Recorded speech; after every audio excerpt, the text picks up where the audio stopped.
A very warm welcome to our Secretary, ma'am. Thank you so much for joining us today, ma'am. A very warm welcome to you.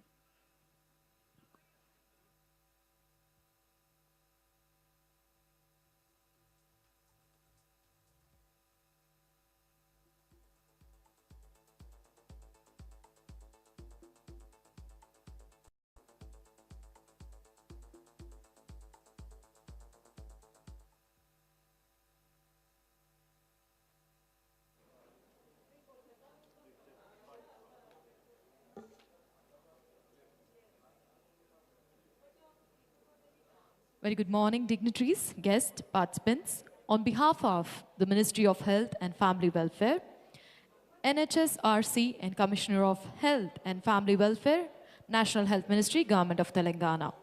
I welcome you all to the second day of National Workshop on Non-Communicable Diseases. To begin the session with and to welcome onto the stage, we would like to call Srimati Punya Salila Srivastava ma'am, Secretary Health and Family Welfare, Government of India, onto the stage with a huge round of applause. Along with her, may I also request Srimati Aradhana Patnaik ma'am, Additional Secretary and Mission Director, National Health Mission, Ministry of Health and Family Welfare, and also requesting Christina Z. Shongtu ma'am, our Telangana Health Secretary to Government Health, Medical and Family Welfare Department, Government of Telangana, onto the stage. And I also request the dignitaries, Sir Krishna Babu Sir, IAS, Special Secretary to Government of Andhra Pradesh, and then requesting onto the stage Mr. Parthasarathi Sen Sharma Sir, Principal Secretary, Uttar Pradesh, requesting Shri Harsha Gupta Sir, IAS, Principal Secretary, Health, Government of Karnataka, and then may I request Mr. Narayan Swaroop Nigam Sir, IAS, Principal Secretary, West Bengal, onto the stage, and requesting Shri Saurabh Jain Sir, Joint Secretary, Policy and Non-Communicable Diseases, onto the stage, requesting Shri Amit Kataria Sir, IAS, Welfare Secretary, Department of Public Health, Family Welfare and Medical Education, Chhattisgarh, requesting Ms. M. Sudha Devi Ma'am, Secretary Health, Himachal Pradesh, onto the stage, Shri Anup Kinchi Sir, IAS, Commissioner and Secretary, Nagaland, onto the stage, and also requesting Mr. Prabhakar Sir, Commissioner cum Secretary, Sikkim, onto the stage. As we have all the dignitaries onto the stage, and to commence the second day of the Non-Communicable Diseases Workshop, I would now request Srimati Punya Salila Srivastava ma'am, along with Srimati Aradhana Patnaik ma'am and Srimati Christina ma'am, kindly proceed for the lighting of lamp with a new start of the day with a great day and a lot of difference made by the two-day session. To kindly proceed for the lighting of lamp.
गणनायकाय गणदैवताय गणाध्यक्षाय धीमहि गुणशरीराय गुणमण्डिताय गुणेशानाय धीमहि गुणातीताय गुणाधीशाय गुणप्रविष्टाय धीमहि एकदन्ताय वक्रतुण्डाय गौरीतनयाय भालचन्द्राय श्रीगणेशाय धीमहि. Thank you so much to all the dignitaries on stage. We would now request you to kindly take your seats. And to take the context ahead, yesterday we embarked an insightful journey exploring field visits, key priorities, achievements, and challenges in tackling non-communicable diseases. Today, we continue this momentum, delving deeper into the actionable strategies, innovative practice, and strengthening our collaborative efforts.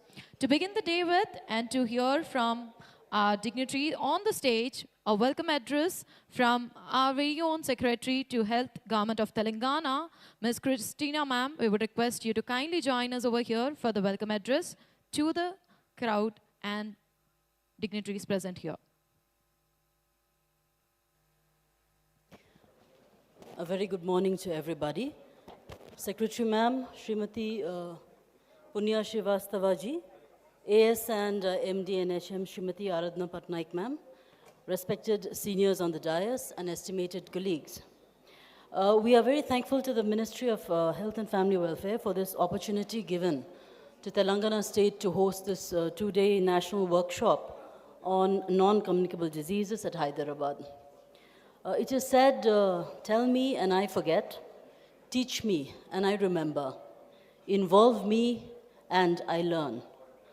So the insightful sessions, especially sharing of best practices from different states, will enable us to learn, strategize and collaborate to better address the rising challenge of NCDs.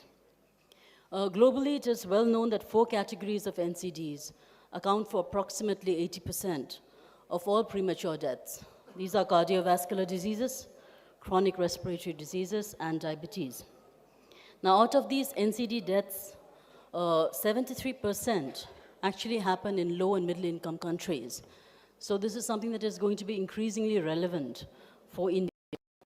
In Telangana, around 51 lakh people suffer from hypertension and 27 lakh people with diabetes and the related complications like CKD. Our burden from cancers in the state are also rising, with around 13,000 cases each of oral and breast cancers and 4,000 cervical cases reported. Tobacco and alcohol use, lack of physical activity, unhealthy diets, and air pollution are widely understood risk factors of NCDs. Preventive strategies to reduce risk factors, interventions in lifestyle changes, early detections and screenings, and treatment remain the cornerstone of our NCD management.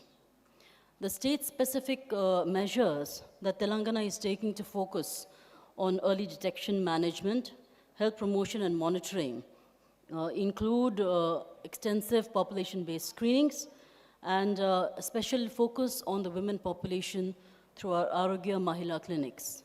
372 Mahila clinics operate every Tuesday, and over 10 lakh women have been screened. And out of this, we have detected almost 18,539 women who have been referred for oral, breast, and cervical cancers. Our focus is on establishing a functional continuum of public health care from primary, secondary to tertiary level, and focusing on the post-screening consultation, prescriptive treatment, and diagnostic services is our main thrust. The NCD clinics at district hospitals are being established as referral centers for diabetes, hypertension, and cancers, and cardiovascular diseases. The convergence with the Telangana diagnostic centers that operate on a hub-and-spoke model will afford free advanced diagnostic procedures and along with institution-level integrated digital health records.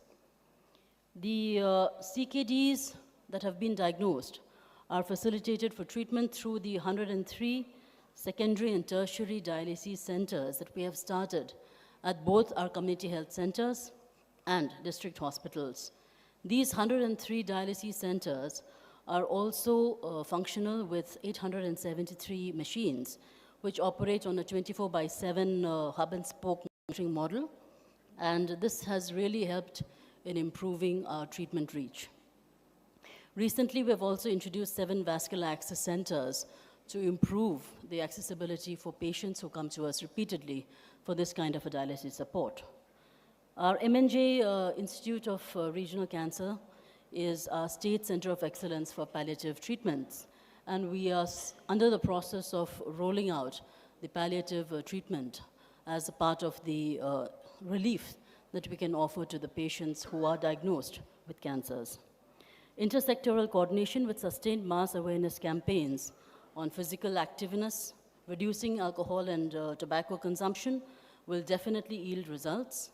But as the adage goes, we want to catch them young. So school health programs promoting healthy habits will be a key intervention in our state. To conclude, integration of public health services across different verticals within health and involving multiple stakeholders in preventing strategy will definitely be critical.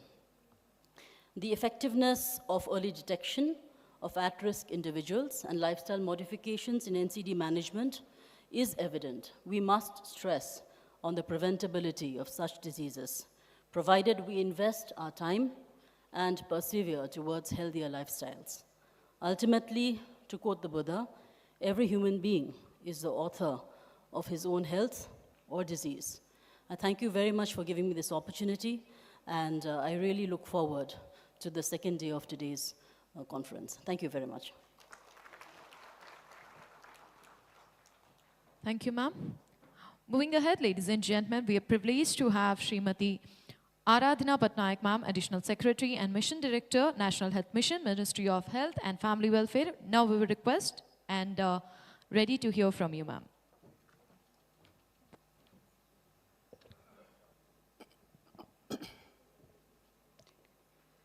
A very good morning to all of you, respected Secretary ma'am, secretaries, principal secretaries, mission directors of various states and state representatives from those states where the secretaries could not come. It's really a great pleasure to welcome all of you. I think this is one of the conferences which has one of the highest presence of secretaries as well as mission directors. More than 20 states we have the secretaries as well as the mission directors with us.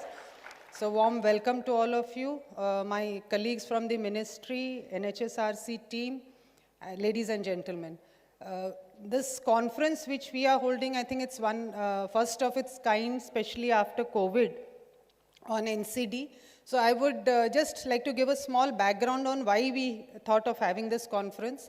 In fact, in various meetings at the national level, after interaction with lots of experts in various fields, we realized that, as all of us know, that NCD is the biggest problem challenge today. And the maximum deaths or mortality is happening due to NCD, the various types of NCD diseases. So we need to really re-strategize, reinvent ourselves, reframe the policies and come out with a very comprehensive package which would adhere to all types of NCD diseases. So as you are aware that at present under the Ayushman Arogya Mandir level, we are mainly focusing on 5 types of NCDs.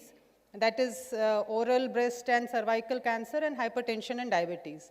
This also, here also there are some challenges. During our field visits we have observed, and all of you are also aware of it, that we have to ensure 100% screening of all the NCD, the entire population, that is 30 plus, who are likely to have NCD. So these, we are not able to reach out to all of them. At present, I was just yesterday only, I was seeing the annual progress.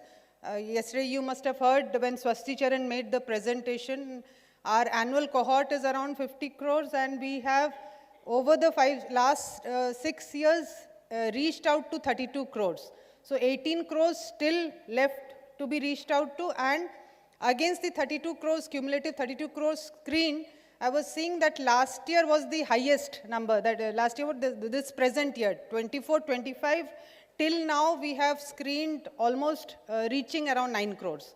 So still we have a huge gap. So how do we ensure that 100% screening is done? There are a few states, I can name them, who have taken this forward and are doing 100% screening, but every state has to come forward in it. So how do we do this? Ensure, one is, there are lots of suggestions have come. Yesterday also we discussed the challenges that are being faced in hypertension and diabetes screening. So one is that our ASHA workers through the CBAC form, they are already going door to door, doing the screening and then bringing all the population for the screening at the Ayushman Arogya Mandir. There are states where the health workers, the health volunteers or CHOs are also going door to door and doing the screening on spot, both blood pressure as well as for diabetes, that is through the glucometer. So whatever model, it is up to you, but states have to now ensure this is the year where we have to show in 2025 that we have screened all the 50 crore population. That is one challenge. Second is for oral cancer, breast cancer and cervical cancer. We have recently ensured that cervical cancer screening also starts, because earlier during the training of CHOs, these components were missed, or there were very few states who had done the training. Now this year we cashed up and we ensured that all the Ayushman Arogya, at the Ayushman Arogya Mandir, the CHOs get the proper training and then do all the 3 types of screenings. The next challenge is going beyond this.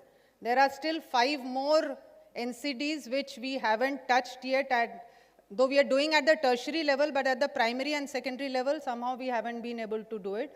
So this conference, we have invited experts in all the fields who would be guiding us also and who would be giving their expert comments, and also states would be sharing their best practices on how on the remaining 5, that is COPD, CKD, STEMI, stroke, all these cases, how do we ensure that NAFLD, all these 5, how we should ensure that at the lowest level, that is at the Ayushman Arogya Mandir, we do the screening, and then after screening, the continuum of care follow-up, where the referral would go, what facilities do we give at the CHC, PHC level, and then at the district, sub-district hospital level, and then we already have the tertiary care, which again further we need to strengthen, that is at the medical college level. So this entire continuum of care, the entire chain we need to strengthen. And apart from that, one major component which even yesterday's various presentations it came forward is the prevention part, prevention and promotion part. So how do we strengthen that? And all of us yesterday, when we were discussing this, also came. In what areas we are spending more? If you identify apart from the heart, kidney is a number 2 disease where the expenditure is happening. For that, actually, year on year, actually, kidney disease expenditure increasing.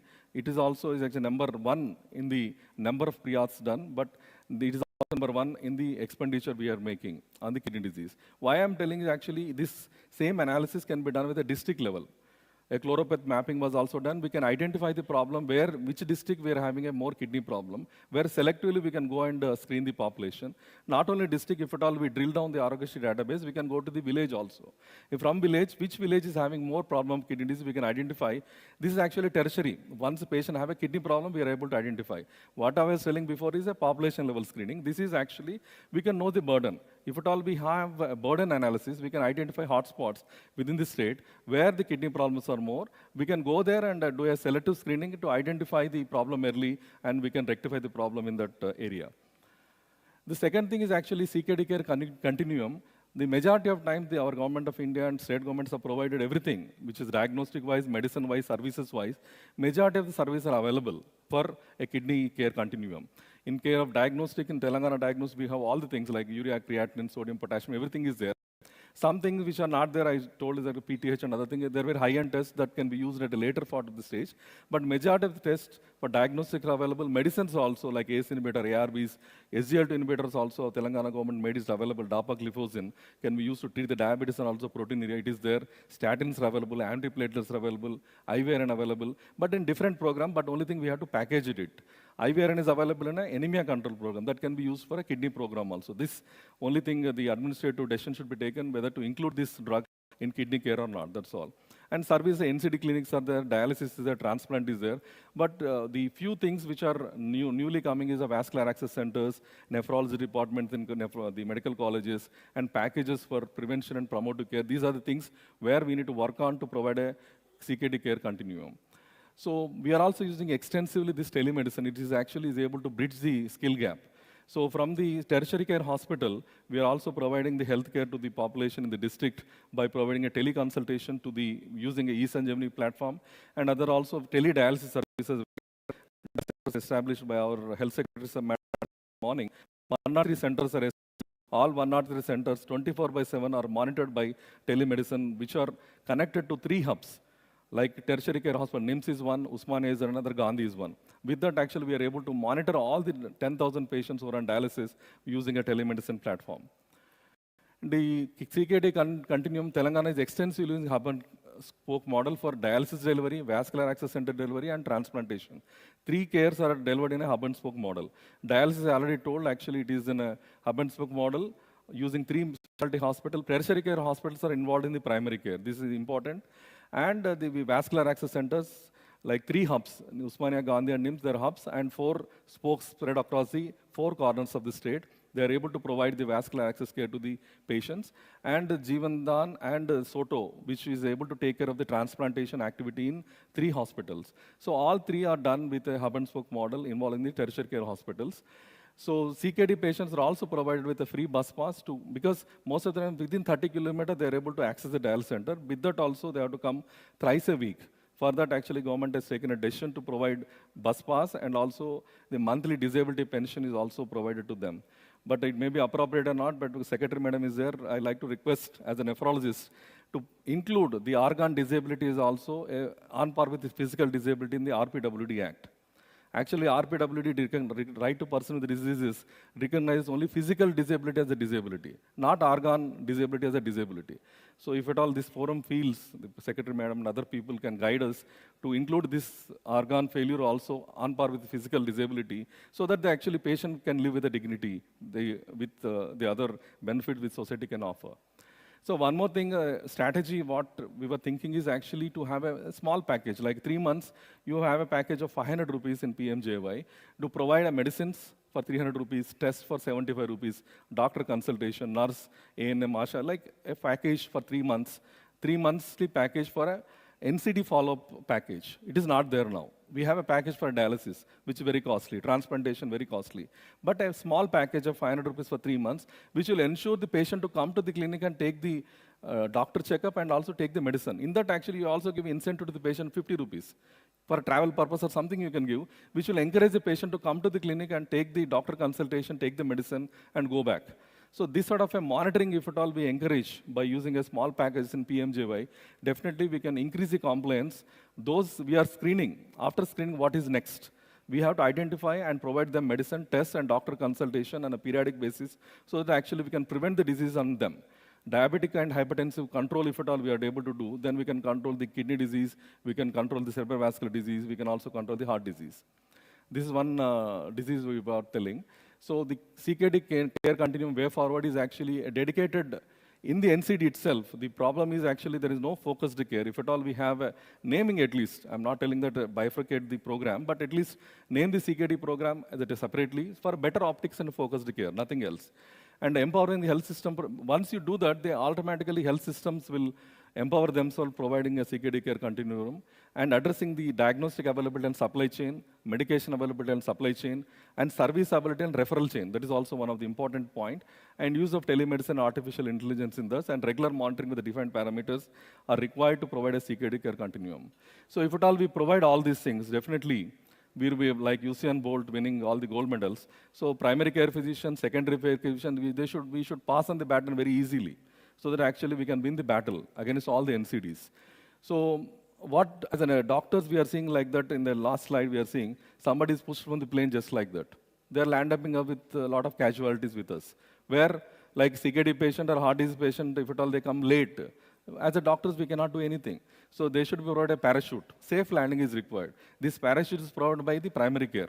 So if at all we equip all our healthcare system to provide the proper care at beginning, if at all the patient should not develop a disease, but if at all he develops, he will safely land into the provisions of the tertiary care specialist, where we can prolong the life of the patients. If they land safely, then definitely we can create a fistula, we can do the dialysis, we can expand the services, we can provide a transplant, we can increase the lifespan. But imagine that somebody comes with directly with a dialysis requirement renal failure, then the mortality will be high and a lot of costs will be also high.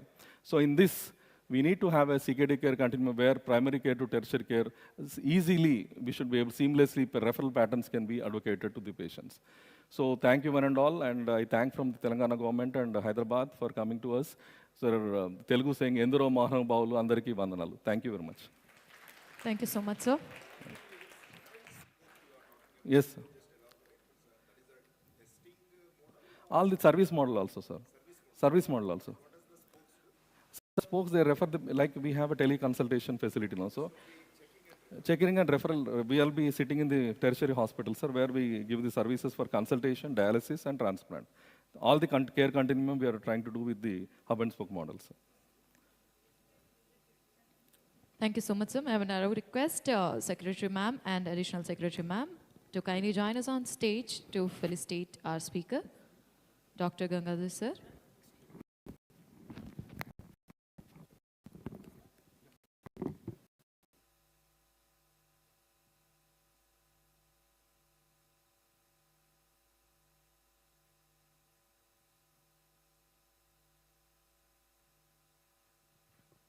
Thank you so much for the wonderful session, sir. Well, moving ahead, our next section focuses on the prevention, screening, and early detection and management of chronic respiratory diseases, with a particular emphasis on chronic obstructive pulmonary disease and asthma, which are significant contributors to the global NCD burdens. And it's my honor to introduce our next speaker, Dr. Neeraj Gupta, sir, Head of the Department of Pulmonary Medicine at Vardhaman Mahavir Medical College. Namaste and good morning to you all. I am Dr. Neeraj. I am from Southern Hospital, New Delhi, which is a central government hospital. And I passed out in '88 from Battelle Institute, and since then I'm working in Southern Hospital. So it's a continuum of respiratory care I've been providing, and I'm here to actually tell you something about COPD and asthma, maybe update you about something on the treatment, early detection, prevention, management aspects, and maybe how this can be translated down into the national program or expansion of the national program. So,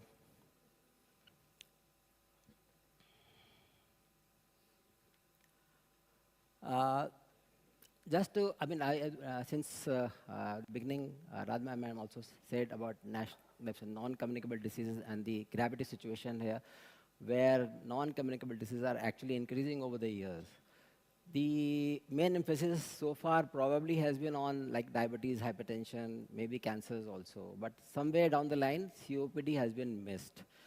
When in 1988, when I was doing my MD at the time, I realized that mainly we were seeing COPD patients, asthma patients, and probably TB patients. But nowadays, of course, the health scenario has been changing. A lot of new diseases have been coming up. We have cancers, we have ILDs, we have obstructive sleep apnea. And so with the continuum, we also have changed our name from pulmonary medicine to pulmonary critical care medicine, and then sleep medicine also was introduced in our department. And we also have a DN program. But over the years, if you look at the global burden, you'll find that chronic obstructive lung disease is the 4th leading cause of death worldwide. The situation has not changed over the years. In fact, in 2001, it was remained as a number 2, number 3. Till now, it is again number 3, number 4. The number of deaths about more than in excess of 3.5 million, and is responsible for approximately about 5% of all global deaths. If you look at 11% is the burden here. So, but as it was remarked earlier in the morning also, that 90% of these deaths are actually occurring in the low and middle income group. Why? This need to be seen, and is of course the 8th leading cause of the poor health worldwide. The remark was made on the disability adjusted life years, which is actually a pool of how many years of productivity you have lost, premature deaths. In fact, SDG goal 3.4 also said that we must reduce the premature deaths because of all this NCD by at least 1/3 by 2030, and we are fast reaching that place. And it was earlier about 25, in 1990s it was about 25 million years. It has actually gone up to 74 million years. So you can imagine it is a reflection of how the public health is being addressed. And asthma, 262 million leads the number of diseases which we have. If you look at the Indian scenario, it is much worse. If you look at COPD, approximately 7% of individuals aged 30 and above are having this. The recent figures have said about something like 55 million, probably 37.8 million is the figure which is probably true. And asthma, which accounts for 13% of global asthma burden and about 38 million affected. What is happening? Asthma is #1 killer in India. maybe this is information to you. What is COPD? COPD actually is a heterogeneous group of disorder which leads to some permanent limitations in your airways, which has a persistent symptom, and over the years progressive. It's a highly preventable disease. That is the crux of the situation. It is highly preventable disease. If we prevent in time, probably we will be able to save a lot of lives. So if you look at this, this is an important slide just to give you an idea what happens over the years on your lungs.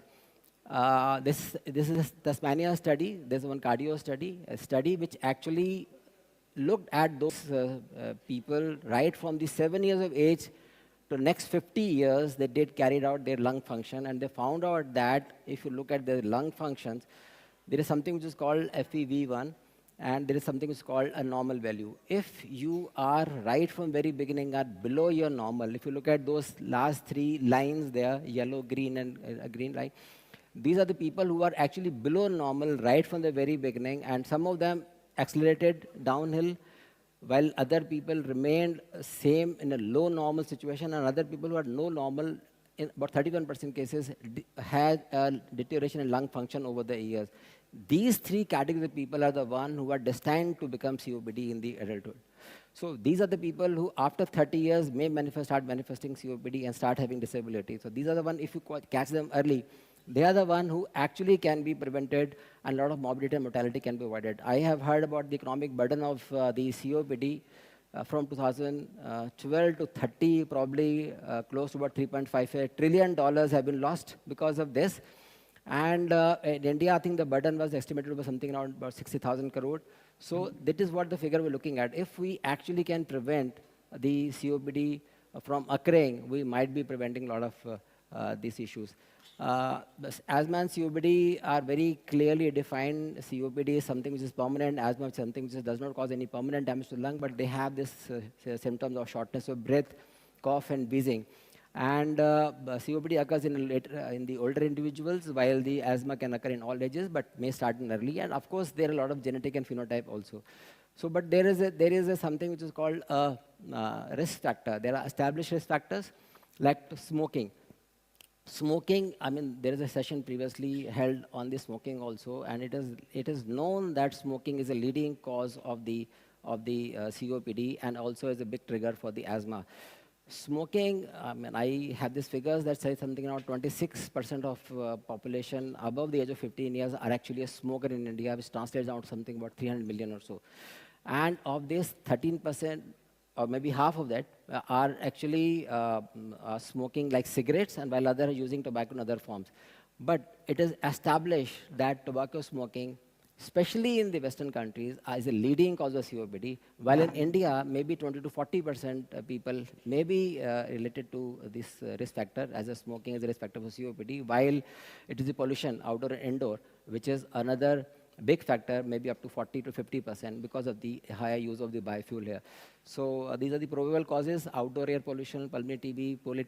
Of course, we have some genetic factors also, especially on those, I mean, that's an information for you that less than 8 years of children, the lung development takes place up to 8 years of age. And less than 8 years, if you have some insults even during the pregnancy time, then it can actually lead to the weaker lungs, and these are the individuals will develop asthma or COPD later on.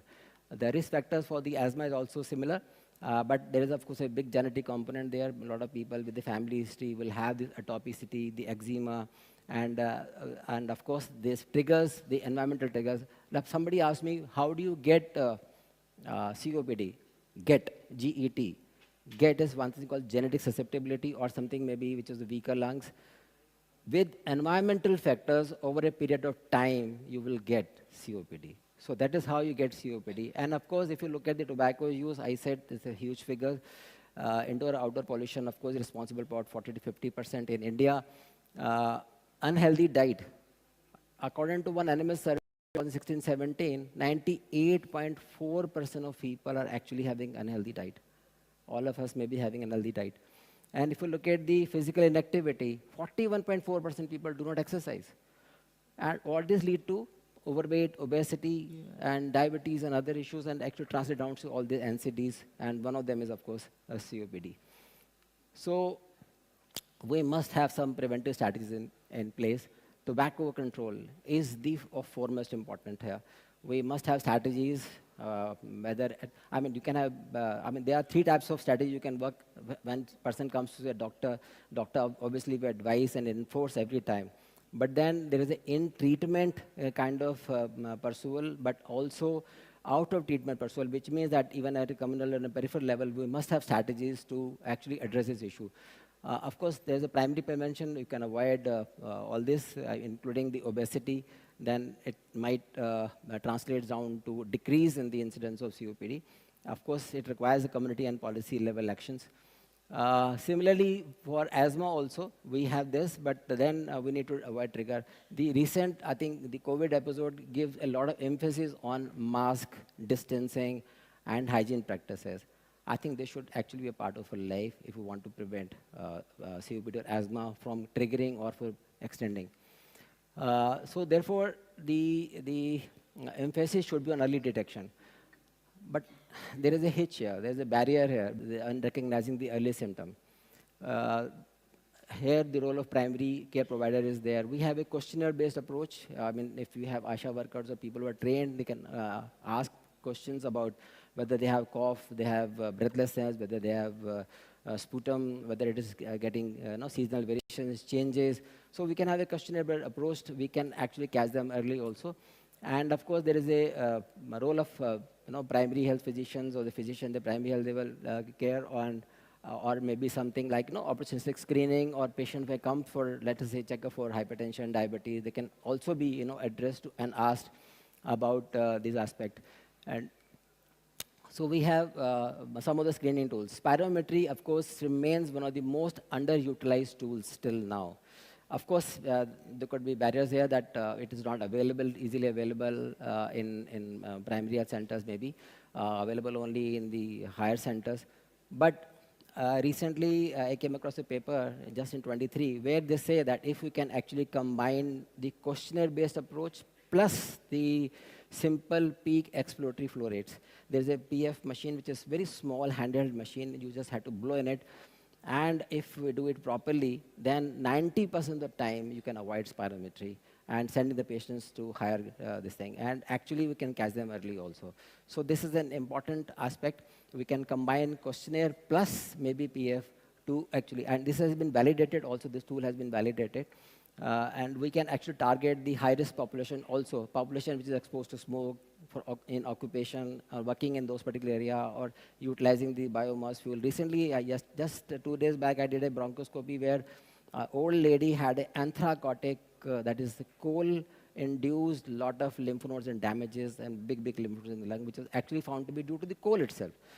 And as Dr. Arvind used to say that when he's opening the lungs today, they're all coming out to be black. So we need to actually advise them, give them proper, the Prime Minister Ujjwala scheme is also here to give them a cleaner fuel. This is spirometry, which I said was that this is a flow versus loop. Just to give an idea, that a normal individual, in first second, you are able to expel out about 80% of your flow, which means within the first second. And if this flow is actually delayed, this shows that there is a respiratory passages problem, which is called obstruction. So this tool, it's very easy to carry out. Of course, there is a grading of the COPD based on this particular tool, and which I'll just refer to it subsequently. So management principles will, of course, include this GOLD. What is GOLD? GOLD is actually in 1993, National Heart, Lung and Blood Institute, along with the WHO, realized the importance of the COPD, and they started forming a guidelines on this. And first guideline was released somewhere in 1998. This is the guidelines for obstructive lung disease, and which is updated almost every 5 years with the modifications, and they give you the right idea about how actually to be treated. So we have a single protocol for treatment and a guideline. So these are the goals of this particular treatment strategy, which is given by GOLD. That first is to reduce symptoms, that is relieve them, improve exercise tolerance, and improve health status. And of course, very important is that is prevent disease progression, prevent and treat exacerbation, and of course reduce mortality. And how do you go about doing that? First is, of course, is a diagnosis, which is done with the help of the symptoms, assessment of the risk factors, and spirometry. Once it's detected, it is classified into various gold categories based on whether your FEV1 is 80%, 50%, or less than 30% or so, which is a severe category.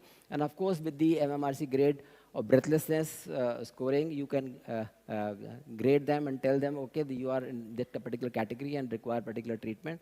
And of course, other things like smoking status, blood eosinophil count, etc., are also done to categorize them. Initial management is done, and patient is reviewed subsequently whether patient is getting better or not getting better. Once they adjust it and treatment is decided, then patient can be sent back to the primary care physician to continue with the treatment. Similar strategies for the asthma also. There is a global initiative against asthma, which also started giving scientific evidence on treatment strategies. I mean, if you look at many of people will realize that asthma treatment remains sort of enigma, and inhaler use is very, very poor, maybe because of some stigma value attached to it. So this guideline gives you the evidence-based guideline and the role of the inhaled corticosteroids and LABA. The recent guidelines have actually identified the simpler method of treatment. And the goal is to basically, as a long-term symptom control, which requires no asthma symptoms. Just to give an idea that even if a person is using inhaler once in 15 days, even at night, or has a night symptom, is actually categorized as a not controlled. Or even if he's using more than 2 times rescue medicines, it is defined as not controlled. So the asthma control, according to one study, 90% people are not controlled in asthma. It's not because of failure of the doctor, but failure of the patient or the reinforcement which is given to the patient. And so therefore, the idea is to avoid the long-term risk which is attached to the exacerbations. And if assessing the symptom control is not enough, patient with symptoms, few asthma symptoms, can actually have a very severe attack. There is a particular phenotype where, in fact, one of our doctors who were going to get his inhaler from his car and died on the way. So it's a very severe symptom attack can happen. So it is very important to recognize and treat these patients as well. These are the latest guidelines which has been released, which suggest that, very simply speaking, one simple inhaler used not only for treatment, but also for exacerbations, for SOS treatment also. No extra treatment is required. For COPD, we have one single inhaler available, which having 3 different medicines, which can be used in a severe patients, or a simple inhaler, one simple inhaler used not only for maintenance, but also for preventing further attacks. So very simple strategy has now been devised, and I think this can work even at a peripheral level as well. What we require, of course, a multidisciplinary approach. There is, of course, role of pulmonologist, which we actually can identify the people who are at risk and for severe exacerbations and give them proper guidance. But the treatment strategy is very simple. Just a reinforcement. You have to have other, integration with other program also. And a pulmonary rehabilitation program, of course, may be required in COPD later on, at a later stage. But yes, it is identified that in a severe patient, the pulmonary rehabilitation program is the one which giving you the quality health care, the quality of life. There are, of course, challenges. I remarked earlier about the barriers to prevention, early detection.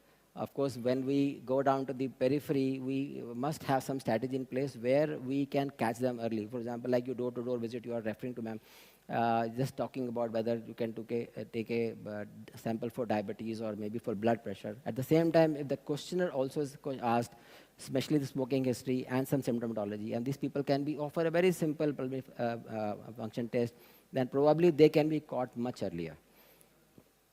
Of course, this is all interlinked, because diabetic people will get more lung infections, and when you have lung infection, you have stress, you will have more worsening of your diabetes also. This is my last slide. National program of NCD has extended the services of detection of COPD even right to the periphery level. We have a lot of Arogya Mandir in excess of about 1.75 lakh. And screening can be done at any particular center here. COPD and asthma has been included in the screening. We have a simple questionnaire. Of course, if we add a few simple tests, we might be able to detect them early. And of course, we can provide them a continuum of care. Tertiary care center can identify can give treatment even by telemedicine or by hub-and-spoke model also, and then patient can go back and can actually maintain this. Thank you so much for your patient hearing. Thank you so much, sir. I can address any question if it's asked.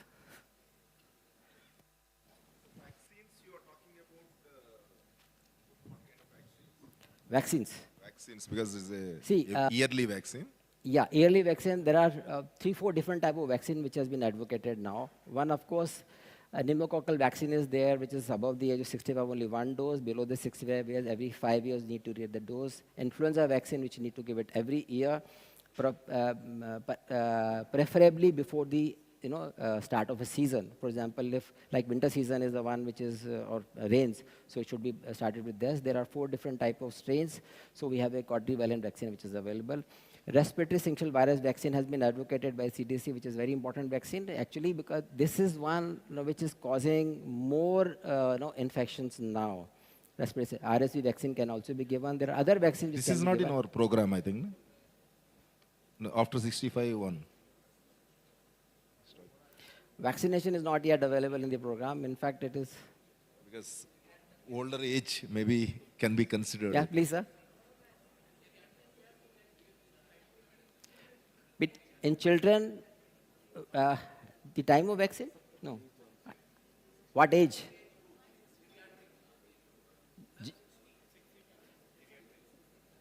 No, vaccination can be a part of the program, but I'm not saying this.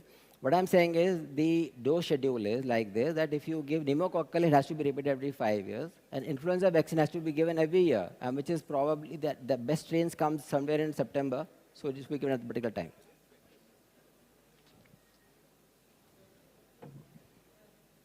Thank you so much, sir, for that session. We would request you to kindly stay back on stage, and requesting Secretary Ma'am and Additional Secretary Ma'am to kindly join us on stage to present the memento to our speaker, Dr. Neeraj Gupta, sir. Taking the time into consideration, as we are delayed by 30 minutes for the sessions, we would request all the speakers to kindly stick to the time. To keep it a track, we would ring the bell 1 minute prior to the end of your time given, so that you can conclude within the given time. And moving ahead, ladies and gentlemen, our next topic is the critical issue of non-alcoholic fatty liver diseases, a growing public health concern that significantly contributes to the burden of non-communicable diseases. And to take this session, we would request Dr. S.K. Shareen sir, Director of the Institute of Liver and Biliary Science, New Delhi, to kindly join us on stage and proceed with this session.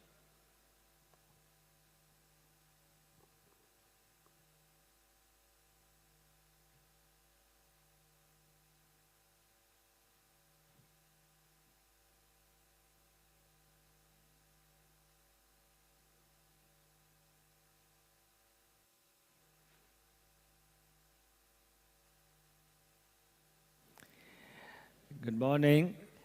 Thanks for including liver and me into the program. I bring greetings, and I learned a lot in my last few hours. I learned what is a detox breakfast from Madam Christina, and I admire and I wish everyone learns what is a detox breakfast.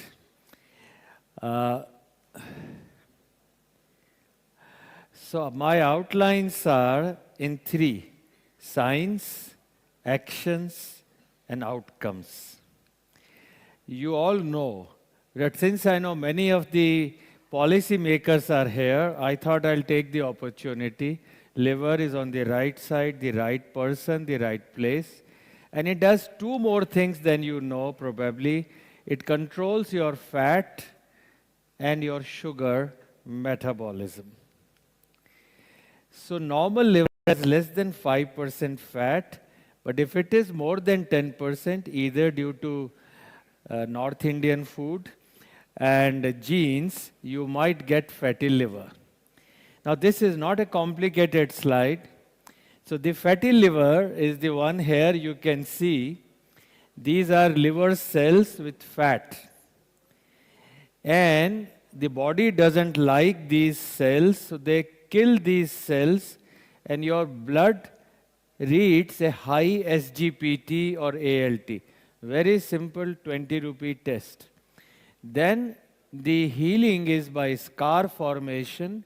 So you get fibrosis, cirrhosis, and liver cancer, and many people require liver transplant. The burden for fatty liver in European countries for 1 year is close to 20 million euros. And if you look at the liver cancer, and I know there's a huge cancer initiative, the countries where there is 35 to 40% of all liver cancers are due to fat, India tops. 39% of our liver cancers are in diabetics. And India accounts for 1 in 5 deaths. For many things, India counts in deaths, but also liver. Now let's go further. If you have fat in the liver, the insulin doesn't reach in the liver cell. You get more and more insulin production every day, and you get a diabetes. Let me explain this further. There is a 55-year-old man who has a dinner. His blood sugar is 95 in the morning. Please remember, you can use it for yourself. But when you get a blood sugar, you never get insulin done. So for 95 sugar, you use 2 units insulin, you are healthy.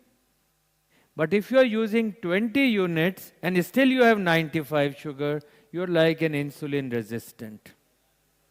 And this is because of fat in the liver cell. So in nutshell, diabetes in adults is a liver disease.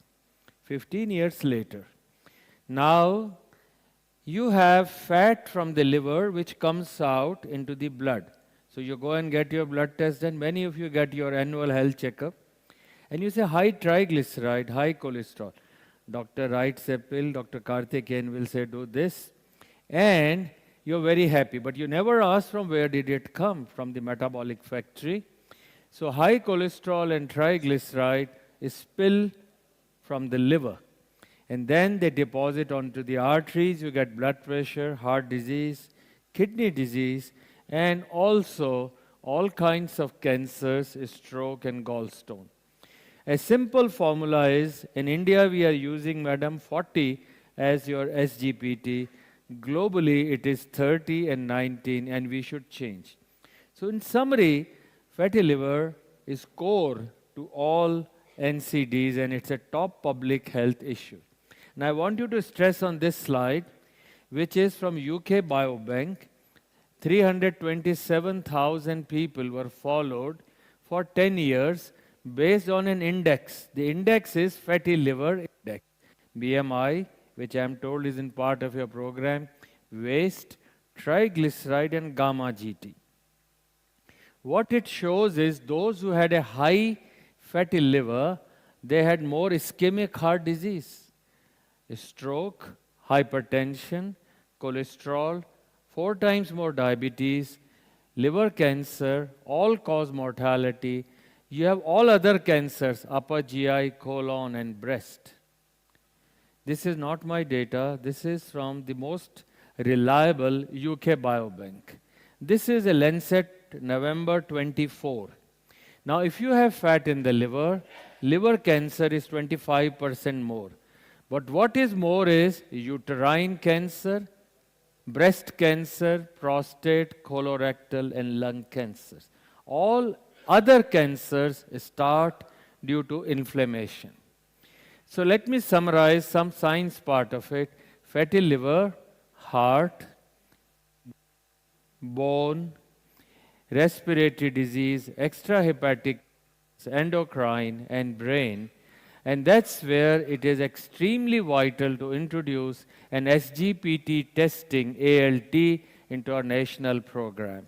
Strip test, 20 rupees or whatever it costs. Now, how to know fatty liver? Very easy for this. This slide I wish everyone remembers, and I know Mr. Hirsch is here from Karnataka. He says he would like to. So you have diabetes, so you have fatty liver, 95%. If you are overweight or obese, fatty liver. But if you are normal weight, this is where India is to be known. He is normal weight, sir, फिर भी मर गया, बिल्कुल पतला दुबला था, heart attack हो गया. For them, the waist-hip ratio, 0.7 for female and 0.9 for male. Blood pressure, triglyceride. 72% Indians have low HDL, A1C, and a family history. So if you have this slide with you, you can actually manage most of your NCDs in the periphery. Now this is a elastography fibroscan. It is being done, it's a routine. It takes 1 minute and it gives you the sound which is attenuated due to fat. If you are above 250, as in this patient, you have more than 30% fat. Hardness of the liver depends on the time sound takes to come back. Here it is, in this patient, 40 milliseconds. It should be 60. So 8.5 means stage 2 fibrosis. Liver is stage 2 fibrosis, heart, kidney, lung, all are affected. It is done by a nurse, and our nurses have done more than 200,000. You don't need a doctor. It is also available on rent, 1 lakh for the whole province for a month. And we do close to 27,000 fibros in our place. Now the question is, why to decrease fatty liver?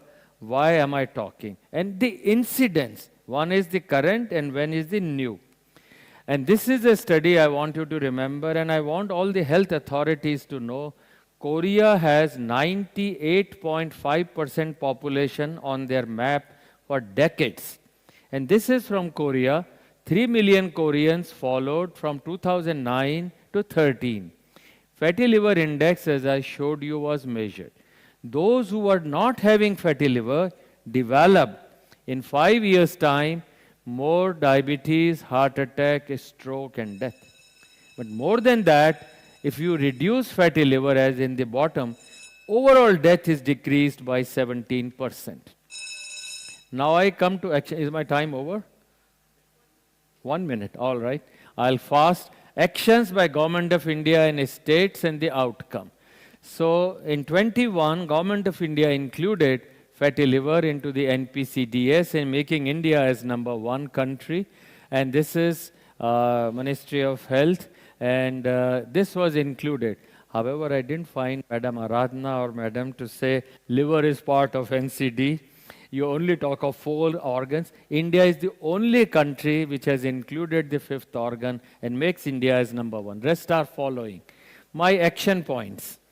Identifying high risk. You can put all those who are getting the hypertension is screening.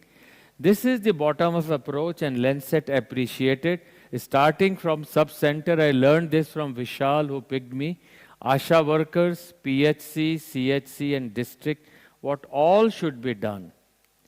Well, the reporting forms on the NCD portals, if they are filled up by sub-center to PHC to district, and every 15 months, you will not only have fatty liver, all NCDs. This is not being done, madam. These are action points. And action 4, we started with a thinking process of having a national fatty liver reduction initiative, NEFRI, about 2 months ago. Why is it so? Because as I showed you, genetics, lifestyle, fatty liver, and you have all others. And this will be able to position India as #1, and also a scalable model of integrated NCD cover. We have some very eminent people, and Kanika is sitting here.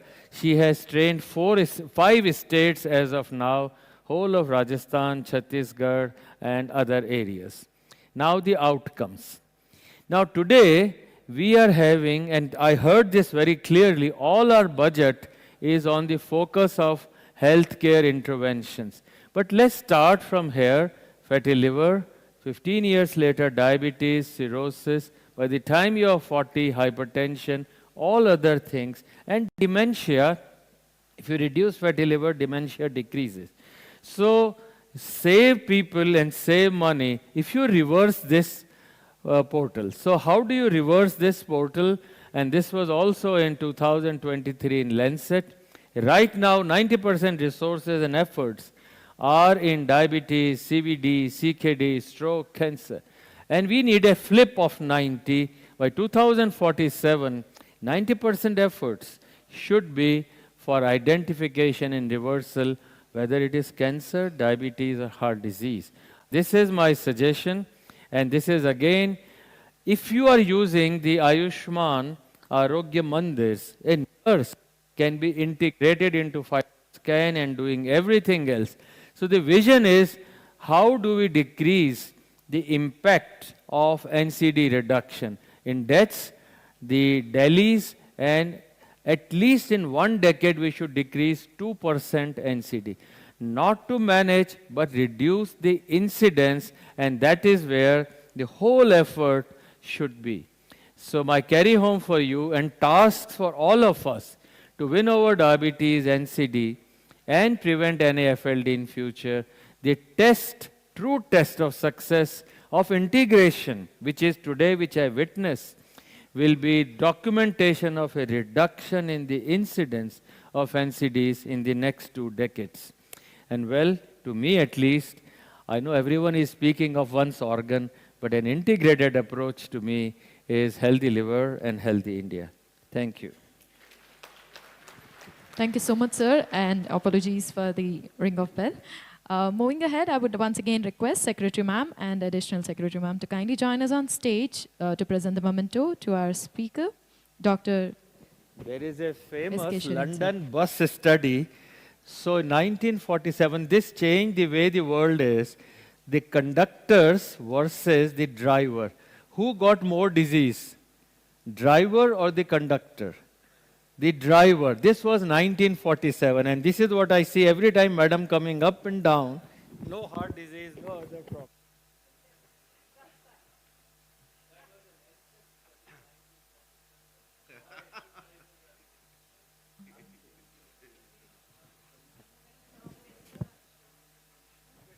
Thank you so much for a wonderful session, sir.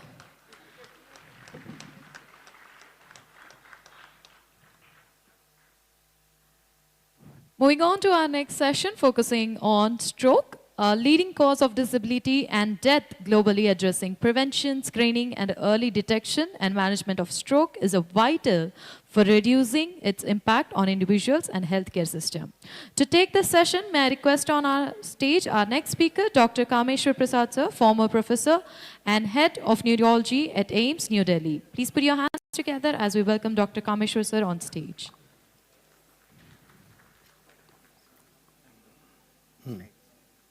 Up and down, and pointer. Okay, not working. Thank you very much. Sorry, it's going ahead. Right, I'm thankful to the organizers for asking me to present some of the strategies. Just looking at the burden of stroke, which I need not emphasize, all of you know, globally we have almost 10% of the burden of stroke. So 119 lakhs global incidence, about 12.5 lakhs in India, and so on for the other burden of disease parameters. 85% of global burden is in LMIC. So you see that 83.3% of incident cases are in LMIC. And India is, as you know, occupies a prime place among the LMIC.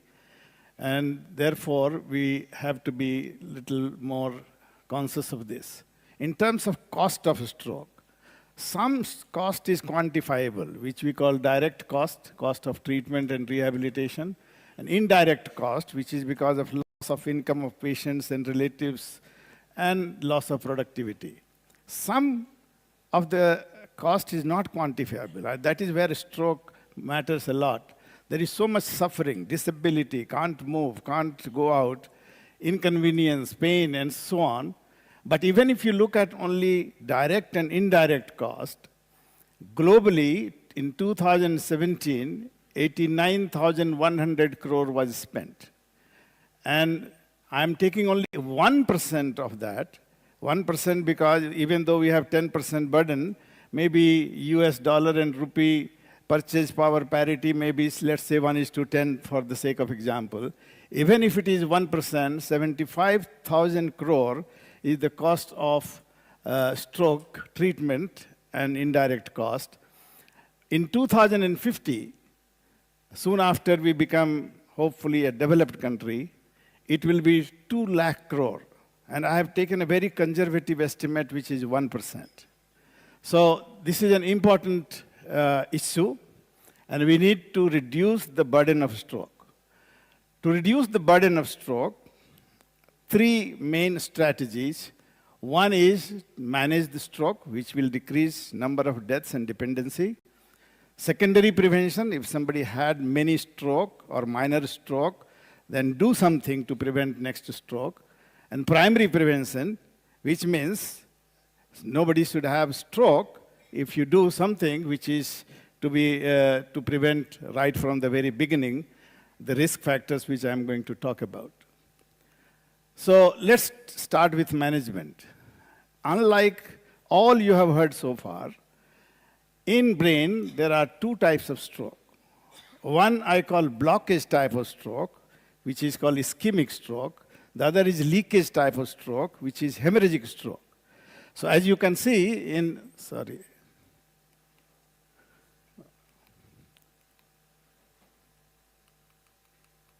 this goes in reverse direction, it seems.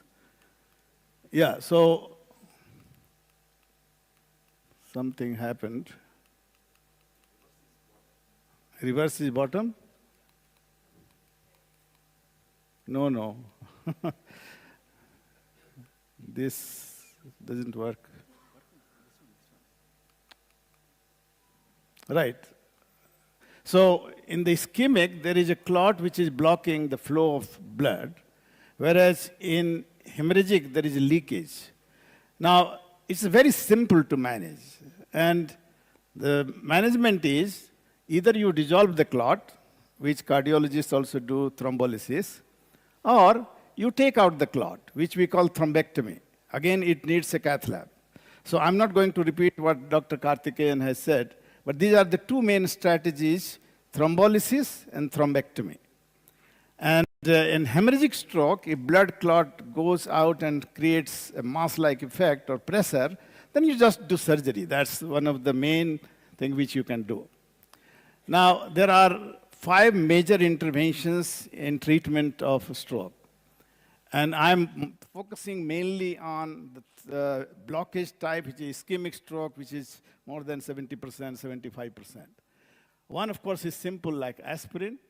Then stroke unit, which is like organized beds and people who are educated in stroke care.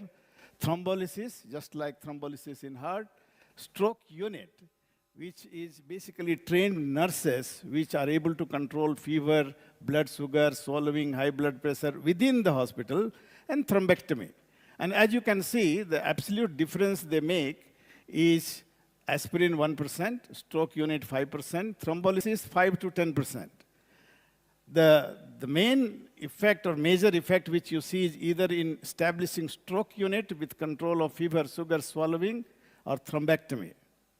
So you might think that thrombectomy may be the way to go. But we have to think, if we have 1 million population, according to the incidence study, 1,500 strokes will occur. 1,200 will be about ischemic stroke. Out of 1,200, even in the best countries like Sweden, Denmark, 20% people get thrombolysis. So you can, out of 1,200, you will be able to thrombolize only 20%, which may be 240. Now, out of 240, almost 50% would have got all right anyway. What you are going to add is 50% will become 70% maybe, which is 20% of those patients will get real benefit. And I will show you that calculation. But one good thing I must say in Telangana, because one of my residents, whose name was Telangana, she wrote a paper, and you should feel proud because This was the first paper to say that tenecteplase as a thrombolytic agent is very good, and India was the first country to approve tenecteplase as a thrombolytic agent from all over the world, first country. And now rest of the countries have also approved or approving. Based on this paper, which Telangana had written, Telangana belongs to Telangana. So you can see that this was something which we can be really, Telangana can be proud of. So subsequently, I got the invitation to write editorial in Neurology Journal, but I'm not going to highlight that.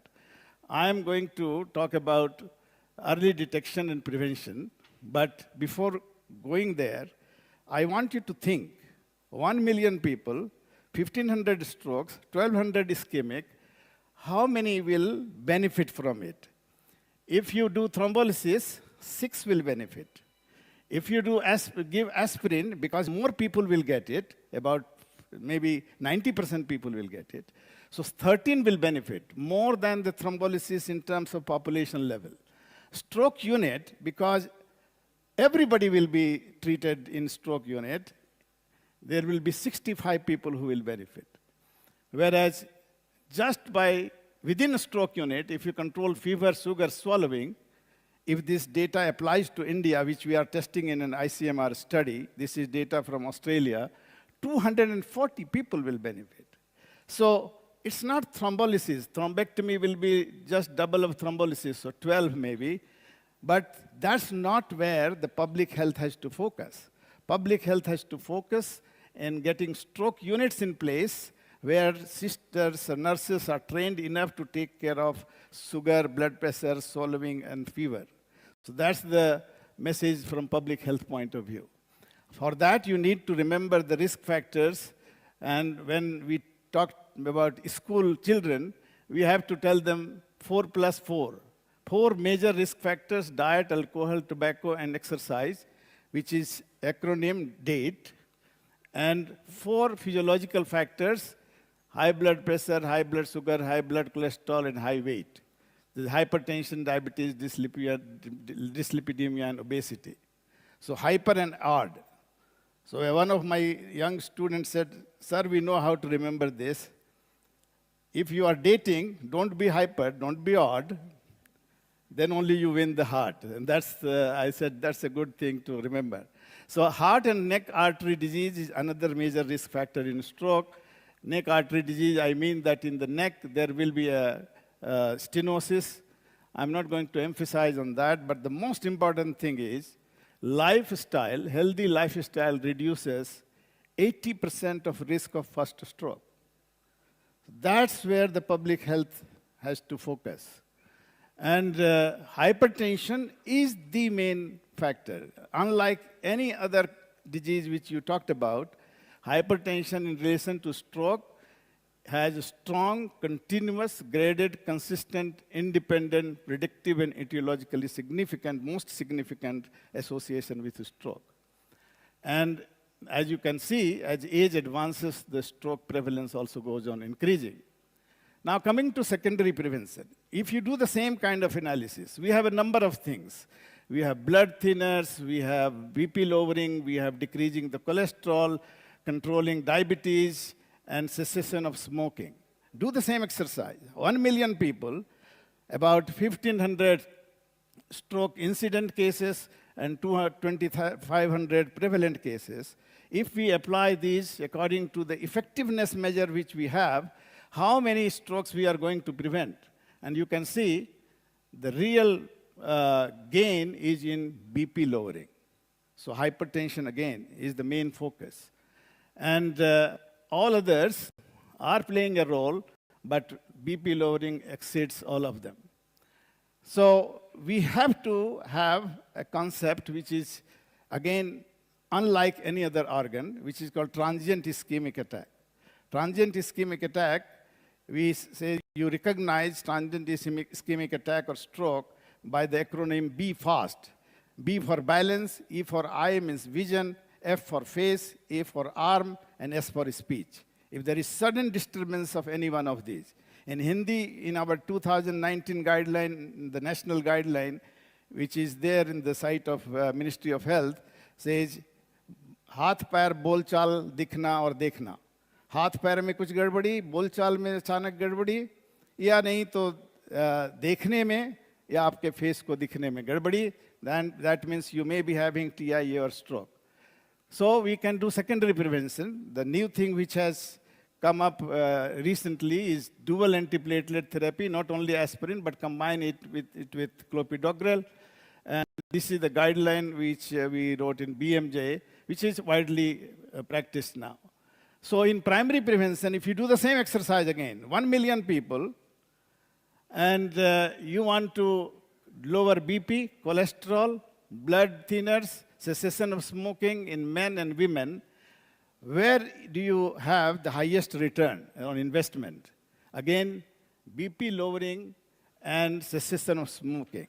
So we talk about tobacco and blood pressure. If these two things we control, I think in the community level, and this is something again we can start teaching children, that is where you can get the maximum return on investment. So, not to forget, an ounce of prevention is worth a pound of cure. And that is where we need to focus from public health point of view. I'm not saying thrombolysis is not important. Thrombolysis is important, and we should be able to provide it. And I agree with Dr. Karthikeyan that earlier we can provide, the better. It's less than 4.5 hours for stroke. With advanced imaging, can go up to 9 hours. In thrombectomy, also you need a cath lab, so something which is we have to think about. But that is where what we have to focus, you are already doing. I am very pleased to hear what is happening about population-based screening, though I must say that we should be monitoring it well and also creating some evidence, because in Western European countries, the population mass screening, when it was tested, it was not that effective. And you need to look at their data. But I think our situation is different. We will definitely benefit by the screening program, I'm confident. But we need to monitor, and we need to create some evidence on the way. So to summarize, stroke units with control of simple things: fever, sugar, swallowing, hypertension. And as I said, we are testing it in 20 medical colleges in ICMR study. And you will be surprised that not even 50% of people are being managed well in the stroke, in the wards of these medical colleges, which we are trying to improve by educating nurses and the stroke team. Thrombolysis is good, effective, but it is not going to have major impact. You know, because the eligible population for thrombolysis, even in best countries, is 20%. That is what they have achieved. US has achieved only 10 to 15%. So that is not where the major impact will be. Prevention is where the major impact will be. It is better than cure, both primary prevention and secondary prevention. And where should we focus? Hypertension and smoking, as far as stroke is concerned. Thank you very much. I'm happy that I stuck to time. Thank you so much, sir. We will request you to kindly stay back on stage, and requesting Secretary Ma'am and Additional Secretary Ma'am to kindly join us on stage to present the memento.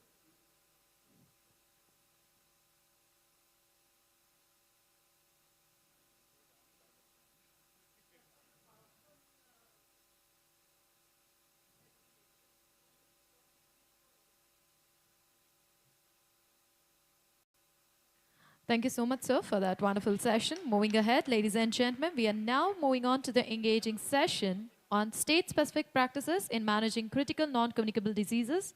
Representatives from 5 states will share their successful models and highlighting their innovation and lessons learned. To begin with, for this each session, we are providing 5 minutes of time to share their insights. I would request the speakers to kindly stick to the time given. And to start with, we have first speaker joining us on stage. We are giving presenter 10 minutes of time. Request you to kindly stick to the time. And the first first speaker to join us on stage will be M. Sudha Devi ma'am, Secretary Health, Himachal Pradesh, and she'll be talking on STEMI. We would request ma'am to kindly join us on stage.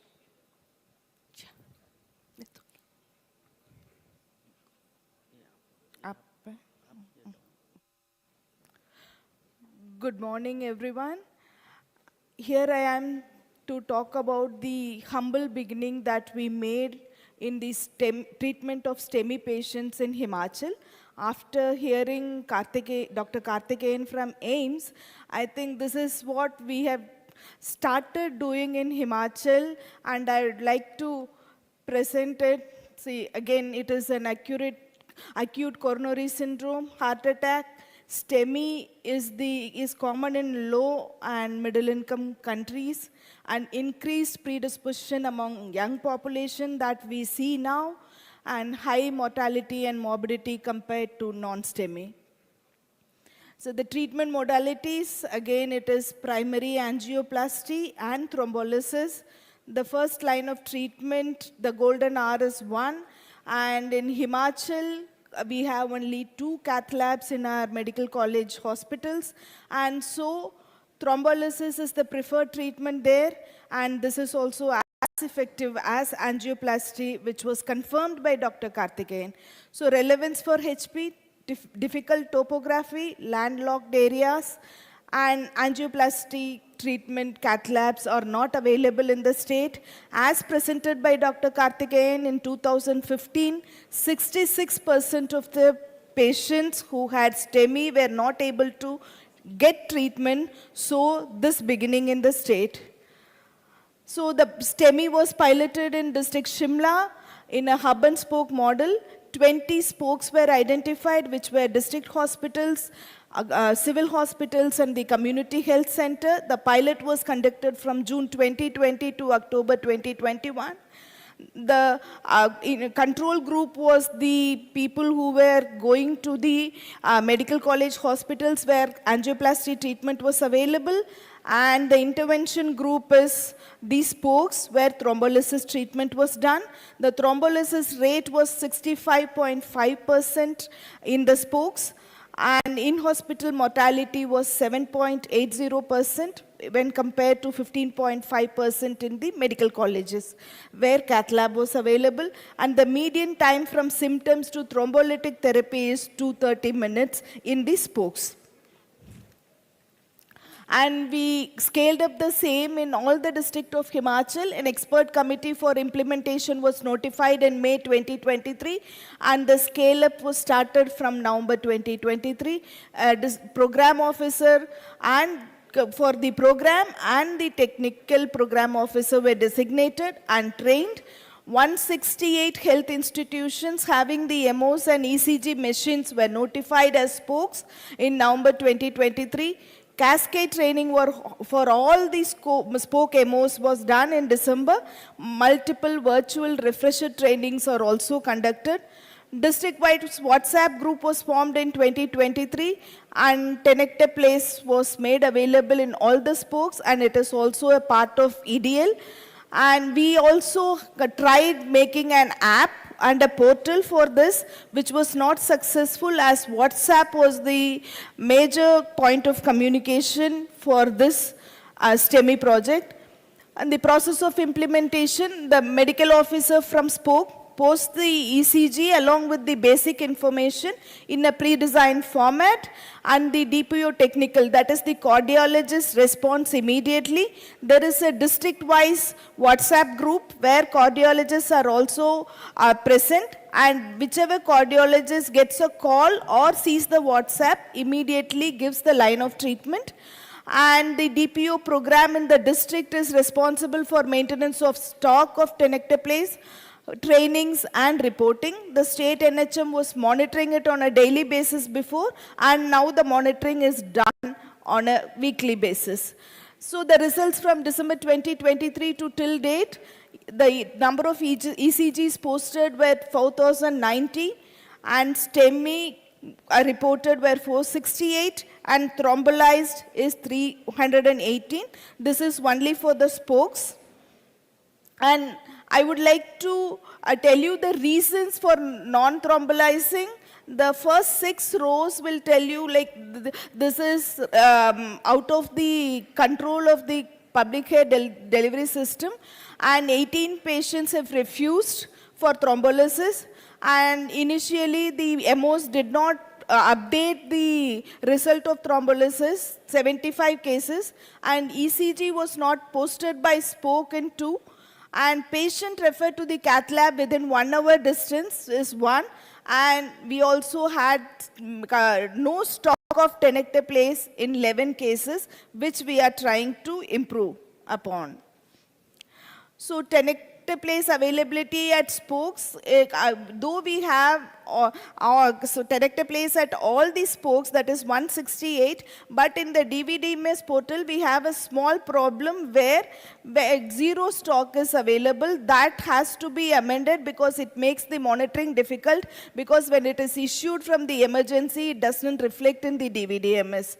And the next issue that we face is the MOs are not confident to thrombolyze, so we need CMEs and refresher trainings conducted for the medical officers continuously to make them confident doing the thrombolysis. And we do have some network issues in some tribal areas where we are not able to treat them properly. And we are improvising on the same, and we are strengthening each and every one health institution in each constituency by placing the specialists and paramedics, and also providing OTs, ICUs, HDUs, casualty and SNCUs, along with the dovetailing of BPHUs and DIPHLs and critical care blocks. Strengthening of NCD services is a continuous process in the state. Through the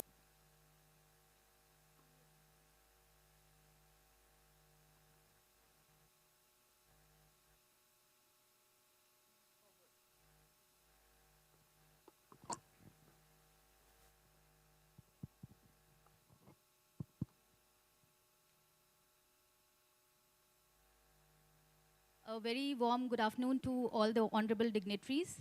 I'll just try to stick to the time. I am presenting on the implementation of Pradhan Mantri National Dialysis Program in the state of Uttarakhand.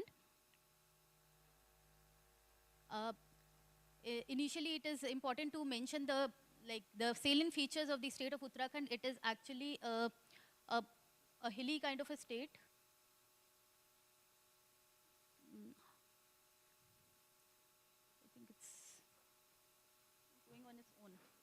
It's a hilly state which, wherein we have more than 80% of the population as hilly. Right. And most of the, it's going on its own.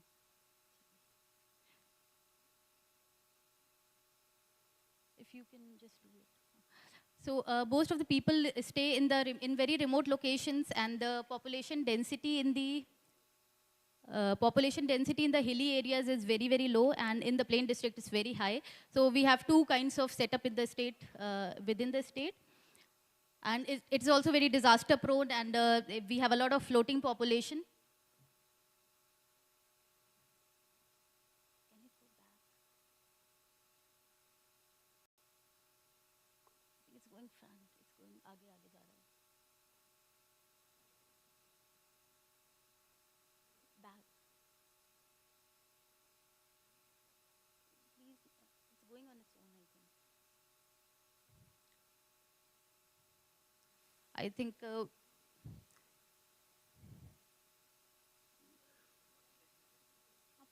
Back आप कर दो, हाँ वो map वाले पे कर लीजिएगा,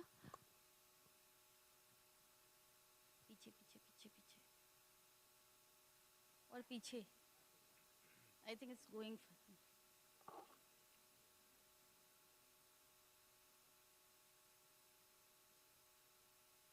Back. So it was regarding the burden of chronic kidney disease, and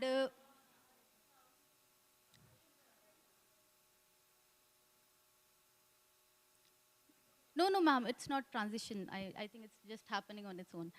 So the chronic kidney disease, I'll just mention even without the slide till the time this problem is resolved. So the burden of chronic kidney disease in the global setup, if we talk about it, it's almost 10%. And most of the time it is very silent, and it remains silent unless it's very late in the stages. And in the state of Uttarakhand, we have both kinds of dialysis, like hemodialysis hemodialysis was started in 2017, and in 2021 we had also started the peritoneal dialysis program. And talking about the hemodialysis program, we have actually 19 centers, and we have 159 machines. And bag. हाँ ठीक है आप ही आगे बढ़ाना है ना. So this no issues. So this shows the map of Uttarakhand, and we have actually followed multimodal kind of a setup in the state, and we are not sticking to just one kind. Rather, we have state-run centers, which is shown in the green marker. The blue centers, which are shown in the represents the PPP mode centers, and we have 5 PPP mode centers in number. And then we have a pro bono mode, because dialysis is a procedure which is very costly, so we have also tried to decrease the out-of-pocket expenditure using these pro bono centers, which we'll see in detail in the next slides. And from 2017, we had just 14 machines, and now we have 159, and 34 more are in the process of being established. And this highlights the importance of the pro bono machine, because when we started the expansion phase and we took the PPP partners into our fold, so they were only interested in the centers which could give them some profit, like Dehradun, Haridwar, Naini, Tal, and Udham Singh Nagar and Pauri. But there were no takers of the PPP mode in the hilly states, in the hilly districts where we had very little number of population, less than 50, needed actually dialysis services. So here we just thought what we could do, because it was also very difficult to run it in the state mode in all the districts. So we approached a lot of people, and finally Hans Foundation agreed to provide it in the pro bono mode. They just needed some of the facilitation. Initially they needed some machines and the space, so we provided them with that. And now they are running it totally in the entire operational cost is being made by the Hans Foundation, and we just keep facilitating them throughout the process. So we have 49 such machines, especially in the hilly areas. They are adhering to it. Next. So this shows the SOP which we are following for hemodialysis. The NCD patients are screened for nephrotherapy complications, and if some complications are found, they are referred for free diagnostic services where RFT and GFR tests are done. And as was told in a previous presentation, if the prick test can be included, it will be a huge help in the screening process. And again, the symptomatic patients of renal failure obviously are tested for RFT and GFR. And once the test reports come, they are referred to the trained medical officers and physicians. And if they need the dialysis services, then as per the willingness of the patients, they are referred for hemodialysis or the peritoneal dialysis, as the case may be. In the last year alone, 313,000 RFT tests were performed for the detection of kidney diseases. And most of them were done at the primary and the CHC level, and 44% were done at the DH and SDH level. And this is very important, that 94% of our total beneficiaries are actually getting these services free of cost, because it's a costly process, and that too it is required throughout the lifetime. Also, it is also needed to be done 3 or 4 times a week. So it's very important to make it very cheap for the patients to let them avail it. And that is how we have actually started this pro bono mode, and where the cost to the patient is zero. And even in the PPP mode, most of the expenditure is made through the Ayushman card linkage. In Uttarakhand, a policy intervention has also been made, wherein the Ayushman card is eligible for all the people who have a ration card. So we have a very high penetration of Ayushman cards in Uttarakhand. So the people who are not availing it through the pro bono mode are able to get it through the PPP mode with the linkage of the Ayushman cards. And only 5.5% of the population actually have to bear some cost, which is also fixed by the government at 1,050 rupees. Next. This shows the progress of the state of Uttarakhand. Next. This is the stage of the peritoneal dialysis in the state. Hub has been established as the central peritoneal dialysis unit at Doon Medical College in Dehradun. And we have a district peritoneal dialysis units which are there in all the 13 districts. And then training to the medical officers have also been given. in all the districts, and our units in the districts have three staff, one physician, one medical officer, and one staff nurse. In all the districts we have. Next. So this is the SOP for the peritoneal dialysis, wherein first when a new patient comes, they are actually counseled on the benefits of peritoneal dialysis at the district units. And if a patient is already on dialysis, even they are counseled at the hemodialysis centers which we have in all the districts. And if they agree, then they are sent to the Doon Medical College for catheterization and for the training. And once they come back from there, they go to the district units again, and they get themselves registered, and they also get the consumables from them. And then the follow-up and the management part is on the district unit to do. Next. And for the timely availability of the dialysate bags, we have done a rate contract with the manufacturing company who provides it directly to the district CMSD stores. And they are then sent to the block PHC level so that the patients can easily avail them. And the rate contract with the company which we are, the vendor is also mandated to provide initial 1 week of free training at the home of the patient, so that patients are more motivated to try it because there's somebody to guide them. So that is also done, and in between, if they need anything, there also the vendor provides us with the support, and the district units are also there to support. Next. Is accessible from NHM funding only? Yes, sir. The peritoneal is accessible from NHM funding, and the hemodialysis is free of cost to us, sir. Yes, as a promo.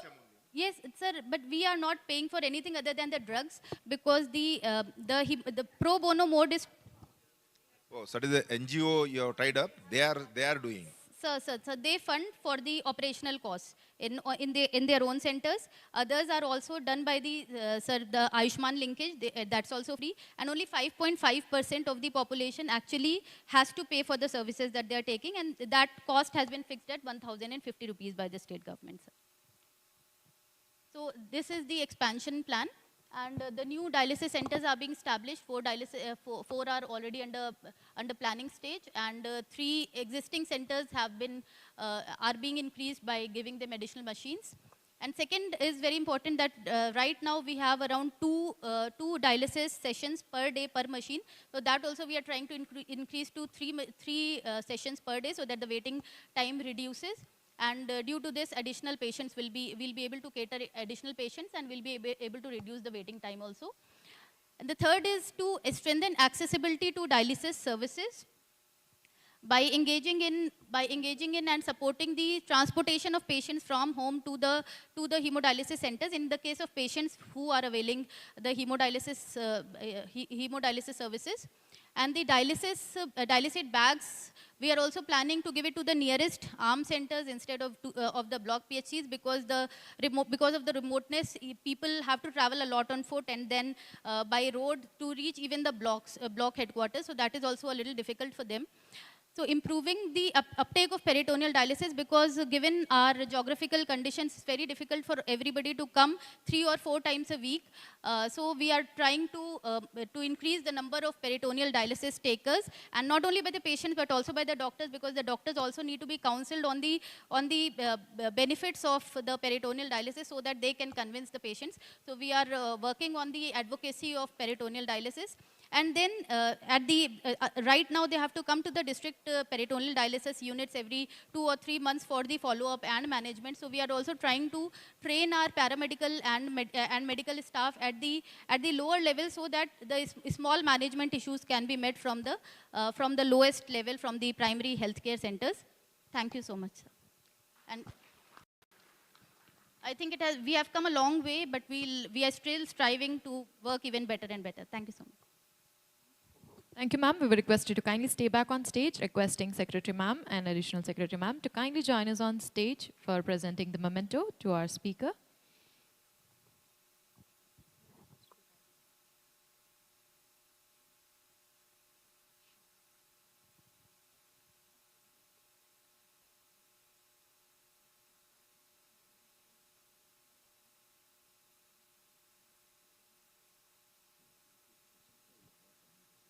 Thank you so much for the wonderful session. Moving ahead, ladies and gentlemen, we now have the next session from the state of Karnataka, talking on chronic respiratory diseases.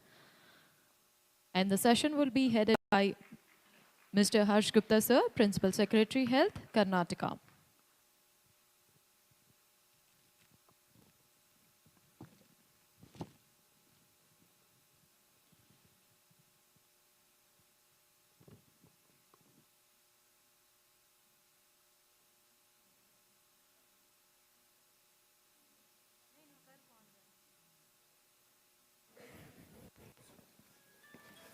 ये यहीं से आप ही कर दोगे इसको. Good afternoon, everyone. I have few slides which have been pushed to me at the last minute by my program officer. Anxiety could also be one of the risk factors for COPD and STEMI, I feel. So we have basically, the slides basically show we have been implementing whatever Government of India program guidelines are there. These guidelines, I'm still learning the names. LABA and all other guidelines we are implementing as per that. Can we go to the next? Next. Next. So all these guidelines, LABA, LABA, next. So we have, of course, as Government of India says, we have been going HWC onward. Next. Basically, next. I would like to emphasize here that whatever I was hearing the experts today, that the gold standard for screening is the spirometry. So that we have been able to provide to all our primary health centers with the help of 15th Finance Commission funds, which is very handy. Then the gold standard for the treatment, that is inhalers, that are being used. And all the primary health centers onwards, these are equipped. Next. These are the few numbers which we have treated. Next. Some third rank, which is insignificant. These ranks keep on going up and down. So I would, here at this stage, we have started next. We have started a program called Graha Arogya, under which we send a team of our ANMs and community health officers to each house to go and screen for 3 types of cancer and BP and diabetes. So this has been started in one of the districts for last 2 months as a pilot.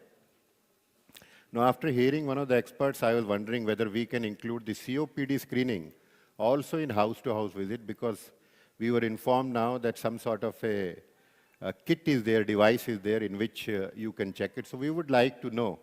Actually, many of these, new companies, they keep on coming to the States with their products, when to take up, which one to.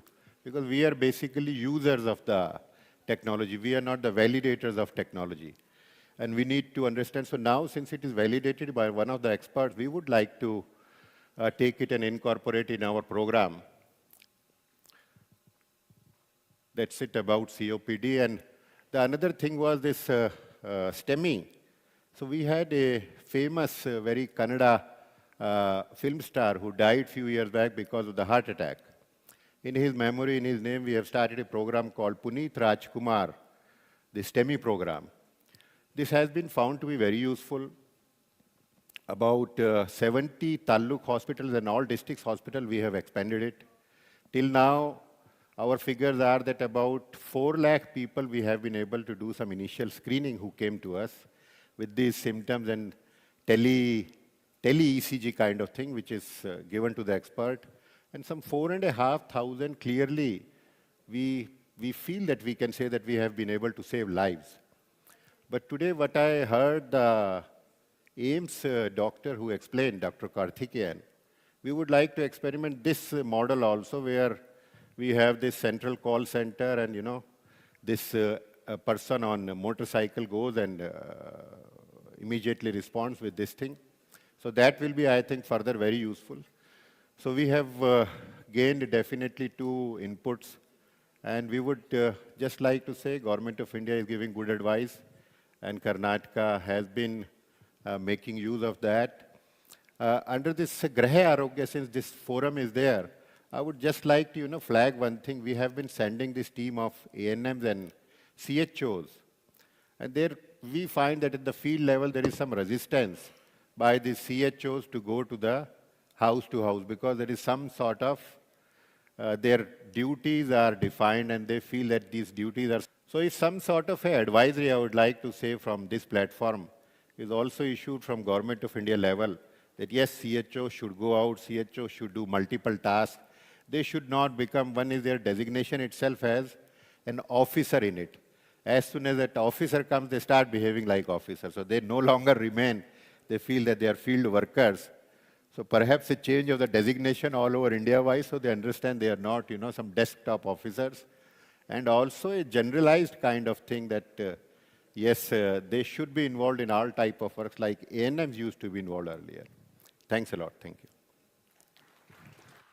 Thank you so much, sir. And may I request once again Secretary Ma'am and Additional Secretary Ma'am to kindly join us on stage for presenting the memento.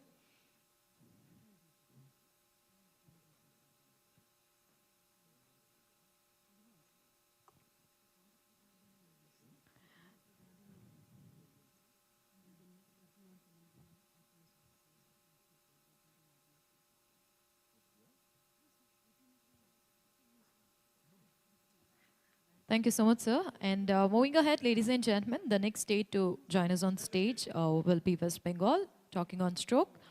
And to present the next presentation, we would request our speaker, Mr. Narayan Swarup Nigam, sir, Principal Secretary Health, West Bengal, to join us on stage.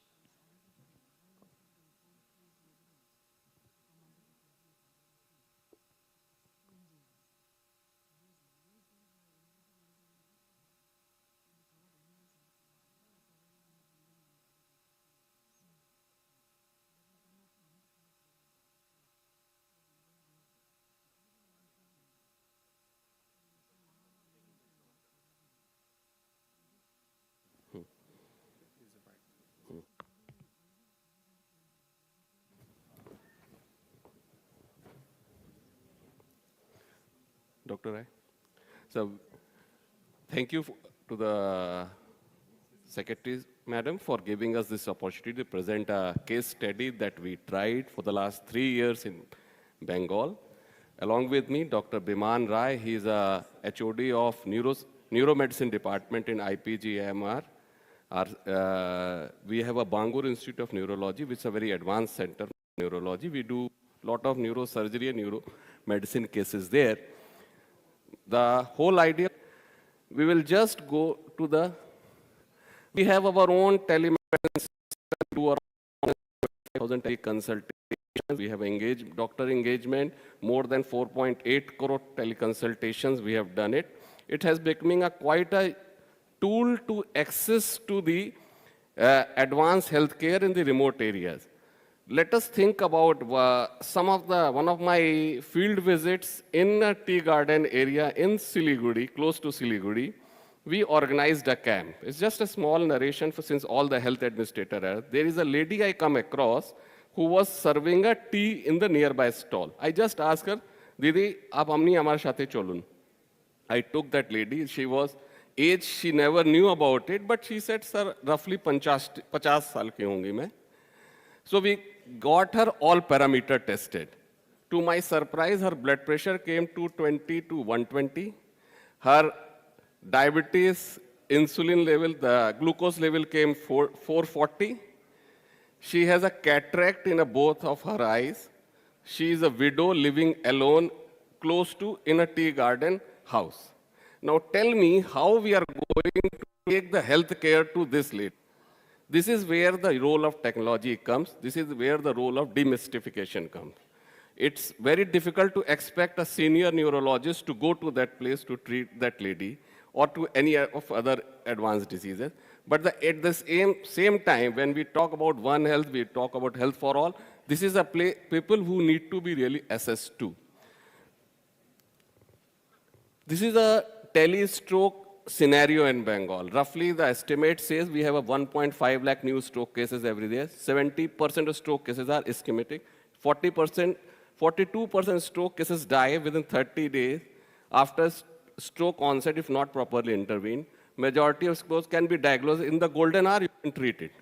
I don't know about anyone else, but we have a little bit of personal experience in the stroke cases. My own Nana ji, उनको लकवा मारा, लकवा या फालिस बोलते थे, उर्दू में फालिस, हिंदी में बोलते हैं लकवा. हो जाता था, 6 महीने लोग बेड पे रहते थे, gradually with a reduced lifestyle they used to die. My own person who works with me, at the age of 50, he got a stroke. All of a sudden, we couldn't make all arrangements for him. For 3 years, it took him to get back his speech as well as the movement. Now, in this period, since he was working with me, we could take care of his rehabilitation, other thing. How are we going to attend this person in the golden hour is a very important thing, because there is not only, it's an individual loss, it's a loss to the economy because of the workable population. So what we did, we launched just post phase 2, we said that let us do a pilot. Can we do it? So we had a pilot mode. We started Bangalore Institute of Neurosciences. We started full-fledged program. We took it from July 2022. We have 41 hospitals connected to this network. Our CT scan facilities are available. We use the teleneurology guidance. And till date, only 9 hospitals have a neurologist. This is a map of Bengal, right from the remotest district in Kuch Bihar District Hospital, right up to in the Sundarban area, we have created these facilities. It's on the main important thing, how good is your hub? So we have a hub primarily it is manned 24/7 by the senior resident, but the senior consultants are also available in the most of the time over telephones. 12, we have, this is some of the things. Spoke is all the facilities which have a 24/7 CT scan facilities can be linked in. We run all our CT scan facility primarily in a private-public partnership mode. And all these things are connected to a cloud server where the CT scan can be uploaded to, so that it can be seen by the doctors in the hub. Flow of work, you understand, sir. This is something, patient arrives, document is on set, CT scan is done. If not done, call on-duty neurologist is approached. He is approachable in the spoke hub, thrombolize if eligible. This is the green slip that we do. These are the cases, actual cases which have happened in the field. This is an entire software, the electronic software that we do. He is a trained MO who has been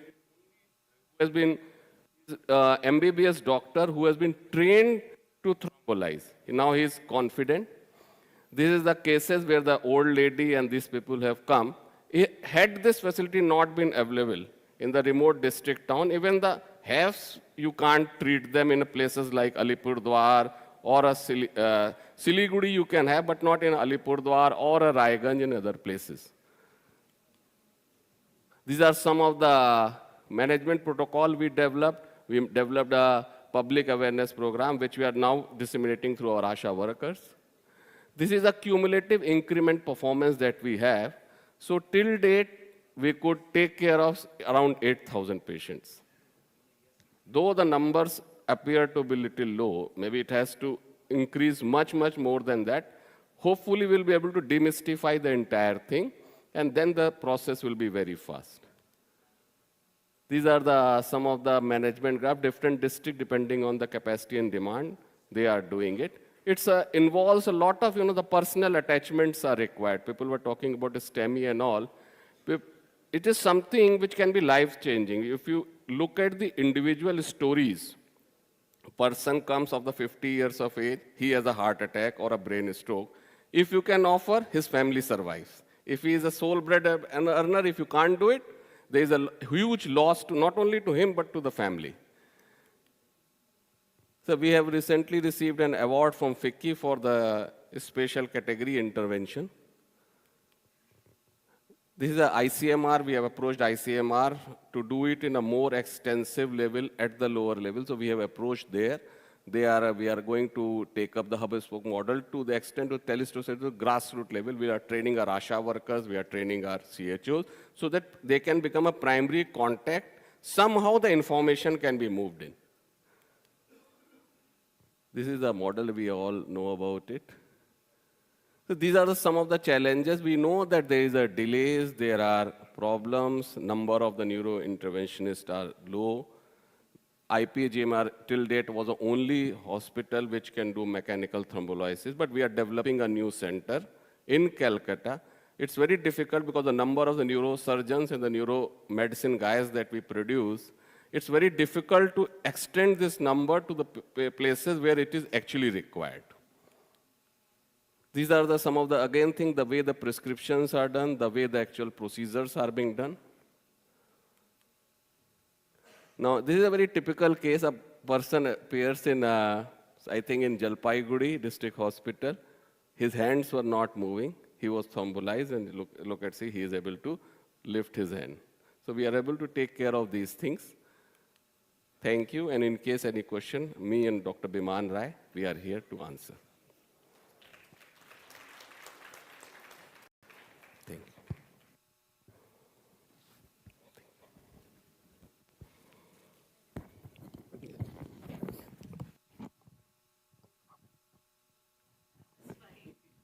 Thank you so much, sir, for that wonderful session. We would request you to kindly stay back on stage as requesting Secretary Ma'am and Additional Secretary Ma'am to kindly join us on stage to present the memento.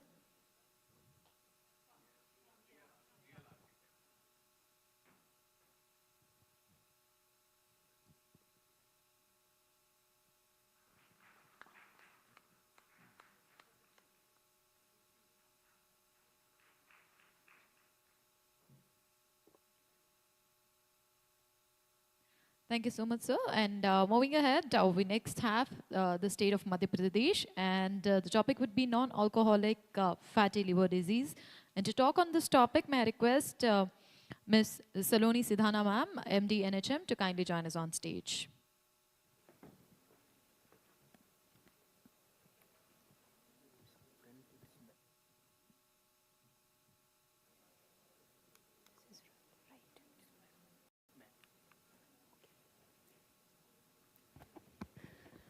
Good afternoon, respected Secretary Ma'am, Additional Secretary Ma'am, respected all the sirs and ma'ams from states, from medical fraternity, my colleagues.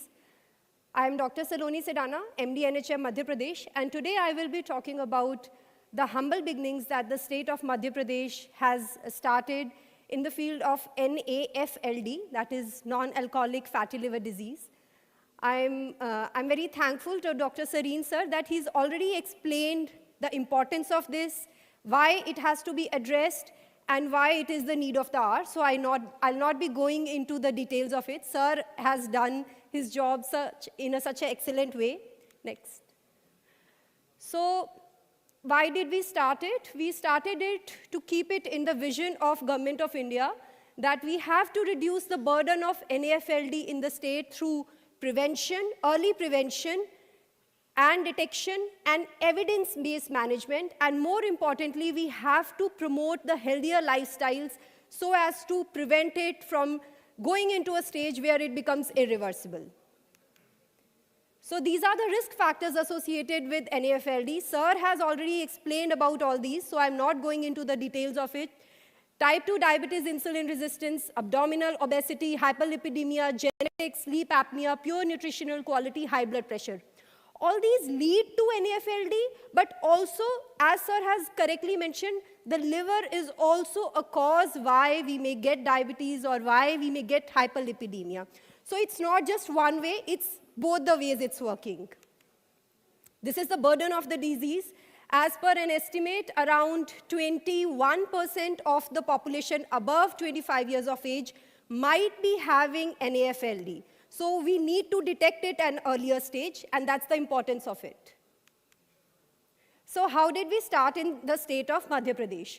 So NAFLD was picked up as a major component in the NCD program in year of 2022. 23 onwards, we started our training of medical officers under the guidance of ILBS and NCD division of Government of India. After that, the medical officers, they were trained on how to screen the population for NAFLD. And after that, they were trained on the standard treatment protocol. And thereupon, in 2024, we started the certificate course for NAFLD with the help of PHFI. So this has really helped our medical officers to identify it and to treat it with the whatever possible is at their institution. But not restricting to medical officers, we also started our training for community health officers so that it can be screened at the community. They were told how to calculate the FIB, fibrosis force score, and the training of CHOs and ANMs was also done. After that, we set up a target for ourselves that we have to screen the population for NAFLD along with the other NCDs. And whatever target is fixed for NCD screening, that is 3.13 crore, we want to screen them for NAFLD. And the other factors which are not so prominent, as sir has also mentioned, if they are not obese, if they are not diabetic, but if they have a BMI of 23, if their hip-waist ratio is high, or if they are getting dark skin at the neck and the skin, then also they have to be screened. And I'm happy to tell that 4.53 lakh individuals have been screened so far in 2024. And out of that, 6,553 individuals have been found to be diagnosed with NAFLD. Referral to PHCs, because we also have hub and spoke model. So the FIB4 score, the ALT, AST, liver function tests, platelets, they all can be done at the PHC. So the referral pathways were also developed. Radiographic scan is being done at the 52 district hospitals. And then the patient comes to the district hospital. As I've told you, 6,500 patients have been identified and put on treatment in this year. And all the drugs that are required for the treatment of NAFLD, RC has been done, and they are available at the PHC, CHC, and the district hospital. So this is the continuum of the care that we are following at the community level primary care screening, and the primary care, at the primary health center, the screening and the testing and the basic counseling for the lifestyle modification. And at the secondary level, the UCG, ultrasonography is being done, specialist consultation through telemedicine, treatment for category 2 and 3 through statins and vitamin E, and lifestyle modification. We have integrated NAFLD with NCD. Reporting, that will come in way forward. Reporting is also being done. Logistics, comorbidity screening, radiology, and drugs have been ensured. So these are few of the best practices. Transient elastography machine, which sir also mentioned, is the gold standard for finding it out. That has been made available through CSR in some of the districts, and camps are regularly being held. Some of these camps have held in Betul, Indore, Gwalior, and Ujjain, and people have been diagnosed with liver fibrosis through this. State has designed a regular register for the reporting on NAFLD, and this register, through this register only, we are backtracking the patients also, and following up the patients also, and doing the entries in Form 6 also. And to follow up strategies, we are maintaining a line list by the CHOs, ANMs, and ASHAs. Patients with comorbidities are also being backtracked and screened for NAFLD. PHC and CHC use standard register, which is common all over the state. Home visits are being done by the ASHA also to ensure that NCD follow-up is being done. Community awareness is a very important part of it. We have designed some of the IC material with the help of our development partners, and they are being distributed at the community level to generate the awareness about NAFLD and to promote healthy lifestyle. We have maintained this NP-NCD diary, and NAFLD is a very important component of this diary. This is bilingual. It is available in Hindi and English, and it serves as a tool for the ANM and CHO to help in the screening and for the medical officer as a decision support system. So these are the challenges. As sir has also mentioned, currently there is no reporting mechanism for NAFLD in the NCD portal. I mean, we would request the government of India that there should be reporting mechanism of NAFLD in the NCD portals also. And reporting and flagging of diagnosis in the NAFLD should be done. Also, we are not able to get the line list of the retrieval of the cases where the BMI is more or which have been diagnosed with other comorbidities so that we can screen them for NAFLD. So if this facility is made available, it will be very useful for us. We have used this opportunity to create awareness, especially the Fit India movement and Eat India campaign, and we have integrated with NCD. Not only it helps with hypertension and diabetes, it also helps with the promoting healthy lifestyle for NAFLD also. Diet counseling is also being done at the health facilities based on local cultural practices, especially promoting the millets and use of nutritional food. Availability of hepatologists is limited in Madhya Pradesh, and that's a challenge for us. Way forward, we would like to have a continuous training for our medical officers on NAFLD. Series of trainings have been done, but CMEs for this topic would really help them in engaging for this cause better. Since we don't have any counselors for the adults, we are going to use in Madhya Pradesh the RKSK, Rashtriya Kishore Swasthya Karyakram counselors, so that, as sir also mentioned, that we should catch them early. So in schools also, to promote the awareness about this, we are engaging our RKSK counselors. And NRC feeding demonstrators, again, because diet counselors, diet nutritionists are not present in Madhya Pradesh in health sector, so we are taking the help of the NRC feeding demonstrator and nutritionists in the Ayush sector to create awareness among the people for the healthy nutritional choices. That's about it. Thank you so much. Thank you so much, ma'am. I would request you to kindly stay back on stage and requesting Secretary ma'am and Additional Secretary ma'am to join us on stage.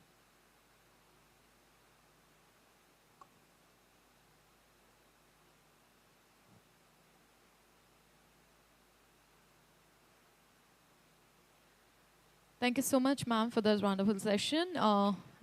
As we proceed towards the next session, as we continue our discussion, we now turn on our focus to the essential component of non-communicable disease management. Cancer care infrastructure. Cancer remains one of the leading cause of mortality worldwide, and ensuring robust infrastructure and seamless care leakaging into pivotal for effective preventative nearly detection, diagnosis and management, treatment and follow-up. This session will delve into the current status of cancer care infrastructure, highlight challenges and discuss the roadmap for assured care and linkages across various levels of healthcare system. To begin the session with, we have a panel of speakers who will guide us through the topic areas, sharing their expertise and innovative approach. And to begin, we'll welcome Dr. Umesh Mahant Sethi, sir, Director of Homi Bhabha Cancer Hospital, Visakhapatnam. So may I request Dr. Umesh, sir, to kindly join us on stage, sir, and over to you. Thank you. Good afternoon, everybody. And I'm standing in front of you just before lunch. So the mandate given to me is to set the stage for discussion on the cancer care policies for the country. And my name is Dr. Umesh Mahant Sethi. I represent Tata Memorial Center, Mumbai, and currently I am director of one of the hospitals which is located at Visakhapatnam, Andhra Pradesh. So why do we need augmentation? This is shown in this slide.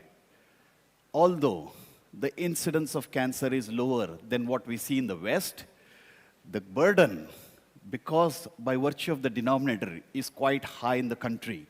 And if you see, the current incidence is roughly around 1.3 million, and it is going to be roughly 2 million in a couple of years to come. And the incidence is increasing both for men as well as women. However, what we lack in the country today is the infrastructure is grossly inadequate. And to add to this, majority of the patients reach out to private sectors for treatment. These are various regions of the country where the types of cancers, leading types of cancers change from region to region. For example, in Northeast, if you see in men, esophageal cancer and stomach cancer are common, whereas in the South, it is lung and prostate, and in the North, again, lung and prostate. And in middle regions, it is mainly tobacco-related cancers, that is mouth and lung. On similar lines, for women, it is breast, cervix, followed by lung, and different combinations in different regions. Suffice to say that these are the common cancers which are seen across the country. We have this nice National Program NCD document which elaborates in detail what are the objectives, what are the strategies, and these are quite in sync with what is happening at the level of National Program for cancer as well. But what is important is, I have highlighted in red, and the need of the hour are what is shown in these 4 points. That is integrated care. And you've heard a lot about various NCDs, and cancer needs to be integrated with these NCD programs which are running at various levels. Most important, which has not been dealt in detail, is the incorporation of artificial intelligence, deep learning, machine learning, so that certain processes can be fastened and the treatment or the intervention can be done earlier as discussed for various conditions. Very important third point is multi-sectoral collaboration, where the other national programs have to be linked. And last, most important is we learn more and more with research and innovation. And to quote, we are working towards Atmanirbhar Bharat, where we need to develop our own indigenous equipments even for cancer. What is found in the literature, and this has come in the latest International Atomic Energy Agency tech doc, are certain cancer models which are useful for low-middle income countries and low-income countries. And I'm proud to say that Tata Memorial Center is one of the models which people look forward for implementing a comprehensive cancer care program. Simple reason that we work on a affordable and accessible cancer care for patients. And the second model which has been implemented mainly in the Northeast currently is the Tata Trust model for cancer care, where they define the model of access through disaggregation, technology-driven integration in the form of teleradiology and telepathology, then standardization of delivery, care delivery, and personnel and training. The latest venture, which is more or less quite successful, is the third model, which is a venture by Tata Memorial Center called as National Cancer Grid. And today we have more than 350 centers under this umbrella. And the importance of this grid is that all corporate world, private hospitals, government hospitals, state health departments are part of this grid. And together, there are a lot of education and training initiatives. There are virtual tumor boards so that every patient is treated with specific indications. We have telepathology, we have telelearning and networking. And most important is there is an opportunity for group negotiation for very expensive drugs which are directed towards cancer. Last most important is we also develop National Cancer Grid guidelines which are optimum, affordable, and implementable, and this has been adopted by Ayushman Bharat as well. The second model, which is the Tata Trust model, depends on the different levels, the pyramid approach, and this pyramid approach is more or less similar to what approaches have been dealt for other NCDs. And if you see the table in detail, these are the basic necessities which are required at different levels. And if you are able to achieve this, we would definitely provide at least 50% of the cancer care for the patients, where most of them present at advanced stages. So to just take you back one step, the augmentation of cancer care, the main pillars of cancer care are prevention, treatment, and palliation. I have put first the pillars of treatment because currently they have not yet arrived in general for prevention and palliation. I'd like to deal with first augmentation of the cancer care facilities in terms of treatment, because we have substantial number of patients who deserve treatment who are diagnosed with cancer. And the reason I have put here is that sadly 75% of our cancer cases are diagnosed in advanced stages.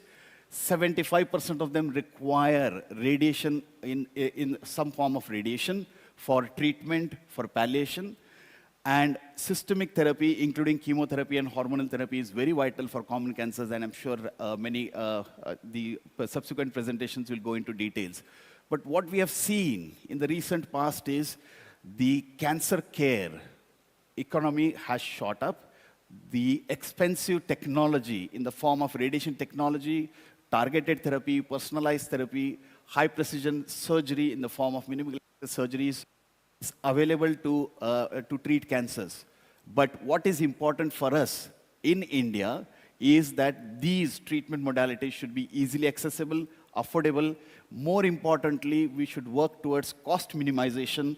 And last but not the least, a cost-effective model has to be in place, because finally, whatever health policies we implement for cancer, we should look at how effective it is in saving lives and how it improves the economy of the country. So I've taken an example of radiotherapy setups because this is a major treatment which is lacking in the country today. This is a graph which was published in 2016, which shows that majority of the radiotherapy centers were concentrated only in South. And you see the North, East, and North, hardly any radiotherapy machines. Having said that, in 8 years, we have enhancement of radiotherapy machines, mainly in the private sector, where we have roughly around 1,000 machines in the country. But is that enough? I would say the answer is no, because the international norms today is 2 machines per million population. And our density was 0.33, that is 1/3 machine per million population in 2016. But now with the addition of new linear accelerators, it has reached to 0.6. But if you see the distribution various zone-wise, again, North, Northeast have very less radiotherapy centers for treatment of cancers. This is a table which shows roughly we still need 1,000 to 1,200 radiotherapy machines to cater for the cancer burden which is currently available. Think about projection to 2035. So this would be doubled in the next decade to go. The second augmentation, which everybody has harped on for all NCDs, is the preventive oncology program in the terms of primary prevention, secondary, and tertiary. And our goal should be in the order of early detection, because a lot of prevalent cancers are still in the community. Second priority should be screening. And third is referral pathways for patients who are positive. And I'm happy to inform you that we have a strong collaboration with the Andhra Pradesh State Health Department, where we have done this pilot study where preventive oncology teams from all the medical colleges were sensitized about the training program for the health workers at the periphery. And through this, what we defined was the pathways in which the sensitization program should be done with the aims and objectives. We also finalize the training material which has to be given to the preventive oncology department. And today, through that training program, majority of the health workers in Andhra Pradesh state have been trained for screening of common cancers. And I'm sure I'm looking forward for the numbers if the presentation happens after the lunch. This is very important pathway which we defined, sitting and collaborating with the preventive oncology department to identify what should be the referral pathways. As somebody said, it is not very important to screen. What is important is to take the patients who are screen positive to a meaningful end, such that these patients are tackled with early detection and treatment as well. The third important component or pillar of treatment of cancer is palliative care. And I must admit, in India today, palliative care is not well addressed in health policies. Irrespective of cancer, all NCDs would require some form of palliative care services, and our aim should be to offer these palliative care services at community level and not at Apex Cancer Center levels. This is a flow chart which shows for cancer. The top panel shows the cancer treatment, and the bottom panel shows what an integrated palliative care service would do at a cancer hospital. But what we are proposing in the future programs is that this palliative care, which I have highlighted in red, that is the patient and caregiver support and home care and hospice care, should be provided at community level, so that not only the patient, but also patient caregiver have a peaceful existence, and the patient has a peaceful end-of-life care at the doorsteps in his house. The fourth augmentation is integration of data-driven decision-making. And again, we are very fortunate to work on this pilot project where we have a venture which is called as Navya approach, where it is a collaborative effort with Tata Memorial Center and Navya, where we have 125,000 second opinion based database. Through this, we did a pilot study in a hub and spoke model in Andhra Pradesh, where we picked up 2 government hospitals in different locations, along with the primary health centers. And the background was that a lot of patients were moving from that district to other places to get an opinion and treatment. So through this, what we did was we incorporated the AI-based opinion. The health worker would upload the reports which have been done at various levels, and the AI would give an opinion as to what treatment has to be provided or what would be the further steps for evaluation. And we did this with incorporation of NCG guidelines. And what we showed was that for internal validation, we took our own hospital to find out whether there is concordance between what we would do as a tumor board vis-a-vis the AI-based approach. And in the other 2 cohorts, we did roughly around 200 patients. And what we show here is 96% concordance between what we would do as a treatment decision for patient in a tumor board vis-a-vis the AI approach. For the other 2 hospitals, roughly around 85% concordance, which is a very, very big deal, especially if patient does not have to travel long distances for opinion and treatment execution. The 5th point, I will not go into the details, but the QCI and ICMR, NCDR, Dr. Prashant Mathur will go into details about this. These are all also very important pillars. And these 2 become important because these are directly related to policy making. And if these are not in place, unfortunately, we do not have a robust cancer registry, and I think Dr. Prashant will go into details, because of which the policy making decisions are very difficult today. The second last augmentation I personally feel is that if we are treating all these patients in future, we need a very comprehensive rehabilitation program for these patients, whether it is cancer or NCD, and that comes from the survivorship care. And this I have taken a picture from the NCI, who deals into detail about this survivorship program in detail. And you should integrate the research component, because cancer survivors not only survive from cancer, but they also have side effects of cancer, and the side effects of cancer relate to other NCDs, or they have coexisting NCDs. So this needs to be integrated in an efficient way in the form of research as well as care. The last couple of slides, there are a lot of opportunities, and this opportunity has to be kept in mind today if we want something 20 years down the line in the form of research and innovation. This is another cartoon which I have picked up from International Cancer Corps organization, where I am part of it, where the emphasis is on we should participate in global oncology research. If we participate, then a lot of the treatments which are being researched is applicable in India. And if we do that efficiently, we will get a lot of opportunities to develop our own treatment strategies and make it more cost-effective and accessible. The other important opportunities which I've highlighted here is the use of novel technology. We have a perfect platform today in India to work on implementation research, which is not seen very well in the West. Because in the West, they are beyond implementation research. But for us, if we have to implement across various strata of society, this is a very good platform for research. The other easily low-hanging fruit is therapeutic nuclear medicine, where today the cancer treatment is in the form of a targeted therapy. And if you have a radioisotope, which is our strength in India, we could use that for developing novel treatments. And this is in progress in Tata Memorial Center for defining new therapeutic molecules.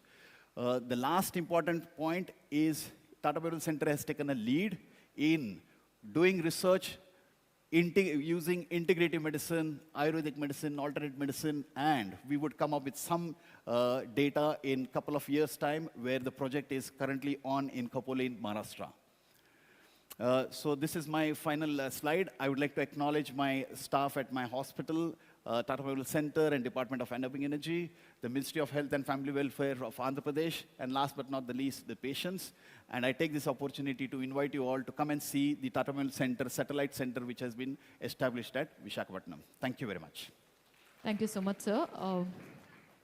May I request Secretary Ma'am and Additional Secretary Ma'am to kindly join us on stage for the appreciation of our speaker.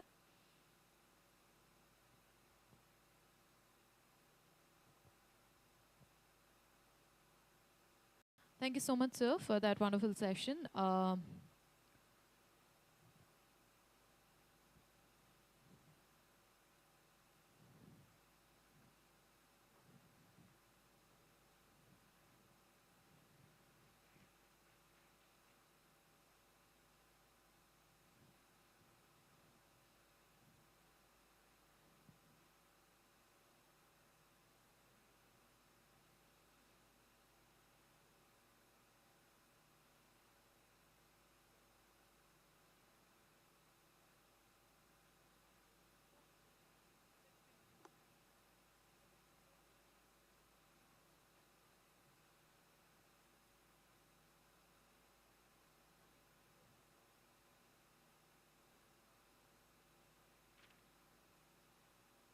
As we proceed to our next speaker, we would request the next topic is all about role of tertiary care center in cancer care, and the speaker will be Dr. Ashish Gulia, sir, Director of Homi Bhabha Cancer Center, Chandigarh. May I request you on stage, sir?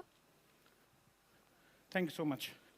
Good afternoon, everyone, and sincere thanks to Ministry of Health and Family Welfare for giving us this opportunity to speak to you, all of you, and share our experience at Tata Memorial Center. I requested Madam to let me be in before the lunch. I know hypoglycemia levels are high, but I think it is absolutely in sync with what Dr. Man Shetty has said, and I think it will make a lot of sense when you see it. So Umesh told you about the strategies which we need to plan across country so that we can augment cancer care. Dr. Prashant will tell you that ICMR's data, which talks about 14 lakhs new cancer being diagnosed every year. And Umesh told you what all 6-7 components we can use to strengthen it across India. My job is to break that and tell you that how you need to go to the ground and implement it. And this is what I'm going to speak. I'm an orthopedic surgeon by profession, worked at Tata Memorial Hospital for 17 years, and then moved to another center of Department of Atomic Energy under Tata Memorial Center in Punjab. So this center which we have created is again a Department of Atomic Energy Center, which tends to give you an insight on how do we deliver. And again, I'm going to use the same document which Umesh spoke, the IAEA document, which talks about how we need to develop the cancer care model.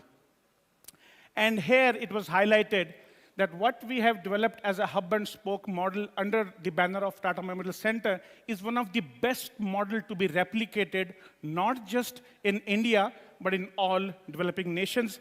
And my talk will be summarizing these issues and efforts of Department of Atomic Energy. Essentially, if you want to give a cancer care, I'm sorry, we are all talking about service, service, service, but it's not going to happen unless and until you have these 4 pillars integrated under your cancer care. You need to educate and have skilled manpower. You need to do the right research, which is applicable to our population, and obviously work on public health to prevent the cancer. And hence, when we talk about a tertiary cancer care center, we need to integrate all these 4 components into this. First, I will talk about service. You see this heat map we've used in a couple of earlier presentations as well elsewhere. These are the number of the patients which were geotagged and seen, which presented to Tata Memorial Hospital, I think in 2010. And you see that huge number of patients have come from various parts of the country. And this we actually used to assess the need of developing more tertiary cancer care center in different parts of the India. And this is exactly what led to decentralization of a centrally one of the best pioneer tertiary cancer care center which globe has seen, that is Tata Memorial Center.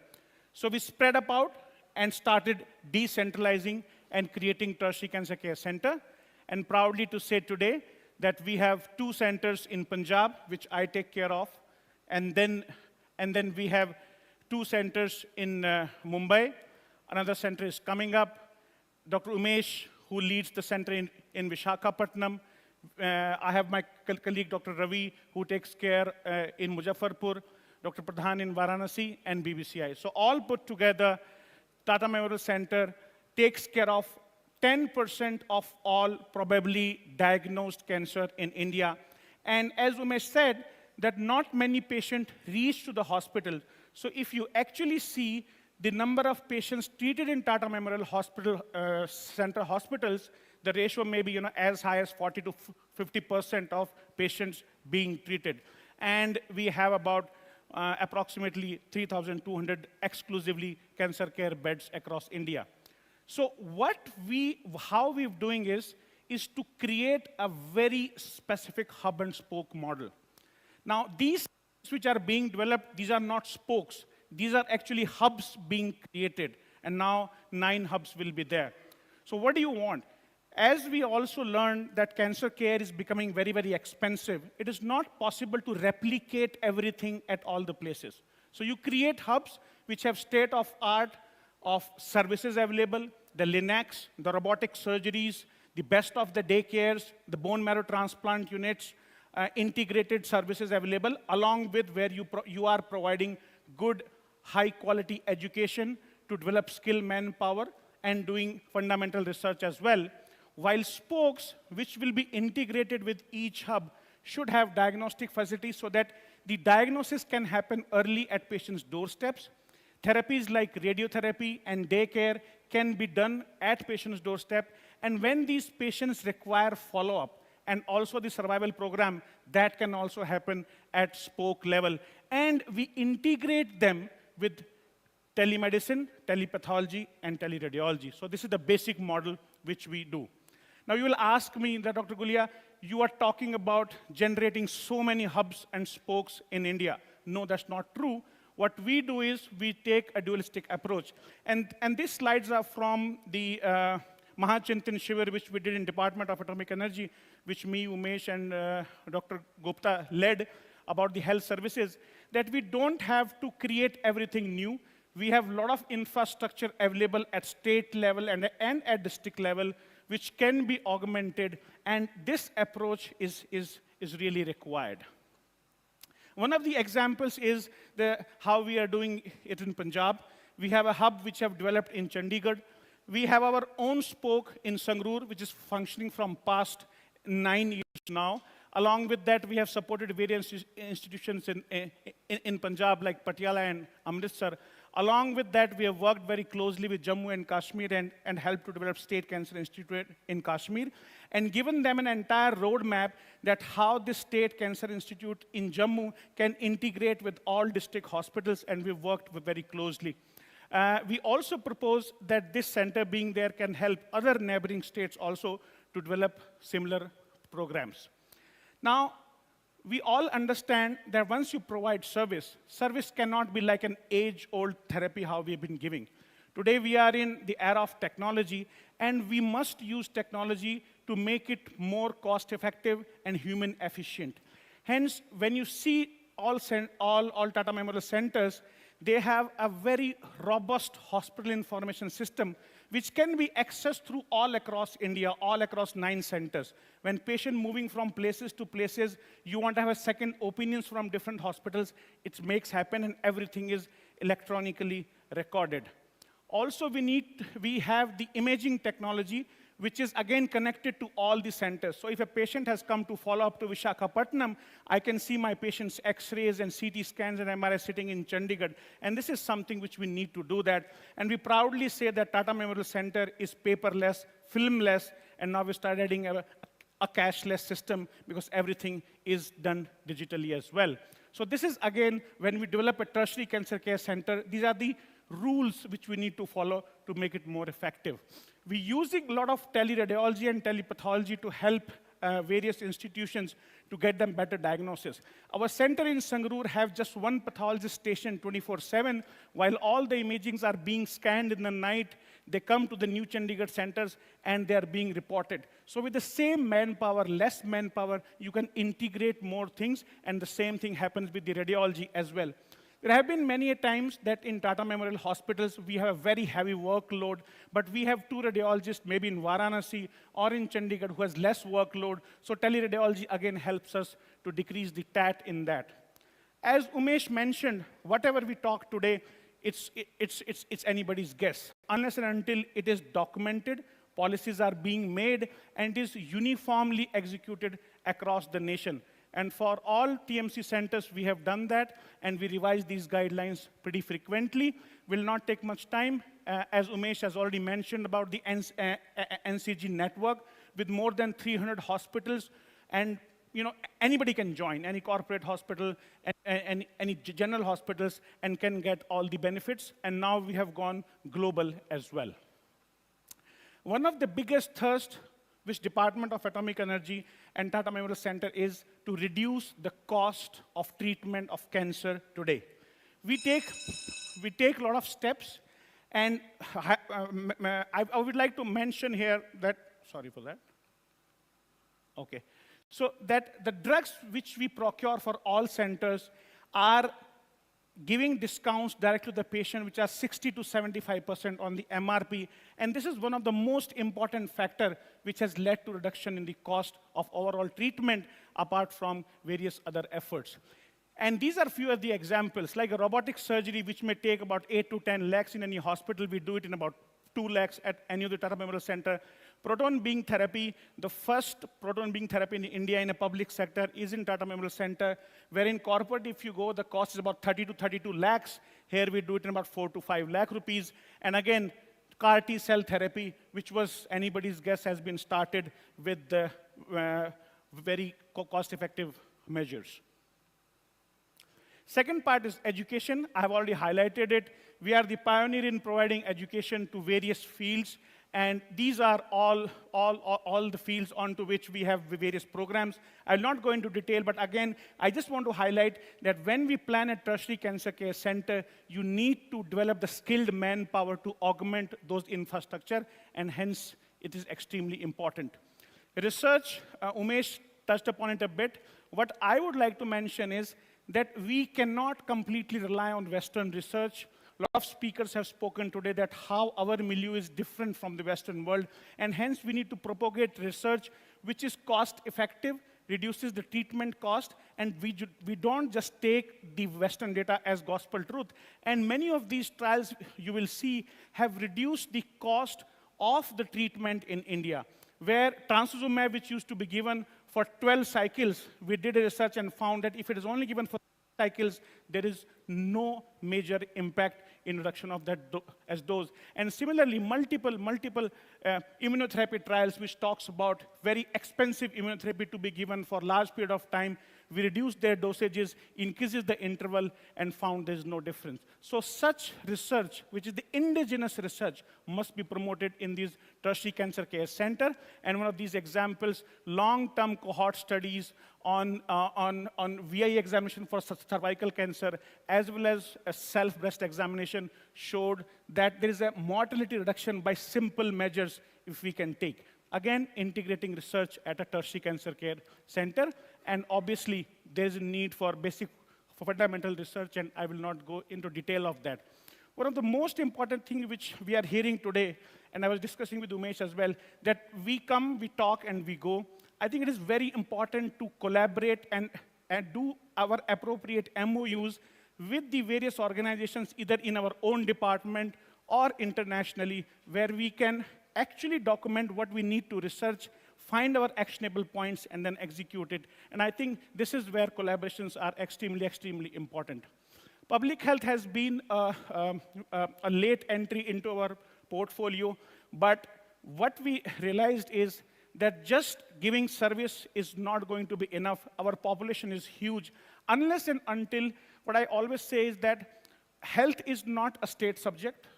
Health is not a subject of center. Health is a subject of individual. So unless and until I am doing effort to make sure that my health is okay. No state or central government can give enough money or infrastructure to take care of such a huge population. So hence, we need to work a lot on public health. These are the domains onto which we work. This is a massive, massive field. Regarding cancer registry, Dr. Mathur is there. He's going to speak. And there are a lot of initiatives which I have mentioned here has been taken, which should, again, be an essential component of a tertiary cancer care center. I'll skip that, and these are a few pictures from the healthcare initiatives. And also, this slide I put intentionally because today we were talking about other NCDs and cancer was a separate subject. But we all need to understand this all integrated, and the biggest example is that how obesity can lead to different kind of cancers, and research is already there. Last couple of slides, we're not just looking at allopathy, we are integrating various other philosophies as well. This randomized control trial, which shows a significant difference in the mortality where yoga was incorporated in breast cancer patients. So something of this sort needs to be, again, highlighted and integrated. And lastly, as Umesh also mentioned, that in Khopoli, we have started this new center called as ICTRIC, where we are looking at how the Ayurvedic vanaspatis can be incorporated in the allopathic treatment. And we are not upfront looking at that they will cure it, but we started looking at how they can decrease the toxicity of the treatment and where patient can be able to take complete outcomes. And such a similar center we are also planning to start in Chandigarh, where in the foothills of Himalayas, we might have different vanaspatis. So my summary slide, we need to understand with the data available, with the registries available, what is our burden, what is our cancer load. Along with that, in the back end, we need to have our collaborations going, either in our own department or various ministries and internationally. And our aim should be that at state and district level, we should be able to give a uniform cancer care. And that should be executed with the help of an hub and spoke model with clear guidelines, what's happening in hub and what's happening in spoke. Along with that, we require strong willpower from our ministries, from our various other stakeholders, so that we can start executing these policies at multiple levels, right from education to legal enforcement and public awareness, and maybe help to give best possible evidence care for cancer in India. Thank you so much.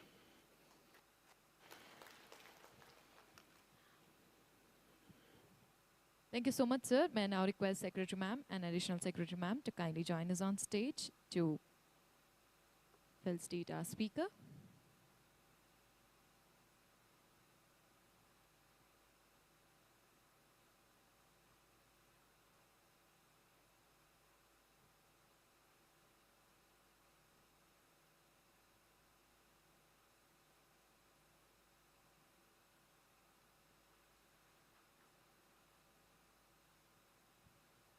Thank you so much for the wonderful session. Ladies and gentlemen, now we disperse to lunch. We'll see you back by 2:30. Thank you so much. See you all around by 2:30 p.m. Thank you. I would just request all, because we are already falling short of time. We are 1 hour late. So many people have their evening flights to catch. So if we could gather early, it's 1:50. So around 2:30 sharp we'll start. And all the 5 experts are left out now, so they will first make the presentation, and then we'll have the back-to-back states presentations.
Faces smile,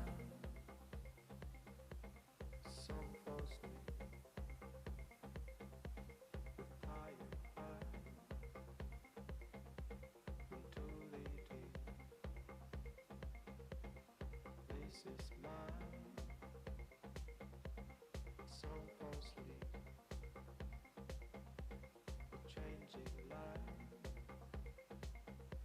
Make me feel real.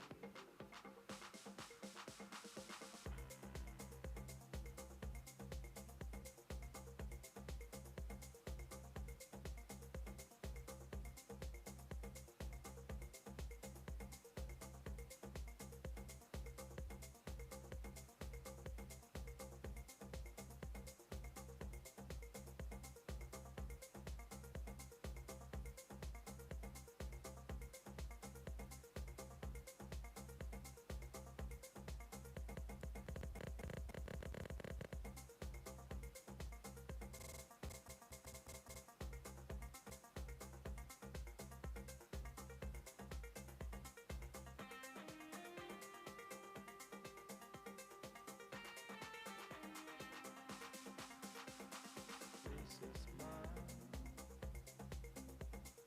some fall asleep with tired eyes into the deep. Faces smile, some fall asleep with changing light. Make me feel it.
Well, good afternoon, ladies and gentlemen. We request your presence inside the hall as we are about to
Very good afternoon, ladies and gentlemen.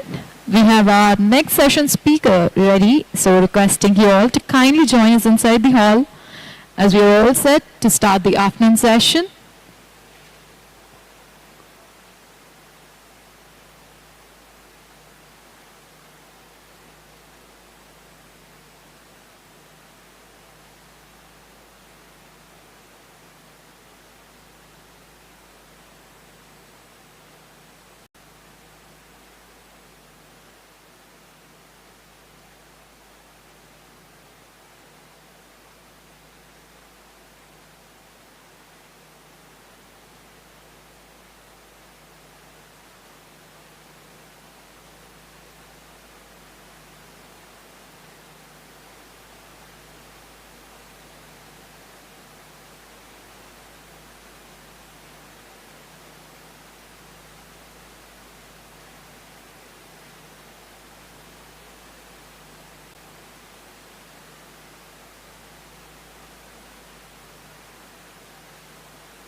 I would request all our dignitaries to kindly take their seats. I would request the dignitaries to kindly settle down as we are all set to start the afternoon session.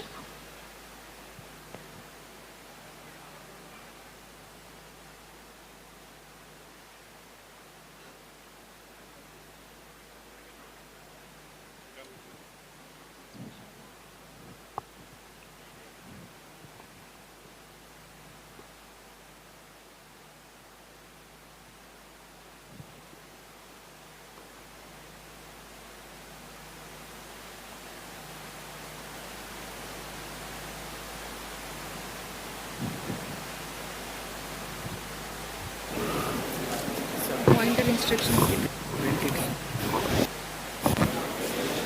Very good afternoon, ladies and gentlemen. Right after the lunch, I hope you had a great, delicious lunch. And moving ahead, we are super excited for the next sessions coming up, which will have a lot of knowledgeable things to take away today. Starting off, now we're having the session on cancer care registries, hospital and population-based registries. So the session will be taken by Dr. Prashant Mathur sir, Director of NCDIR, ICMR, who will present on cancer care registries and their roles in generating reliable statistics and guiding future efforts. And with a huge round of applause, may I request Dr. Prashant Mathur sir on stage. Good afternoon, and thank you very much for the organizers and the ministry for inviting me and giving us an opportunity to present about cancer registry. This is the only disease registry in the country which is thriving for 43 years and doing very well nationally as well as internationally, and would present why we need evidence, well-curated evidence for action. So, cancer registry serves as the eyes and ear of cancer prevention and control. It is a cancer information system. Cancer registries are not an end in themselves, but they are a means towards the end. It collects primary data from patient records, but more importantly, it grows and survives on data linkages from other databases where primary data collection is not possible or very difficult. There are mainly two types of registries, population and hospital-based registries. The major difference is the population-based registry focuses on information on cancer occurrence, that is new cases, death, distribution, trends, stage, survival, and is used for projections and impact of programmatic interventions at the population level. Whereas hospital-based registries are more oriented towards clinical care, management, outcome, and also measure a lot of treatment modalities, utilization of these treatment modalities. Cancer registries are very important sources to generate hypotheses for research. It will identify a problem for which further research is needed, and one can also do much more detailed analysis from the existing data sets in the registry. But if you want more data linkages to address issues around equity, cost of care, resource allocation, clinical care, we need more insights into causes, treatment modalities, and etc. ICMR started the cancer registry program in 1981. And we started with a very few registries, 6 registries spread out across the country. But a landmark study was done in 2001 and 2 in which we mapped district by district cancer burden. And this really opened the eyes of the policymakers and cancer control program that we are sitting on a time bomb. And thereafter, there was a rapid expansion of population-based and hospital-based cancer registries, including we realized that northeastern states are having a very high burden of cancer. So to your left is a network of 37 population-based cancer registries managed by the ICMR, but yet there are 8 states where there is no population-based cancer registries, and this is my request to this humble audience that please do consider having at least one population-based cancer registry in these states. But if you look at the hospital-based cancer registry network, our presence is there in almost every state and most large cities. We also run Atlas programs where state by state, district by district cancer data is collected, but these are short time-bound activities. So we did Punjab Cancer Atlas in 2012-15, which led to the setting up of the Patiala population-based cancer registry. Then we did Haryana Cancer Atlas, we did Karnataka Cancer Notification Atlas. Currently, we are running an atlas in Rajasthan, Andhra Pradesh, and Himachal is to be soon initiated. And it will be very nice to see more states joining. There are some states in discussions with us. more states could be joining us to strengthen their own cancer registry and the statistics. So we are now collecting data from over 7,800 institutions, labs, health centers for the cancer registry. And our database has been strengthened since last year. Data from the Ayushman Bharat is being shared with us for cancer. And also the 9 population-based cancer registries which are managed by the Tata Memorial Center, and the entire Tamil Nadu State Cancer Registry Program is also sharing data with the National Registry. Cancer has been made notifiable in 17 states, and this has really helped the collection of data in these states. But these are administrative or gazette notifications, these are not legislation, but that is enough. So that is something which helps cancer registration a lot. As an output, this paper came out in 2018 to show a 26-year-old trend in cancer incidence across the country. And you will not be able to read the figures. But what you can appreciate is the change of colors. There is a 3 to 4 times increase in the incidence of cancer in 26 years. And that itself is quite alarming at the rate we are going. We are 163rd country in the world in cancer ranking with a crude rate of 96 per 100 million. When we have a good, robust cancer registry, on the top are listed the states, on the long axis are the types of cancer. We can tell you what are the leading sites of cancer which cause death in these states. So this is the power of a strong registry and its network. This is a very recent data I am showing to you on the age-adjusted incidence rates for cancer. These are 43 population-based cancer registries, and this includes some of the registries of the Tata Memorial Hospital. And for the first time, we are reporting on the state of Kashmir also. You can see that there is some, I think, translation problem, that cell range has a value over there. India is not one. So from top, Aizawl in males and females, which is around 257 per 100,000, Osmanabad Beed in Maharashtra is reporting 38 per 100,000 population. So there is a lot of heterogeneity in our incidence which is happening. This is a question which we are asked many times. What is the lifetime risk of developing cancer? The lifetime risk in India is 1 in 9, whereas in the US and other European countries it is 1 in 2 to 1 in 3. So we still have an opportunity and a time to scale down the burden of cancer. And you can look by the sites: lung cancer 1 in 68, breast cancer 1 in 29, so on and so forth. If you look at the year 2024, males incidence, the proportions are, I don't know, there is some display problem, some technology issue. But on the top is mouth cancer, followed by lung cancer, and similarly, but for mortality, it is lung cancer. So lung cancer has rapidly risen in the last 10 years, and it's just not tobacco, because surveys are showing that there is a decline in tobacco. It has more to do with pollution, air pollution, indoor as well as outdoor air pollution. Similarly, this is for females. I'm sorry it is not showing up, but the first bigger red pie is breast cancer, followed by cervical cancer. So this is what we know. This is a slide I am showing you that since we tracked cancer, breast cancer and cervical cancer since 1984, in 5 population-based cancer registries, Bangalore, Barshi, Bhopal, Chennai and Delhi, the red line is breast cancer, the blue line is cervical cancer. Somewhere around late 1990s and early 2000, the crossover happened. When the decline in cervical cancer was happening, breast cancer was rising.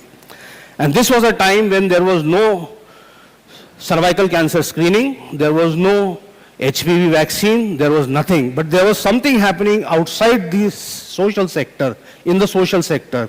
Literacy was improving, age of marriage was getting delayed, age of first child was getting delayed. These are now protective factors for cervical cancer. So while we pursue cervical cancer elimination, we should not forget these factors which have brought down the rates of cervical cancer. There are parts of the country where the cervical cancer rate is around 4 to 5 per 100,000, which is the WHO target for cervical cancer elimination. We did a population-based cervical cancer and breast cancer analysis. The first one is cervical cancer. The pooled analysis is 51.7. So that means 51.7% of the cervical cancer patients survived for at least 5 years. This is an increment in the last 10-15 years by 10 points, where it was 42 earlier. Similarly, for breast cancer, we have 66.4% 5-year survival. Why survival? We are investing so much in cancer treatment and cancer prevention screening. Unless we don't know survival rates, all these efforts go waste. We are not even talking about recurrence of these cancers, but pure survival of these cancers. And then when we look at our hospital-based data on nearly 18,000 breast cancer cases, stage 1, 2, 3, 4, very clearly the importance of screening, why we need early detection. If you are stage 1 breast cancer, the 5-year survival is 87.8%. But if you are stage 4, it is 39.8%. So need screening and early detection to improve the 5-year survival of these patients. Registry has systematically documented that we are seeing majority of the patients in stage 3 and stage 4. That means locally advanced and distant metastatic cancers. The complexities increase because when we look at treatment modalities, these late-stage diseases are heavy guzzlers of resources. That means they need much more of multimodality treatment, much more of radiation therapy, and poorer outcomes. And this gives a fair idea of where our resources on surgery, chemotherapy, radiotherapy, multimodal therapy, as well as systemic therapy are going. And on the Z-axis are listed the breast cancer, cervical cancer, head and neck, lung, and stomach cancers. We looked at our registry data in terms of radiotherapy utilization. The data shows that actual utilization of radiotherapy in India is around 48%, whereas the recommendation is around 60% of radiotherapy utilization. And which are the cancers using most?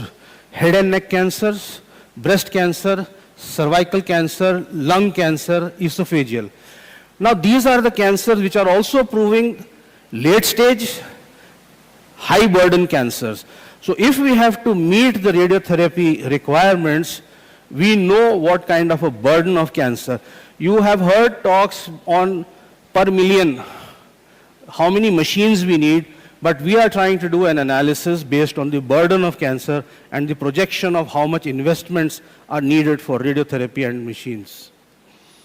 So what we project for 2030, in 2024, we were seeing around 15.6 lakh cases of cancer every year. If we don't correct things, then by 2030, we will be around 16.4 lakh cases of cancer. Tobacco-related cancers contribute to 31%, whereas breast cancer contributes to 15.6% of the cancers. So we know that where our future lies. We did this analysis because we have a registry. We correlated this to find out tobacco-related cancers are 38% population attributable fraction. Now this is a public health action. You know what are the cancers. Alcohol, 9%. Overweight, obesity. And I compared this with some other countries. If you look at our problem is solid fuels. Use of solid fuels is contributing to 21.4% of the cancers by way of indoor air pollution. Whereas in the West, solid fuels is 1 to 2%, but they have a bigger problem of overweight, obesity, and also of alcohol use. We also estimated where are we as far as the sustainable development goals are concerned. overall we are seeing a reduction of 11.5%. So we are way, way far away from the target for Sustainable Development Goals for 2030. So another very important is why we need linkages of cancer screening programs with the cancer registry. Because ultimately after 10 to 15 years, 20 years, you would like to know what is the impact of screening. Not numbers screened, but did it bring down the stage from stage 4-3 to stage 2 and 1 and pre-cancerous stage. That only a registry can tell you. And so there is a gap because screening stops at district level and registries are at their tertiary level. So this gap between district and tertiary care is where the patients fall, the data falls. And so if we link our cancer screening programs with the cancer registry, it becomes a continuum of data to show effectiveness of screening. So to conclude, I always say this, please make cancer a notifiable disease. It will reflect our sincerity and commitment to make an impact on cancer as it is done worldwide. Strengthen linkages to cancer for all databases at national, subnational level which deal with cancer in any way, whether it is medical colleges, clinics, hospices, including Ayush health facilities. Death data we need by cause of death. So registrar of birth and death offices should be linked to the registry. Because today if people ask that how many people die of breast cancer, we can't answer authentically because we don't know people are dying. First diagnosis is cancer. Whether breast cancer or not is very difficult to ascertain. Utilizing registry data for cancer prevention and control. So this is a very important gap which we need to strengthen in our ways, in our days to come, to take evidence for not only developing actions, but monitoring actions and assessing the impact of those actions. So if our tobacco control efforts are strong, we will see a decline in the tobacco-related cancers and so on and so forth. One of the major reasons for registries' difficulty is our electronic health records system is weak. And we need to strengthen these as well as to make them ABDM compliant so that data transfer and cross connectivity between databases happens at ease. Thank you very much for your kind attention and the opportunity given. Thank you so much, sir.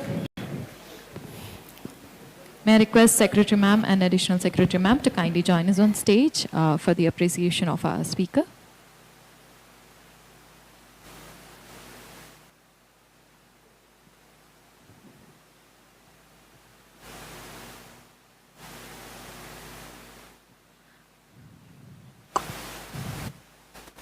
Thank you so much, sir, for that wonderful session. We now move to the essential session titled Cancer Care under NCD, Bridging the Cancer Care Gap, from screening to diagnosis to treatment and follow-up. This session will provide comprehensive view of tackling key cancer types under the National Program for Non-Communicable Diseases.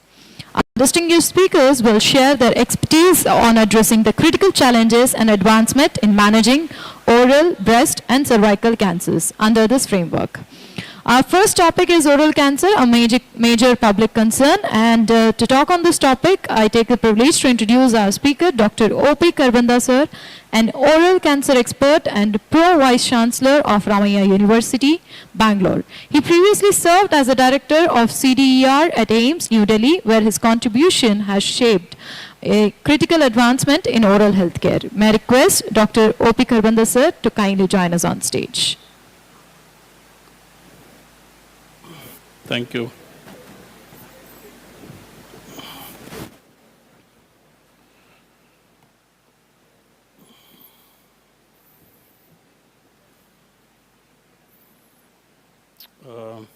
Thank you and good afternoon, everyone. Secretary Ma'am and all the distinguished guests and, of course, from different parts of the country. I have been given to ask on oral cancer. Now, this is a subject which is very dear to us because it is causing a lot of havoc in the society. and impacting the life of people. It can present forms. It can present in many forms. So it can affect lip, it can affect tongue, buccal mucosa, very common, and the lesion which you see on the left is a very well-developed cancer. The treatment of oral cancer is not easy. You require experts who are head and neck surgeons. You require chemo, you require radiation, and you require rehabilitation. So it's quite a complicated affair. Cost is very high, and only very few centers in the country are able to offer true cancer care. Because this will also require help from the plastic surgeons to rehabilitate the parts which are removed, help from the dental people who would replace the mandible and then put the teeth there. Even with all efforts, the survival is only 5 years. So this is a flip side or the negative side of the treatment of oral cancer once the cancer is established. The burden of care, Dr. Prashant has already mentioned, but this is what I could get from the WHO site, which is about 100,000 cases, additional cases. Also, we in India, we are also a capital for oral cancer because we have, the burden is 1/3 of total global cancer. When we look at this data from the Global Agency on Cancer, what we see that for India, in males, it is ranked first. Although the data shown by Dr. Prashant was slightly different, but it really doesn't make a difference. It is one of the major cause of, one of the major contributors to the oral cancer. In women, it is fourth in the rank. Then there have been certain projections with the cancer. People have tried to project what would be the X number of cases coming, and this projection for 2025 is about new additions of maybe 70,000 cases. The increase in cancer is about 100 to 200-fold in India, which is very, very high. And the important thing for us to know is that before oral cancer comes in, there is always something in the mouth, which we call it pre-malignant lesion. This pre-malignant lesion is often called leukoplakia, but there are many more types of lesions which are also precancerous, which includes erythroplakia, which is in fact much more dangerous than leukoplakia, and also lichen planus. So there is always a course from pre-malignant to malignancy. The other thing is that these forms of pre-malignant lesion can appear in different parts of the oral cavity, and sometimes they are not easily visible. They are not accessible. And also, if we have early diagnosis, there is a possibility that we can do better treatment and reversal. So there is a very fine line between pre-cancer and cancer, and that is an histological and not clinical. So therefore, any patient with such kind of a lesion would obviously need biopsy and an expert to diagnose histologically. The clinical diagnosis of cancer is made only when it is frank cancer. But before that, you need a histological diagnosis. The verrucous type, little bit hairy type of leukoplakia, is the most malignant. Malignant conversion is the highest. While lichen planus, which is also sometimes seen on the skin and also on the mouth, is also a kind of precancer. There have been a few etiological factor studies which are well known, but here I like to point out one important factor, which is areca nut. Now, areca nut is consumed in Asia, India, Taiwan, Indonesia, and it is consumed in many forms, which includes quid, or which includes mixed with lime, and also there are so many smokeless powders being promoted by the so-called big people, which is also a concern. I will come to that later. So areca nut is a thing which we should attend to. The other alarming thing which is important is that the trend to have younger age with cancer, oral cancer, is increasing. And there are enough evidence on areca nut to say that it is directly connected, the consumption is directly connected with the cancer, oral cancer. Now, it has been already classified as group 1 carcinogen. And in spite of that, our consumption in the society perhaps has not decreased, maybe it is increasing. So, I'm trying to get your attention towards areca nut, betel quid, how this can be, the consumption can be reduced by social change or by bringing a law. I think that is something we should ponder over. Other important thing which has been now alarming is, other than tobacco and smokeless tobacco, HPV and oral microbiome, poor oral hygiene is getting linked with oral cancer, and also HPV, along with smoking and alcohol, is causing disastrous effect in the oral cavity. This is something which is very alarming. These guidelines were made many years ago, and I was part of this group who developed this protocol, and this is how the screening in the country is happening.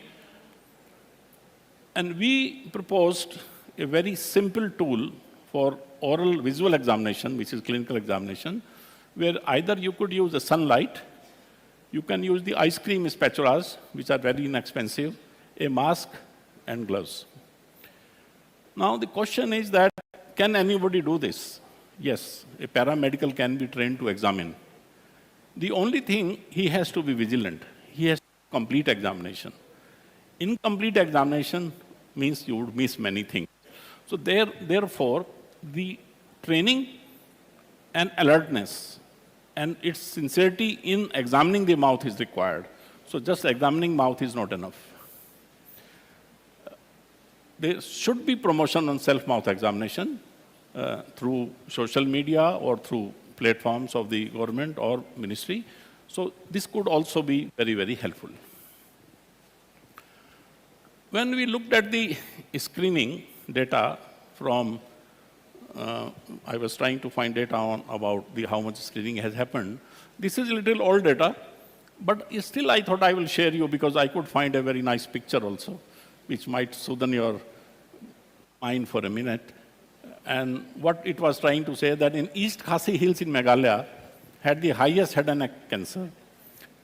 It was, I think, for males, and for females, it was Arunachal Pradesh.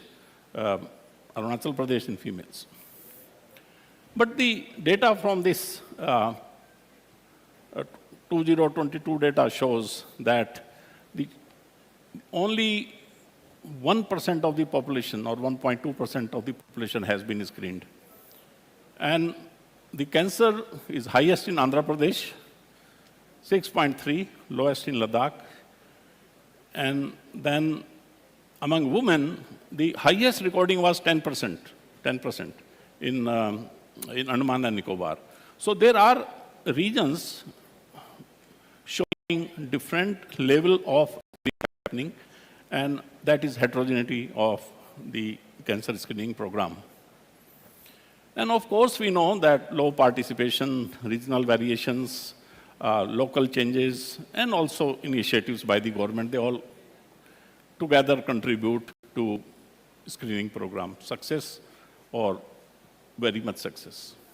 So I'm repeating this particular slide, I have intentionally done it, that if we could screen, we could prevent. And for that, although we have, Dr. Prashant is here, I've been talking to him earlier also, that we should have a registry for pre-malignant lesions, not for malignant. Of course, we need oral cancer. So if we know during screening, all those people who have some lesion in the mouth, if they are recorded, they are counseled, they are giving medical treatment, oral hygiene treatment, sharp tooth is removed, faulty denture is cleaned, and all those things can reverse from pre-malignant to normal mucosa. That is what I think is required. Then also there are 2 studies which have shown that if you interfere, you could reduce, and one of the famous studies from Kerala, where they say if you do oral visual examination repeatedly, and you also get involved with change of habits through repeated counseling, it helps. It helps. The now question comes that what is the best way to screen? Which method? So there are many methods, but still oral visual examination, clinical examination is considered the best. And whether we should do at 3 years, 5 years, or 10 years. And the second question is that should we do or only those who are at high risk? The outcome of this study shows that the most cost-saving approach was conventional oral visual examination at an interval of 10 years.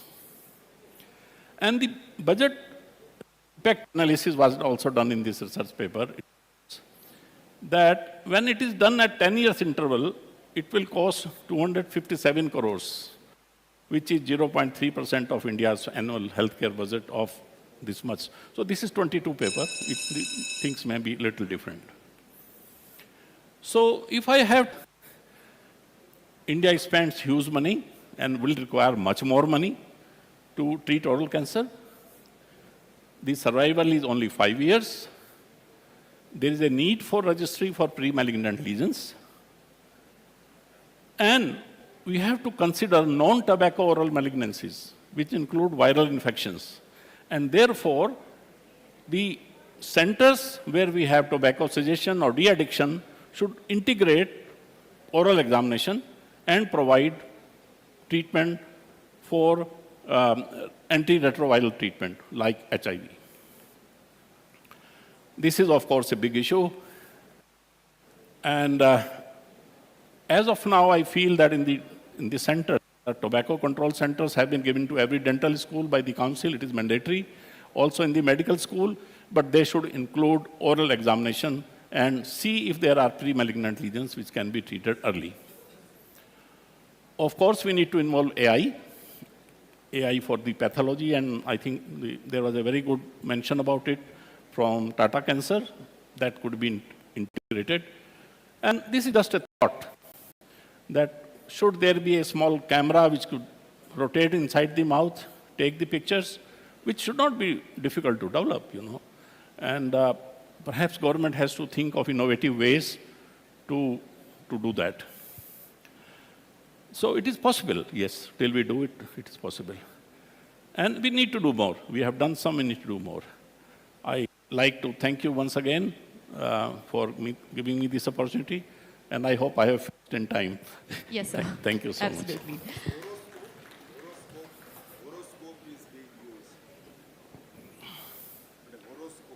Yeah, there are many devices already in market, but their efficacy, sensitivity, reliability need to be tested. Because in the mouth... Any testing is done from the institute, your side? Any?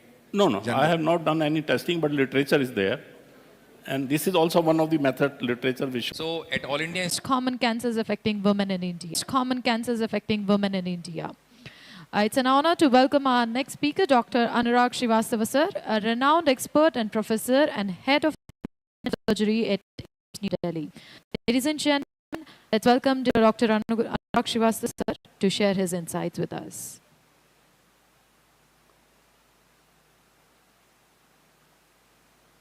Charge NHM, Major General Kotwal, in charge NHSRC, Dr. Neha Dhumka at NHSRC, secretaries of all the states, sisters and brothers. It fills with joy unspeakable to present the cancer care through National Program for NCD, Bridging the Gap for Breast Cancer. Next slide. The new revised operational guidelines for control of NCDs have been published in 2023. The objective of presentation is to enhance the breast care through under the NP-NCD program by raising the awareness, early detection via screening initiatives, timely treatment, and improve access to multidisciplinary care in order to reduce mortality and morbidity.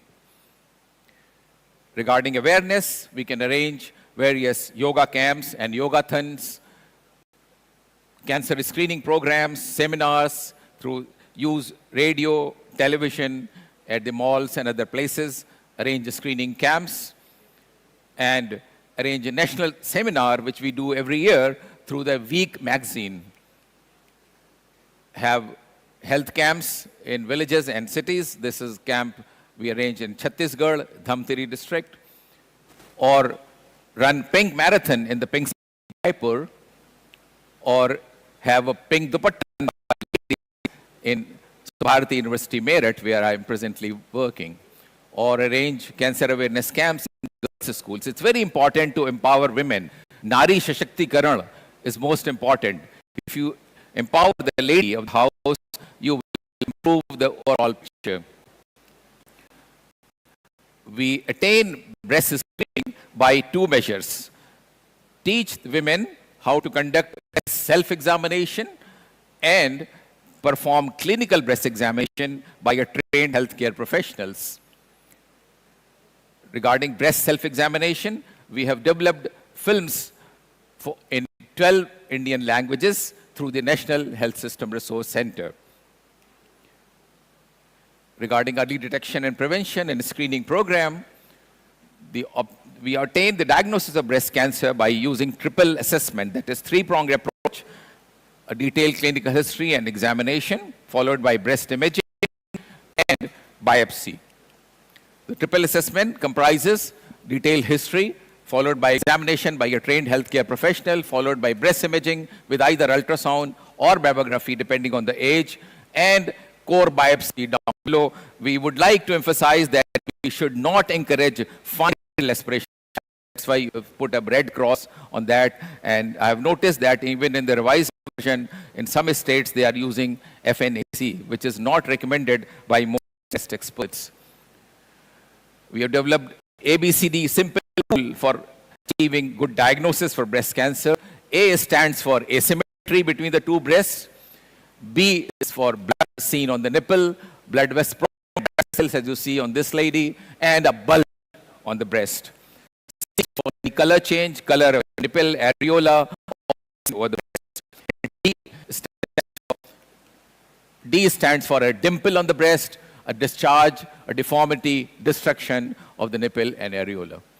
Breast imaging comprises either ultrasonography or mammography. Mammography is undertaken in two views, the lateral view and the craniocortical view. And ultrasonography is very helpful in distinguishing benign lesions, which are seen typically as round lesions, wider than taller, and fibroadenoma and cancer, which is seen as taller than wider, irregular, sharp margins. The biopsy confirms the histological diagnosis using a large core needle biopsy. The key elements of organized screening program are depicted here, and every element of this, right from policy and finance to quality assurance to health system strengthening, every element is of equal importance.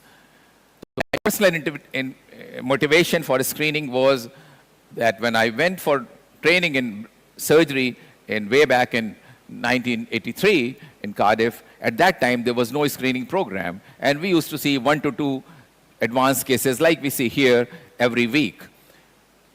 Then national screening program was launched in Britain by NHS in 1988 and revisited Britain in 2005, And the entire 1 year, please believe me, there was not a single case of advanced breast cancer.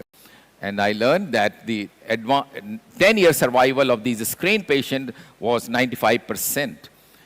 Impressed by these good results, on my way back home, I approached the Ministry of Health and went to Dr. Sudhir Gupta, who was the director of the NCD program at that time in the ministry. And with his help, we were able to develop a multi-disease screening program, and we were fortunate to have mentorship by experts like Dr. Shankar Narayan, he's standing in the middle, who is a world expert in the screening program. And a meeting was held in 2013, organized by Dr. Ravi Malhotra, where leading experts and CI chief from America, Dr. Shankar Narayan, Dr. Anil D. Cruz from Tata, and all the leading experts from India and abroad assembled and had a brainstorming and developed the population-based multi-disease screening program for detection of diabetes, hypertension, and 3 cancers of the mouth, breast, and cervix. And Honorable the then Health Minister, Shri Nadda ji, launched a national program on 16th May 2017. An operational framework for cancer developed and published by the Ministry of Health. And since then, we have been training healthcare professionals in National Institute of Cancer Prevention, which is an ICMR institute in Noida. The operational framework is demonstrated here. The approach is that an ASHA worker approaches ladies and gentlemen aged 30 and above by door-to-door Shman Arogya Mandir and perform by A&M examination of the mouth, breast, and cervix is carried out. Blood sample is taken for blood sugar estimation, and blood pressure is recorded.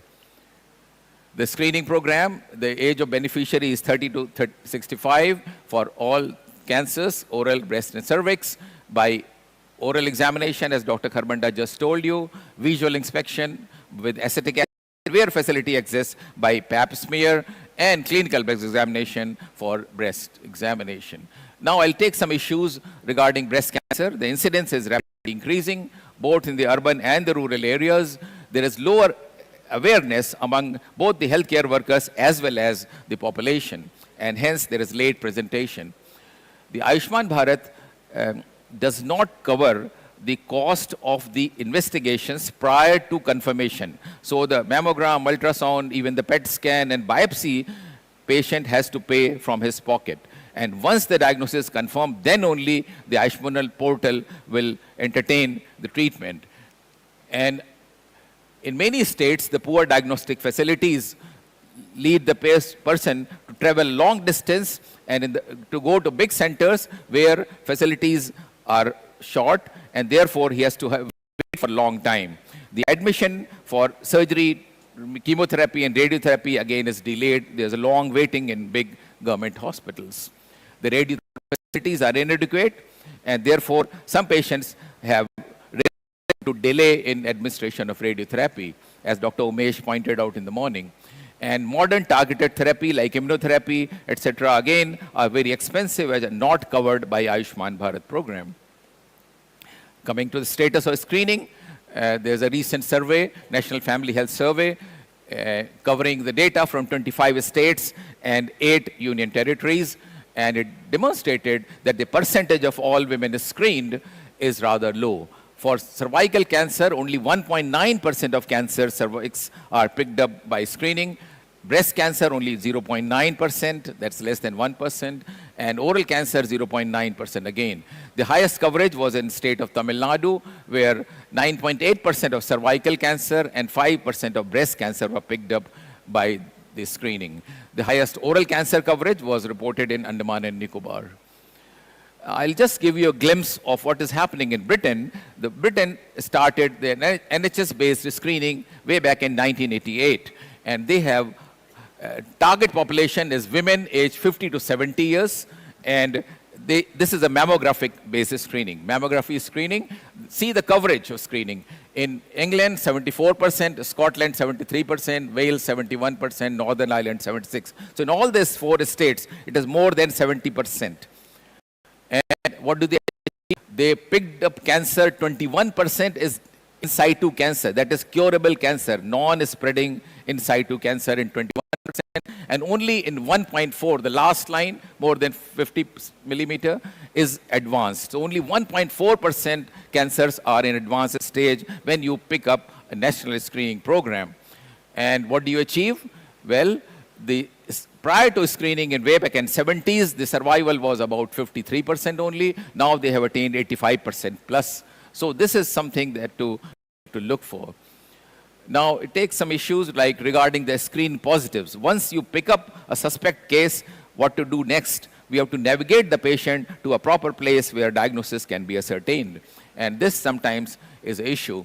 And therefore, a lot of research has been done for improving the patient navigation system. Tata Memorial has involved KVAT. They call the person as KVAT. And we have developed a similar concept in Bharati Medical College. We call Sarthi. I'll just show you details. There's a lot of research now to synergize the improvement research with implement research. Yesterday, Major General Kotwal mentioned a great deal about implementation research, so I'll not go in detail. Regarding improvement science, this comes from industry, where aim is to improve the production and reduce the improve the efficiency. So we have to synergize the improvement science with implement science to enhance the cancer coverage. So we have submitted a project to ICMR called Surgical Strike for the Strengthening of Cancer Screening Program for Common Cancers by Sarthi. Sarthi is an acronym for Swasthya Awakening and Research Towards Healthy India. So like Sarthi, Bhagwan Shri Krishna, Arjun, so lifestyle, chemo prevention, and risk-reducing surgery. And artificial intelligence can be used for this gain. Now coming to treatment and improve access to multidisciplinary care, some solutions which I have thought of is intersectoral coordination between private health organization and government machinery. In India, about 60 to 70% of the healthcare is provided by private organizations. So government covers only 30 to 40% of the healthcare. So why should we expect the government machinery to look after the entire preventive care? So screening should also be looked after by the private sector. If they are doing the therapeutic medicine for 60 to 70% of the population, they should also take their part, their role in playing the preventive health and do the screening. So this is time we have intersectoral coordination with the private sector. We educate, educate, and educate, said Swami Vivekananda. School health program can go a long way. Sarthi and Cancer Mukt Bharat program of eco-based education of doctors, nurses, and healthcare can also be used. Declare healthcare as a national policy. I feel that it is time we should not consider healthcare as a state policy. It is a very much national problem. We saw some of the problems of this state-level declaration of health during the COVID time. Different states had different policies and therefore had different outcomes.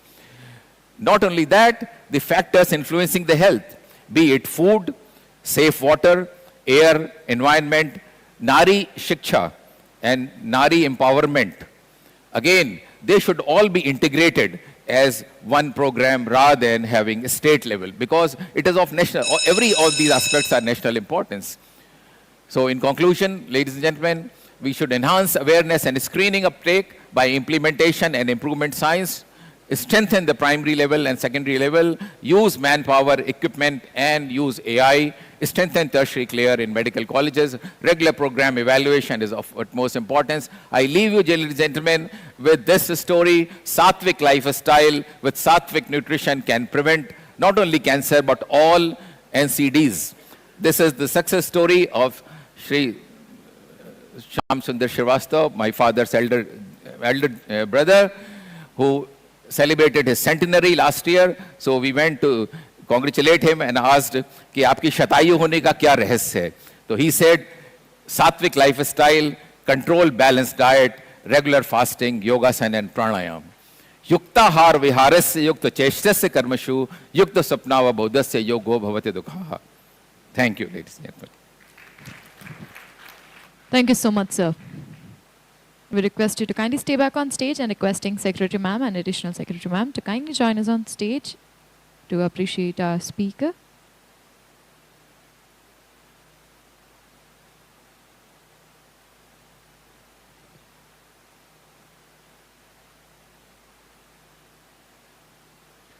Thank you so much for the wonderful session, sir, and great insights. Before we proceed toward the next session, let me remind to all the dignitaries of the stage, Telangana Diagnostic is giving a free blood test reports for more than 136 tests have been done.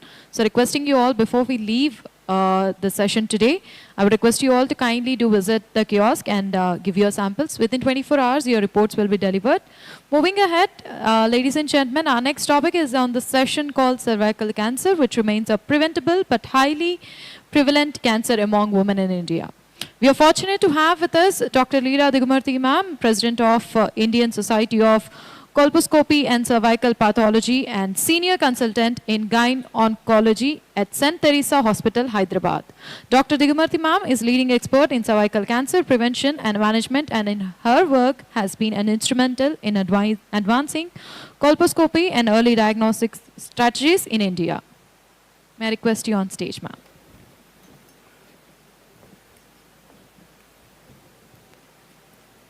Yeah, okay. Yeah, good afternoon, respected dignitaries and the senior officials from NCDs all over India and the delegates who are sitting behind. So at the outset, I thank the organizers for giving me this opportunity. Probably I may be an odd man out because I'm not attached to any government organization right now. But whatever little experience and the knowledge, what I have with regards to the cervical cancer and understanding the role of NCD program in prevention of cervical cancer, which I'm going to highlight in the next 10 minutes. We all know that the world is looking for elimination of cervical cancer. Earlier we heard from Dr. Prashant that even without a proper screening program, India has seen the downward trend towards cervical cancer elimination, which is a good thing, and probably we need to consolidate on that aspect further to look for the elimination as per the WHO goals. And we know that it is one of the cancers which are preventable in the list. So we all know again the global strategy towards cervical cancer elimination, and India is also a part of that agreement. And we know there are 3 goals in that. The first goal is to vaccinate 90% of girls by the time they reach 15 years of age, and 70% of women from the age of 30 onwards should have a reliable screening test at least twice in their lifetime. Of course, the WHO recommends HPV as the screening test, but in our government, we are following the visual inspection with acetic acid as the screening test. And it doesn't end there. 90% of women who are tested positive, which have been hearing from the earlier speakers regarding oral and breast cancers, the same thing applies to cervical cancer.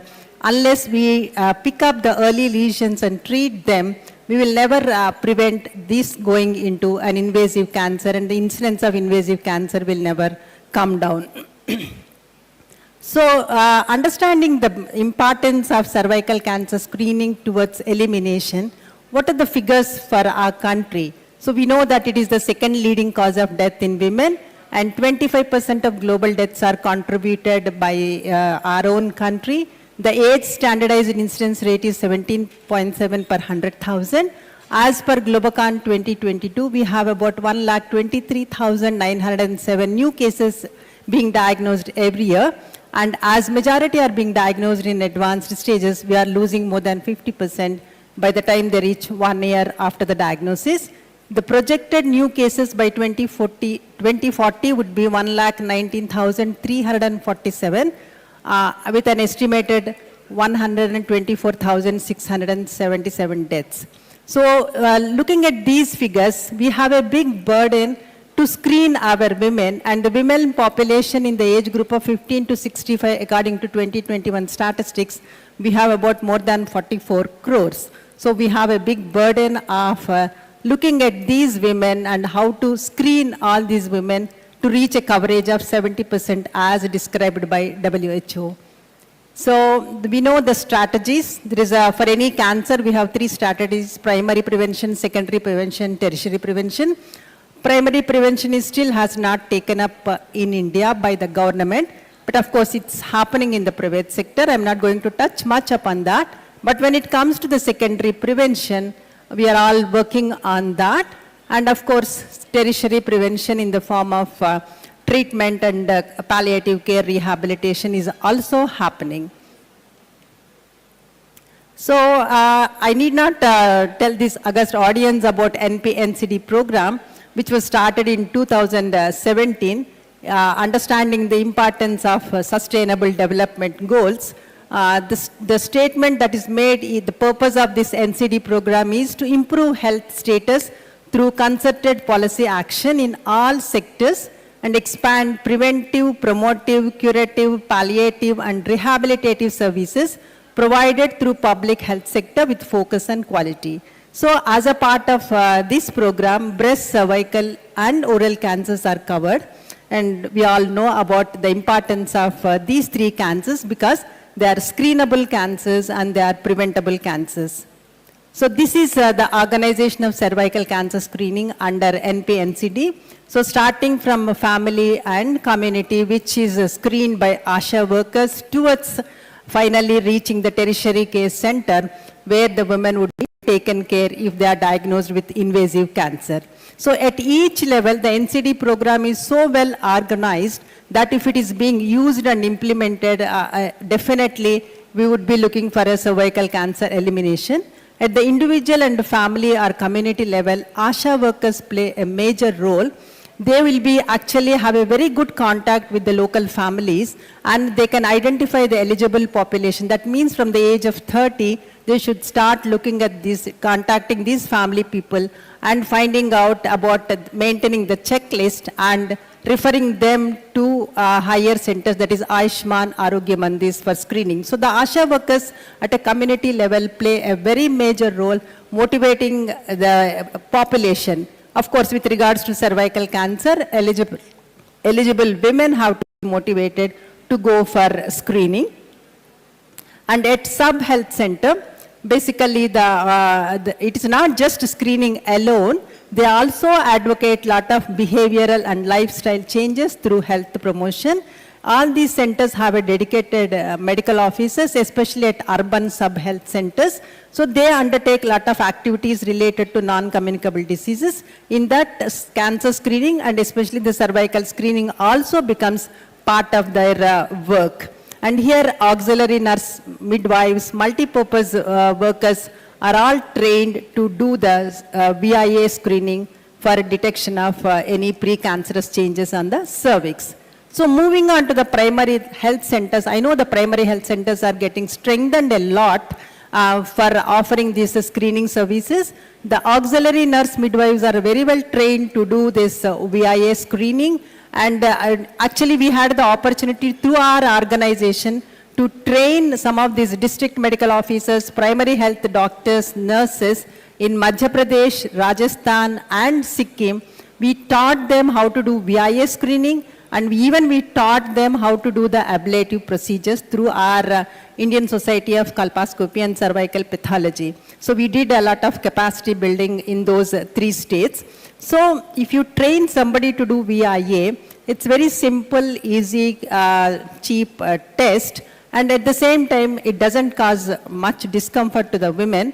But of course, it is quite subjective. Anyway, I'm not going to talk much about the pros and cons, but the government program is VIA positive. VIA test has to be done at the primary health center. And all the VIA positive cases have to be referred to higher facilities for confirmation of diagnosis and management with colposcopy and or cryotherapy. Of course, there is a screen and treat approach also. If a primary health center doctor is capable of doing a simple ablative techniques, we can combine the screening along with that same treatment, provided it is suitable for simple ablative treatments. It can be done as a screen and treat approach. So it will actually reduce the last for follow-up. If the doctor thinks that it is not suitable for ablation and if it needs biopsy, definitely they have to be referred to a higher center.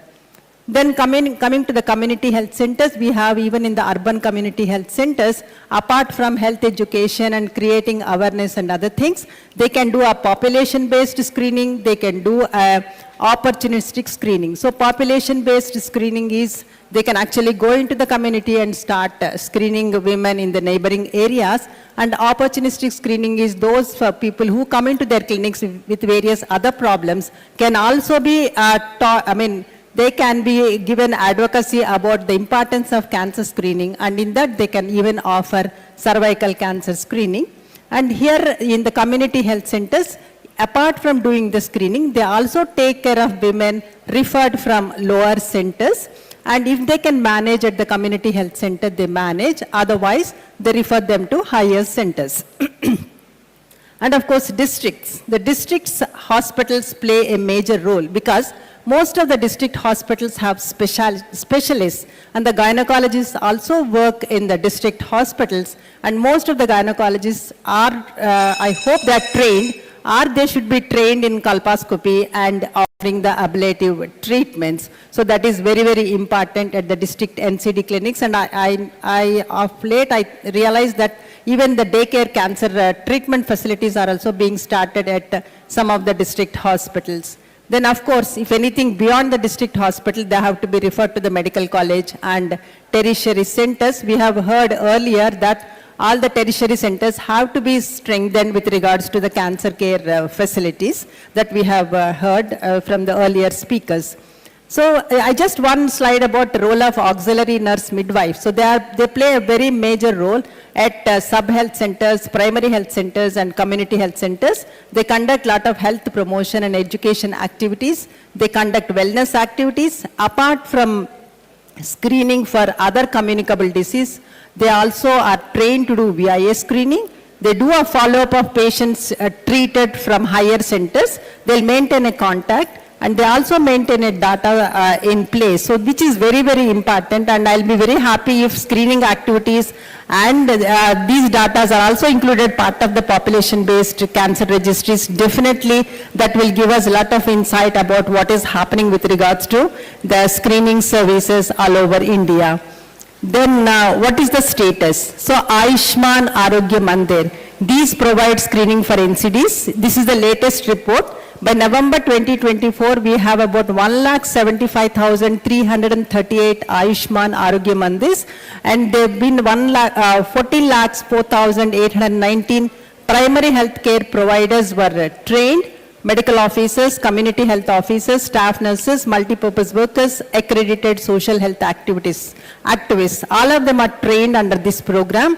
14.90 crore screenings for cervical cancer in women happened.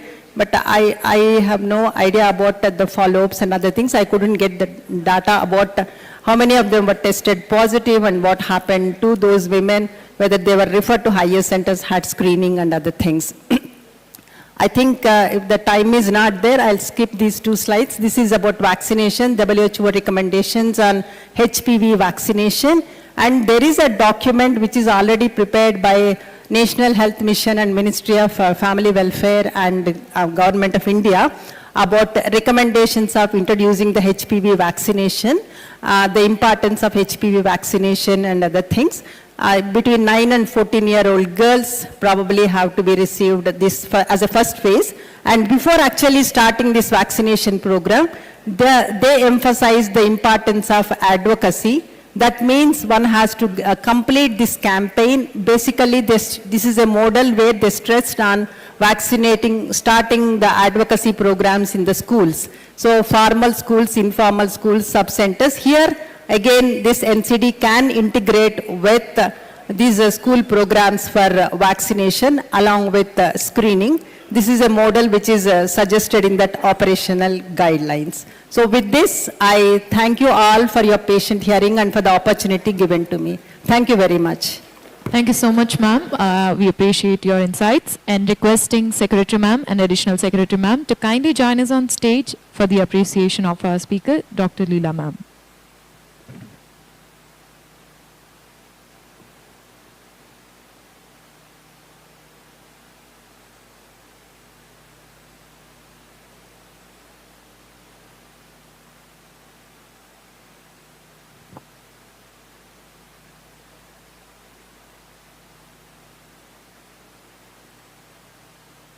Thank you so much for great insights, ma'am. I'm really, really sorry that we got to stick for the time.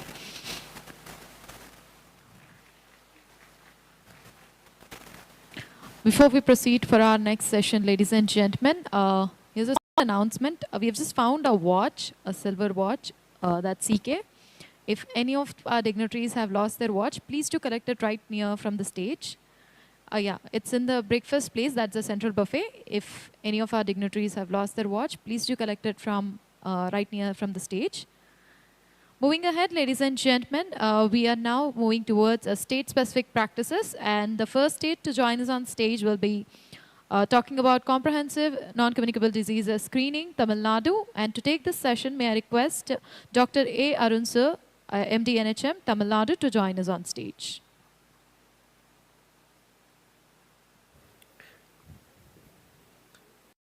Presentation. A very good afternoon to all of you.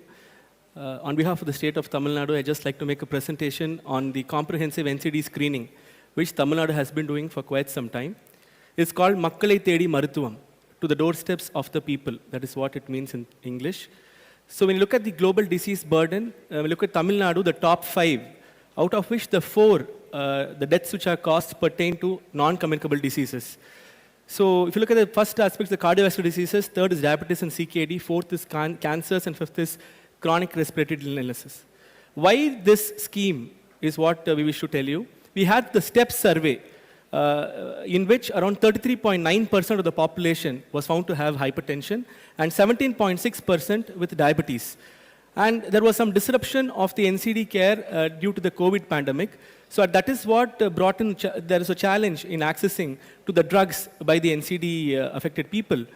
And 1 in 11 in Tamil Nadu have a high risk of acquiring cancer in their lifetime, as per our registry details. This is what led to the scheme, which was launched in 2021 by Honorable Chief Minister. This is to offer a home-based healthcare services, starting from the community and the institutional-based services. So we reach the doorsteps, and we also have brought in changes by involving the community and also empowering the institutions. If you look at the human resources, we have generated a new resource called the Women Health Volunteers. They are basically community professionals. They are from the Tamil Nadu Women Development Corporation. We have chosen this rank of people from within the community who do this screening. The screening is, I'll tell the details of screening. In addition to that, we have also have palliative care nurses and physiotherapists. For one block, we have one vehicle. With the vehicle, we have a staff nurse and a physiotherapist. In addition to that, we also have MTM staff nurses in our HSCs as well, and also in the GH and the PHCs. So totally around 463 vehicles are used for this purpose to do door-to-door physiotherapy and palliative services. So this is basically this exclusive field staff, as I said, the women health volunteers. We have the interpersonal communication, which happens at the field level. There is also community-based screening for hypertension, diabetes, and also motivation for cancer. We now started organized cancer screening through the women health volunteers as well. And home-based delivery of medications. Once in every 2 months, we go and deliver for 2 months, we deliver the medications to the doorstep. There's also effective follow-up, home-based physiotherapy, home-based palliative care, as well as CAPD provision for CKD patients at their doorstep. So this is what I already told about the women health volunteers. In addition to that, they are also doing, motivating the households to take up the screening for cancers and questionnaire-based assessment of mental health, TB, and leprosy. These are the home-based physiotherapy services which are provided to the elderly and to the deserving, and also medication delivery once in every 2 months. The palliative care services like wound dressing, stoma care, and also catheterization, bed sore treatment, all these are being provided by our staff nurses. And also the CKD home-based CAPD bag provision, which is also being done through the MTM team. So these are the vehicles which we have to transport them. And there is something called the NCD clinics, which have been rechristened as the MTM clinics. So there are MTM clinics available in the GH, PHCs, as well as the medical colleges. And the Department of Community Medicine has been fixed as the nodal department for the facilitation of this program. We also have the MTM lineless separate portal, the portal established with the state government, where they make entries of the screening as well as referral, and also whether the referred cases, whether they've attended to the PHCs, all these things are being taken care of. Basically, the women health volunteer goes to the field, They have around 20 houses which they have to see. They go there, take BP, and they have the CBG where they measure the capillary blood glucose. If it is suspected, they note down the suspected in the application. Those suspected cases will be reflected in the portal for the concerned PHC. The PHC MTM staff nurse has to follow up and ensure that that person referred from the field comes to the hospital, PHC, for checkup. They're checked. If it's confirmed, we give them the medications for a month and send them back. Once in every 2 months, this process keeps continuing. MTM portal monitoring of the program, as I said, maintaining database, line listing of the confirmed cases, drug delivery at the doorstep, and control monitoring. This is what we are trying to stabilize right now. We have tried to trace as many cases as possible. Now we are also going towards controlling, having a control of hypertension, diabetes. These are the numbers. So we look at the STEP survey in 21, 20, and then 24. You can see that the control has increased from 7.3% to 17% in the case of hypertension, and 10.8 to 16.7% in the case of diabetes. For this, the United Nations has recognized the government of Tamil Nadu with the UN Interagency Task Force and NCD Award in the current year, last year. So these are some of the strengths and opportunities. We have a pool of health workers, volunteers from the community for this purpose, women empowerment and entrepreneurship, coordination with the TNCDW and other rural development departments, eliminates the access barriers. However, there needs to be continuous capacity building. There is some attrition which is happening on these women health volunteers. At the same time, stronger community participation and also IT platforms need to be strengthened. We are also doing this improved cancer screening. We have done in 4 districts. We are going to increase across the state, improve all, bring it into all the districts by this year. And the community sensitization participation, these women health volunteers go and invite every individual household, and they make entries in the app. These persons have to PHC for screening. So this individual person-to-person invitations are extended by the state government for bringing the people for testing for oral, cervical, and breast cancer for the population above the age of 30, especially women. Decentralized, because oral cancer is, that's what I'm telling, decentralized screening services, stronger referral pathway, and this data capture. So colorectal cancer is also being piloted in Coimbatore. We are taken up in one particular district. And cancer care mission is what we look forward to right now. We are planning to start as a pilot. We're going to have where a person, one health volunteer, tag the villages to a particular secondary center for the purposes of diagnostics, referring them to a tertiary center for treatment. So we have 5 regional cancer centers which are being established, which are already established, which need to be strengthened. We also have an Apex center at Chennai. So this kind of mapping also will be done in this mission. So this is what community participation, line listing, mapping of the people to the screening facilities, decentralization, personal invite card, collaboration with NGOs and private people, and all these things are captured in the MTM portal. These are the invite cards. If you look at this data, around 128 cases in those 4 districts have been traced. They are very asymptomatic, but they had come to us because of these invites, and we're able to get this number of people who have been affected with cancer.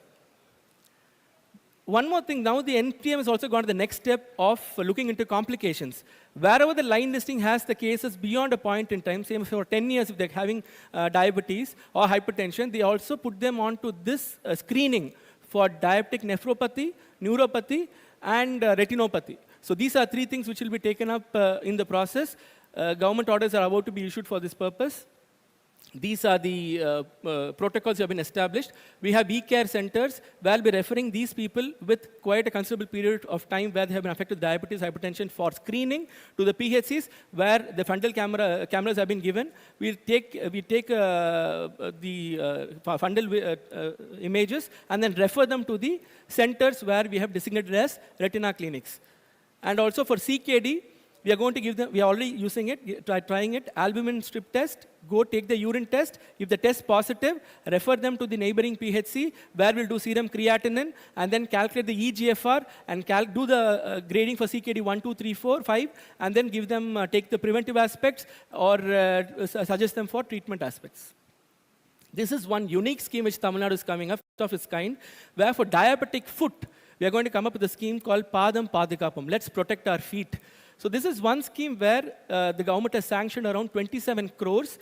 The funds have come. We have gone for the procurement of equipments to all the PHCs, the GH, and to the tertiary centers, where if there is any foot ulcer or any loss of sense, they're being referred to the primary healthcare centers. We're giving the monofilament and also the vibration test sensor. So based on that, they will be referring them to the GH. The secondary centers will be having specific foot clinics which have been established. From there, they will do wound dressing.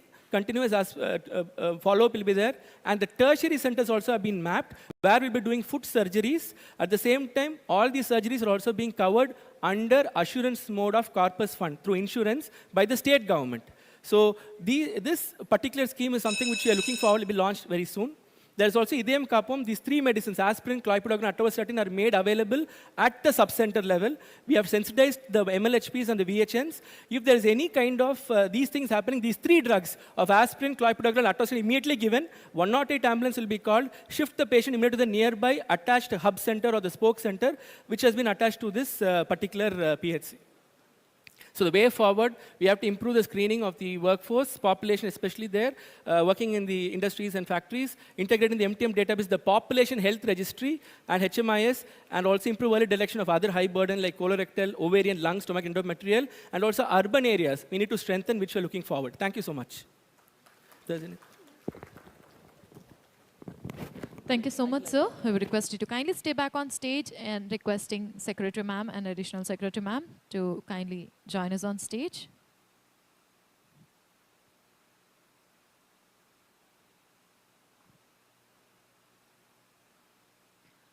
Ladies and gentlemen, moving ahead, the next is all about cancer care in public health facilities and linkages. Now we'll hear about the practices in Andhra Pradesh, and to present the presentation, we would request Krishna Babu Sir, IAS, Special Chief Secretary, Health, Medical and Family Welfare, Government of Andhra Pradesh, to kindly join us on stage.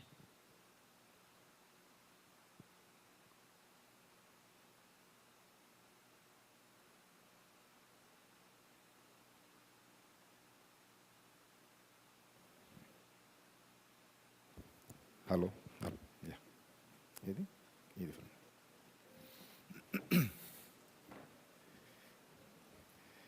Yeah, good afternoon. It is a challenging time, almost 4 o'clock. We are coming to the end of the session. So just I will try to be brief. This is what we wanted to present is about the comprehensive cancer care strategy. So how we are trying to screen and also referral pathway, and how we are trying to strengthen our public health care facilities to ensure the cancer care. So what is the cancer burden, comprehensive cancer care strategy, and what is the infrastructure, how we are trying to build, and universal cancer screening. Seen the presentations covering this aspect. Cancer screen referral pathway, how we just trying to build up the referral facilities and also strengthen them, and of course palliative care. So this, anyway, we know the global problem, and also India, as per the global burden of diseases study. So it is 4th leading cause of, and Andhra Pradesh, this around 1.8 annual change. It is more than India. The earlier speaker has already told about oral cancer. We are almost having highest in the country, and 73,000 new cases, annual incidents, and 30,000. And of course, our data shows around 40,000 deaths annually. So this is the present position. So this is how we are going for ensuring basic cancer care within 50 kilometers radius, and the comprehensive cancer care at strategic locations, and region-wise, maybe the 4 to 6 districts together. Then policy implementation, we have made the cancer as a notifiable disease. With this, we are putting at least pressure on the private institutions also to ensure that the cancer cases are properly reported. Of course, this is done last year. Now around 7,000 cases we could register in this span, and now we will make it more tight, such that all the people will be forced to do the notification. Then we have sanctioned some of the institutions were having certain branches, but only thing is, as a policy, the radiotherapy, medical oncology, surgical oncology, the units are sanctioned in all medical colleges, 17 medical colleges. Almost we have sanctioned around 1108 additional staff this year. So infrastructure, the Government of India under PMSSY has sanctioned one center at Kurnool. That is made functional. And we are improving infrastructure at 3 more places. To ensure that at least secondary level 2 cancer care facility is available at least one zone-wise. We have 4 zones in the state. So each zone we will be having one level 2 cancer center. So this is where Secretary Madam we were discussing and requesting because each of the district should have level 2 center if we want to have proper referral pathway. Screening is one thing. We can screen enormous population, but ultimately, unless we take them through referral system wherein the diagnosed people are given early treatment, effective treatment, treatment nearer to their areas. Otherwise, they will just leave out from the system, and again, the entire effort will be going waste. So next phase, that is what we were requesting Government of India to at least give. Because each of the level 2 center will be costing around 100 to 120 crores investment, around 50 to 60 crores for infrastructure, and 50 to 60 crores for equipment, the LINAC, brachytherapy, CT simulator, and other related equipment. So at least each year, if we are able to add 2 more, then at least in a period of 5 years, at least the entire state can be saturated by having facility at each of the district. So, and we have established preventive oncology units having specialists from gynecology, the dental, the cancer, apart from the cancer oncology units, other things also we'll just show you later. So we have Government of India institutes, AIMS Mangalagiri, and also Umesh has told about Homi Baba Cancer Hospital Research Center. They are doing excellent work, and that is the great facility in our state. We have Tata Trust Hospital at Tirupati in the non-governmental sector. Then Autonomous Institute swims Tirupati under, of course, government, but it is an autonomous institute. And 139 network hospitals giving service under NTR Vaidya Seva, earlier Arogya Sri. So this is a free facility for the people. So this is the cancer care infrastructure what we got in Andhra Pradesh. So how we are now, why we are going for such a massive cancer screening is cancer care, expenditure on cancer care is increasing exponentially. Almost we can see 2019-20 under NTR Arogya Seva, Vaidya Seva, we have spent around 217 crores. Last year, we have gone to 624. This year, we are crossing 700 crores. So this is almost increasing exponentially. So this is, cure is, we cannot just handle this with the resources. So what we have to do is only go for screening and preventive strategy. So Homi Baba Cancer Institute has taken up Anakapalli district, one district as a pilot, and trained all our manpower up to CHOs, ANMs, doctors, everybody is trained, and home-based universal cancer screening was started. Similarly, SWIMS Tirupati has taken up Chittoor as a pilot district. So these 2 districts we started. With that experience, we thought, why can't we just train entire manpower what we have and go for comprehensive cancer screening, house-to-house model. So that is how we have gone for 3-tier training with the support of, technical support of Homi Baba Cancer Institute. Almost 155 super specialty doctors, 238 specialists, and 3,944 PHC doctors, and 18,000 primary health workers. They are trained in a 3-tier system. Homi Baba training, the training of trainers, and those people will be training the doctors and healthcare workers. So the awareness and screening, massive awareness and screening is done. And now we are going for referral system. Now this is, we have taken up support from WHO. in organizing this both awareness and screening, and also just organizing the program. So this is the referral pathway. Screening is conducted by CHOs along with ANMs and ASHA workers. Then initial referrals, the medical officer visits each of the village once in 15 days. That is Sanchara Chikitsa. That is how the PHC, 2 doctors will be there. 1 doctor will be at the hospital, and 1 doctor will be going to 1 village per day. So alternatively, they will go. So each of the village, twice a month, doctor goes. So when the CHO and the staff, health staff do the preliminary screening, the medical officer will further check them and then refers to the preventive oncology wing of government general hospitals. So this is how that is being done. There is a green channel at the preventive oncology wings in government general hospitals. So Tuesday and Thursdays, they are properly taken care, they are properly counseled, and the diagnosis is done. Then follow-up and also treatment is started once they are proven positive. So then follow-up, because it is a common app, I will just show you.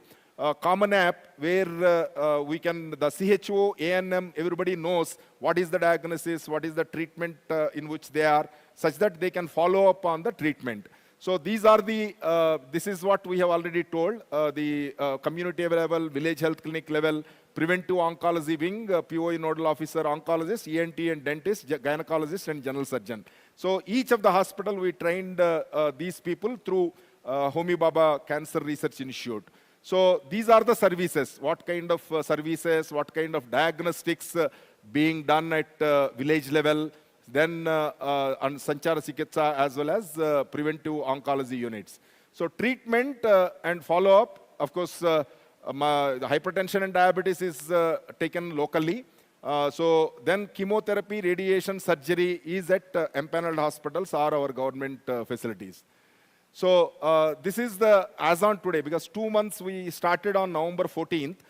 So last almost 1 or 2 months is almost coming to 2 months. So we could screen around out of 4 crore target population of 18 plus years for breast and oral, 30 plus for cervical cancer. We have screened around 43 lakhs 97 people. And these are the suspects. It's only based on questionnaire and also based on visual inspection. So these are the suspects which are who are being sent to the referral pathway. So maybe in the next 2 months, we will be able to get better results of how many of them are diagnosed with cancer and how treatment we are starting. So one cancer registry, already NCDAR, they have already told. We are also signatory for that. So we have made it as a notified disease, and all the network hospitals are now mandated to upload the data of cancer treatment to the portal. And NCDIR Bangalore is doing this thing. And technological linkages, we have ANM app where the CHO and ANM, what they screen, including the NCD 3.0, so the survey, the entire details are given in the ANM app.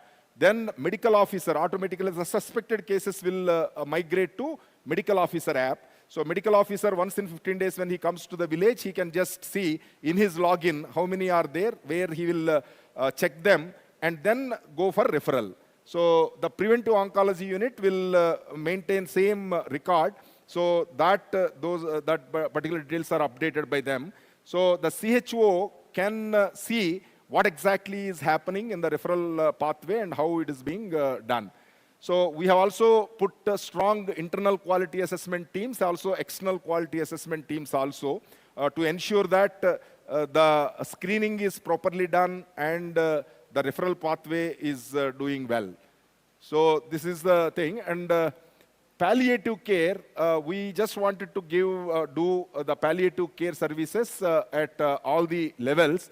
So now 15-bedded palliative care units are established at each of the teaching hospitals. And we are giving palliative care training with Pallium India as well as Homi Baba Cancer Research Institute.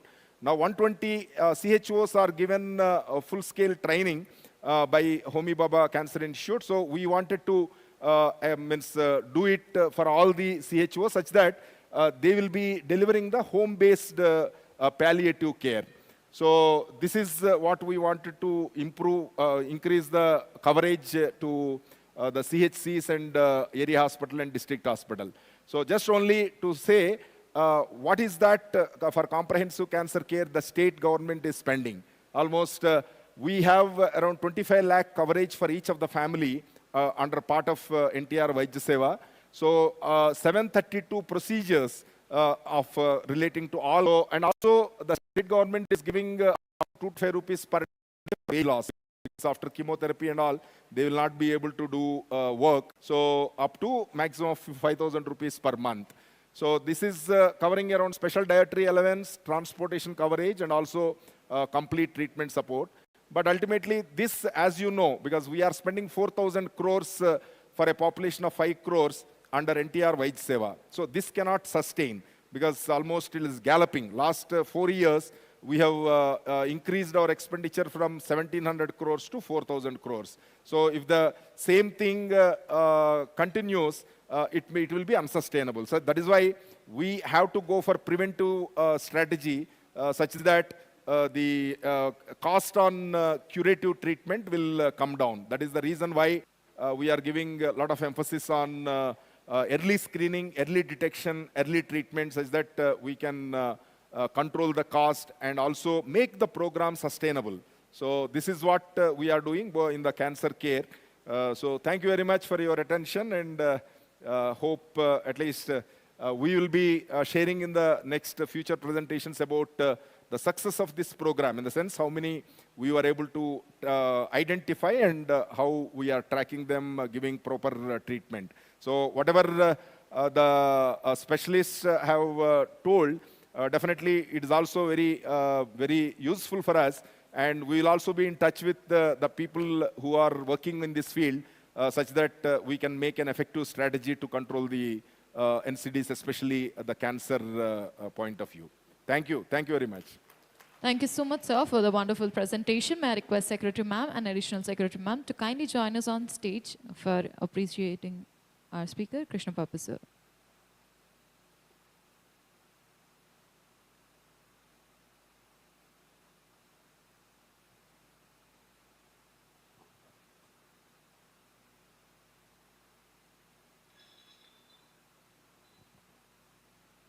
Thank you so much for the wonderful presentation, sir.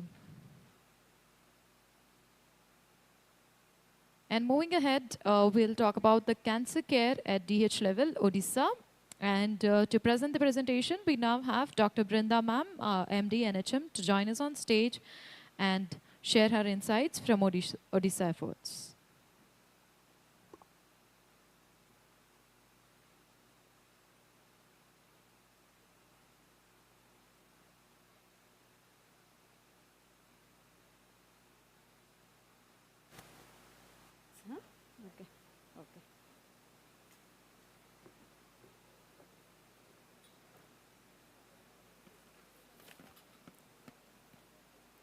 Good afternoon to everyone. Respected Secretary Ma'am, respected AS MD Ma'am, respected secretaries from different states, colleagues from different states, senior officials from the ministry, senior officials from the different states. I will be presenting on the district cancer care program under the Odisha Comprehensive Cancer Care Plan. And one of the important initiative of it is daycare cancer chemotherapy centers. Before going into the details, I will be just briefing about the state profile, which has an area of 1.5 lakh square kilometer with population of 4.5 crore, and 30 administrative districts and 314 blocks with literacy rate of 77.30 and sex ratio of 971, with compound aggregate growth rate of 1.2%. Then a health infrastructure snapshot, we have the medical colleges of 12 and upcoming is 2. And PG Institute 3, we have 1 state cancer institute. And apart from that, in secondary care, we have district headquarter hospital 32 and subdivisional hospitals 33. And primary healthcare centers, we have community health centers 384 and primary health centers 1,314 and sub-centers 6,688. and upcoming is 3,145. The current scenario of the cancer is, as per the Globocon, the new cases is 112 per 1 lakh populations, and at the national level it is 97 per 1 lakh populations. In Orissa, based on the hospital-based cancer registry, the present scenario is 107 cases per 1 lakh populations, and the death is 64 per 1 lakh populations. Apart from the cancer initiatives under NHM, the programs implemented under NHM is, all of us we know, the National Program for Prevention and Control of Cancer, Diabetes and all this, and the National Tobacco Control Program, National Program for Palliative Care.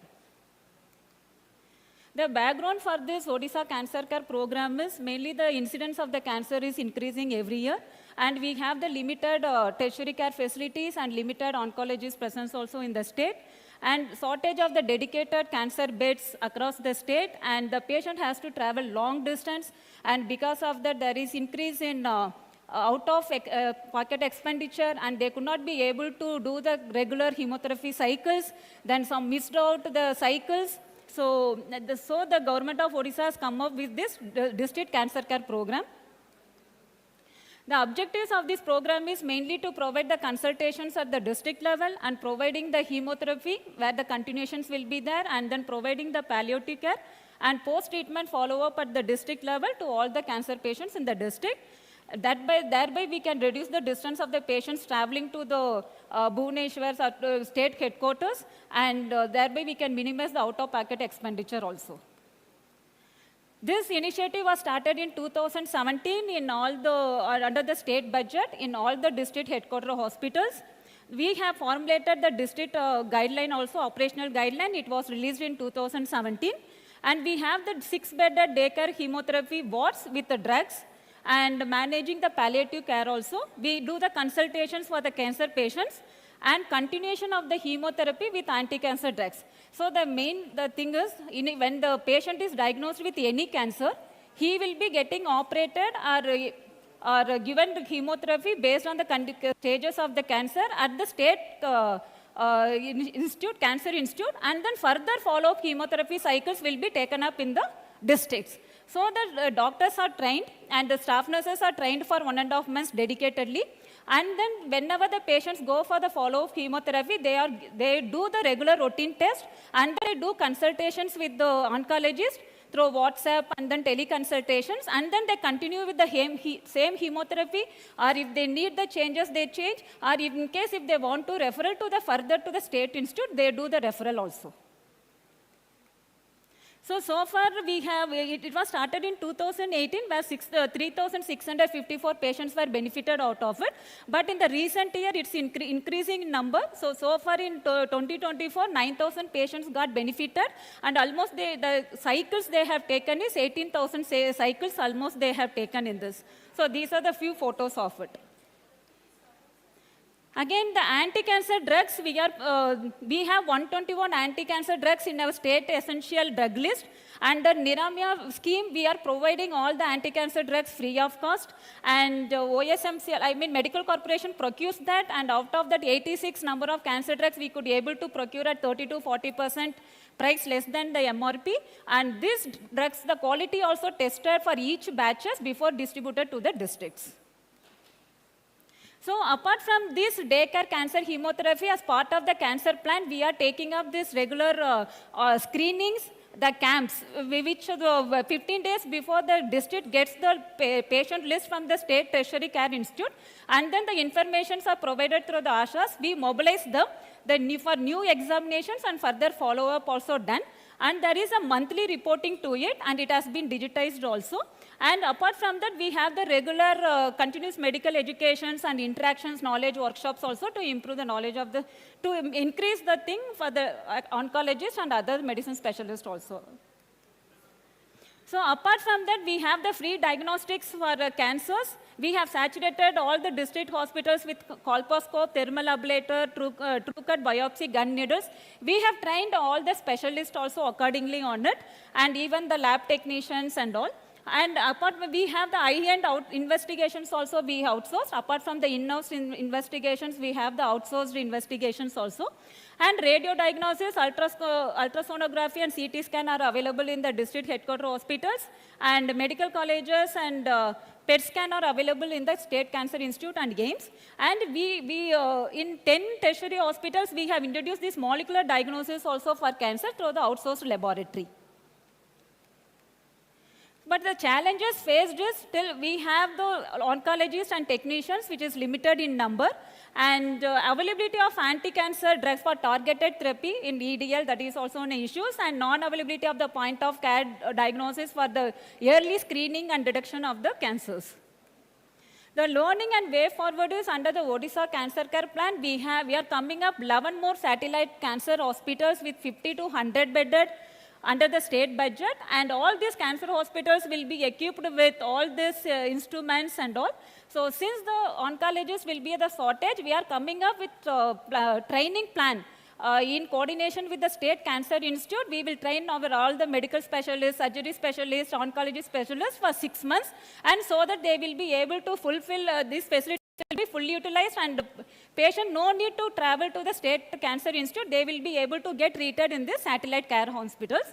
Second, we are planning for piloting for thermal imaging for breast cancer, maybe for the mass screening at the community, and extending the population-based case registries, because to know better analysis the prevalence of the cancer, and we can formulate the policies for better implementation of this, and exploring the expansion of HPV. That is, again, it's a debatable, because the self-sampling of the patients for the cervical cancer. And we are planning to take up extensive IEC activities on the self-examination of the breast, on the hygiene, and the sexual-related issues and all. The UNFPA is working on it, so we will be involving more with the SHGs in the community, so that there's more awareness on the cancer will be created, more generated among the community, so that they will be able to know much more, and the early detection and screening can be done, and we can provide the quality health service to them. So this is the thing. Thank you. Thank you so much, ma'am. May I now request Secretary ma'am and Additional Secretary ma'am to kindly join us on stage.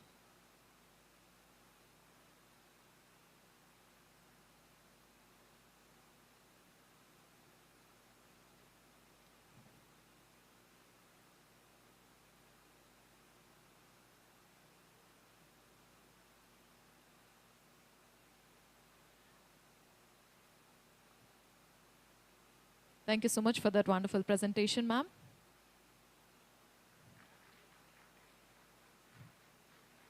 Moving ahead, ladies and gentlemen, we are next talking about strengthening non-communicable disease clinics at secondary level, Telangana. And to put light on this topic, we would now request onto the stage Shri R.V. Karnan sir, MD NHM, Telangana, to kindly join us on stage.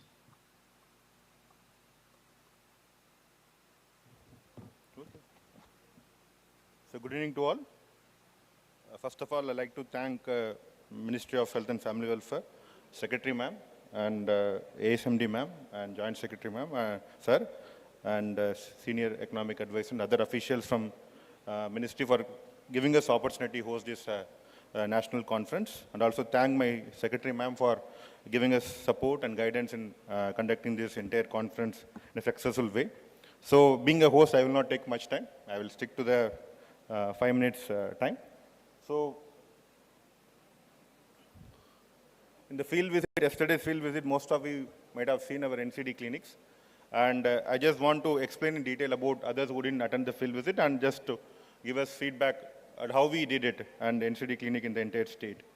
So, basically, we are doing NCD survey continuously, and for the past 3 years. And of course, we are doing screening at home-based screening, and our ASHA workers and ANMs going there and doing the screening, both with the help of glucometer and blood pressure apparatus. But what happens after that, they identify the persons with hypertension or diabetes, and we give them treatment. The problem comes in follow-up, and follow-up by the concerned person and also by our staff. And it leads to uncontrolled diabetes and uncontrolled hypertension. So that is the cause of other serious NCDs. So unless we tackle this one and systematically, then difficulty or burden of NCD burden will further rise. So we'll identify them, screen them and identify them, and we give them treatment. But how far the treatment is going on? Because easy to manage a communicable disease, we all know, but it's difficult to manage an NCD because throughout the year, every day we have to monitor it, every day they have to take care of themselves with the help of medicines or lifestyle modifications. So in Telangana, our NCD accounts for NCD death account of 60% of deaths happens due to NCD. And estimated prevalence of hypertension and diabetes in Telangana is 26% and 13% respectively. And early detection and management of this condition reduces the complications. And that's why we started this NCD clinic at the district level. So we're screening and we have NCD corners at the PHC level. But there is no specialty doctors or specialty services provided at the tertiary care or district level. So we started these NCD clinics across the state. These are trend of hypertension and diabetes screening in the state. And so far we have screened 1.77 crores. And for that, out of 25 lakhs is hypertension. And around 12 lakhs is about, 12.95 lakhs is about diabetes. So our objective of NCD clinic is more about prevention. That is the most challenging task, followed by early detection. That we are anyway doing with the help of ASHA worker and Anganwadi, and also we are involving them also. Then expanded diagnostic services. We have you might have seen our T-diagnostics also, one of the best hub and spoke model. That also we are using them very effectively in controlling this NCD prevention. And also management. Each management part is a very crucial part. Of course, we identify them, we give them tablets, both high pressure, blood pressure tablets and diabetes tablets.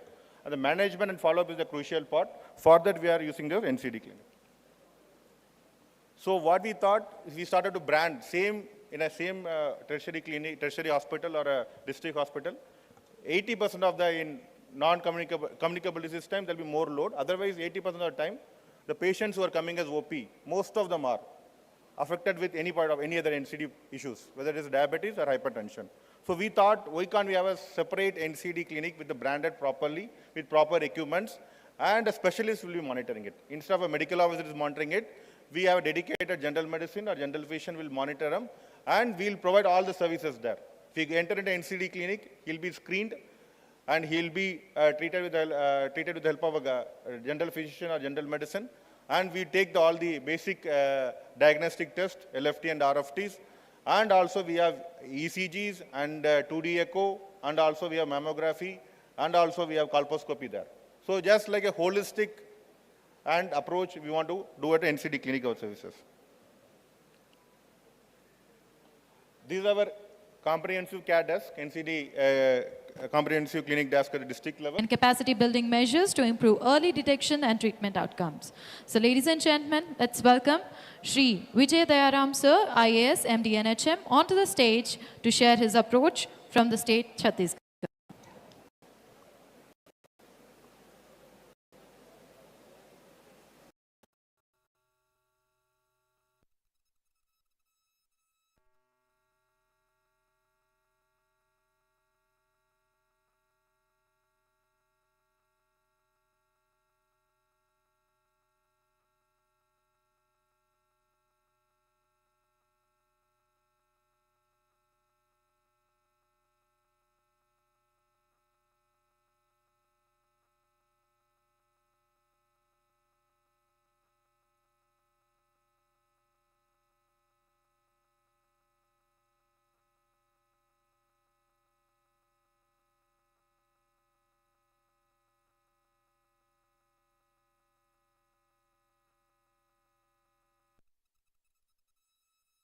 Organizing this conference, especially newbies like us who have just joined the health department.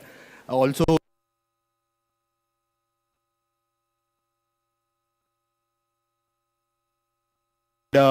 also giving us insights into the care that is to be taken care of. This is the indicators and the screening data that we have done so far. I've also divided my presentation into two parts where I try and give an overview of how the cancer care and the screenings are done in the state of Chhattisgarh, and also the breast cancer per se, how we are doing it. We have, as per the guidelines of Government of India, we have daycare chemotherapy units, which we have rechristened as Dirghayu wards. The need for the Dirghayu wards at district level becomes all the more important for a state like Chhattisgarh, where some states are talking about diabetic foot and other issues, where we are tackling at the most basic of the needs. This issue becomes very important for us. Screening and treatment available only at the tertiary cares, where to the district level, very high caseload, especially the tertiary care hospitals, limited availability of specialists, long waiting time for the patients, and high out-of-pocket expenditure. The objectives for the Dirghayu ward is improve the accessibility, improve the provisions for drug availability, reduce out-of-pocket expenditures, and improve the quality of care that is provided to the patients. Dirghayu came into being in 2017 when we had an MOU with Dr. Dinesh Pendarkar, the National Cancer Society and Medical Education Trust, with Ujjain, District Hospital Ujjain. We have been having a mentorship program with them. Post that, every district in the state of Chhattisgarh had this Dirghayu wards established. The service providers basically has one medical officer and two staff nurses.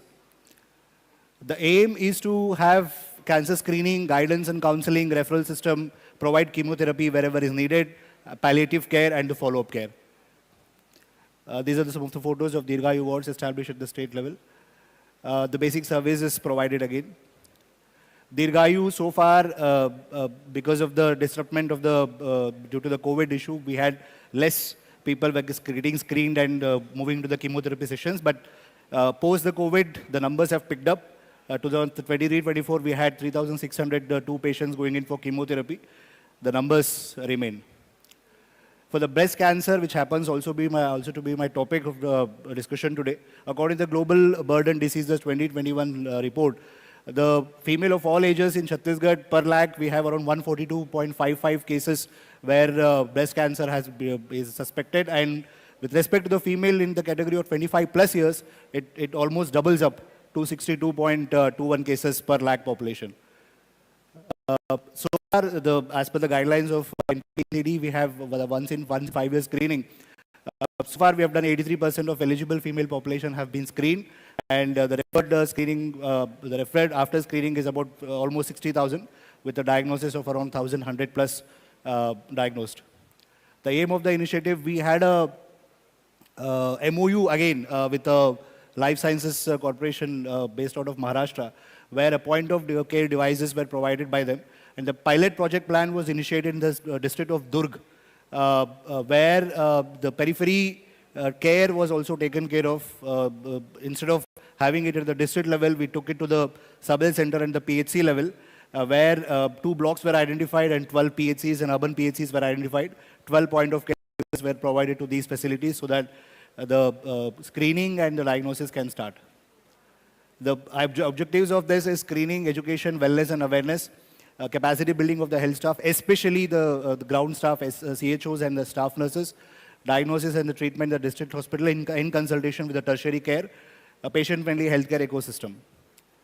The total number of health facilities that were covered in this initiative were about 15. Total staff involved with 33, out of them 10 doctors and 23 staff nurses. Average screening was about 384 using these point-of-care devices. Screening facility per these facilities was about almost 850 people per facility. The maximum screening were conducted in 2 facilities with CHC Patan, which also happens to be the block headquarters. 2,200 plus patients were screened, and the district hospital Durg had about 1,800 patients getting screened. Tracking of the suspected patients, once the screening happens, where we've had lengthy discussions about screening, we've had lengthy discussions about diagnosis, we have had lengthy discussions about the starting of treatment. It also becomes extremely important. The follow-up should happen. So in order to ensure that happens, a dedicated landline was established to effectively communicate with the patients that have been diagnosed, and referral outcomes once this treatment has started. It was continuously followed up so that these people get back to us for further treatments. So this gives us a glimpse of what actually happened in the pilot project. About 12,700 people were screened, 573 suspected. And finally, confirmedly diagnosed was about 96, out of which 92 under treatment at various levels, and 4 went through the surgical treatment. This gives us a glimpse of the burden that we will be having in the future years and decades. These are the initiative, the day of the screening that happened, the DH, where we had about 1,300 plus people getting screened in a single day. We also ensured that these kind of peripheral point of care devices happens at the periphery level, where sub-health centers and the lowest level of the hospital care was also used up. We also tried to use the CSR by using the Balco company PSU to actually help us in screening. After the point of care devices, we also asked them to help us with the mammograph machines, where they tried to help us, and for the past 2 years, we have about 300 in 2023. For some weird reason, the value isn't getting displayed. Some around 300 people were diagnosed in 2023, and about 2024, we had about 600 patients getting diagnosed and screened.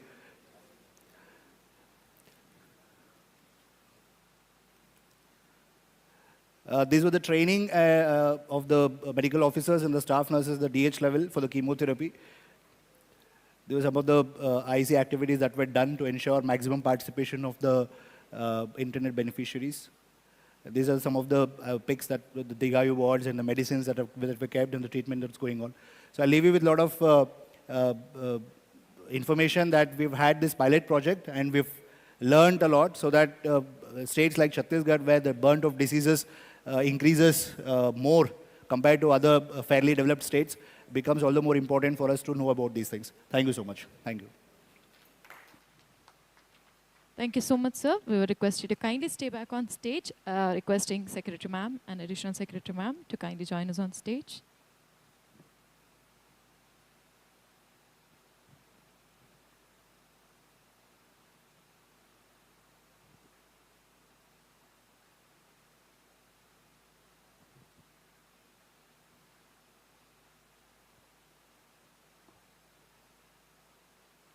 Moving ahead.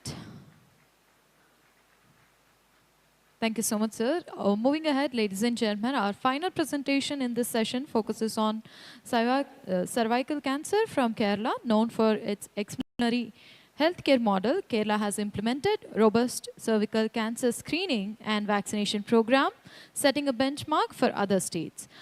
So please welcome our next speaker onto the stage, Dr. Vinay Goyal, sir, MD NHM, onto the stage to put an insight on the state Kerala.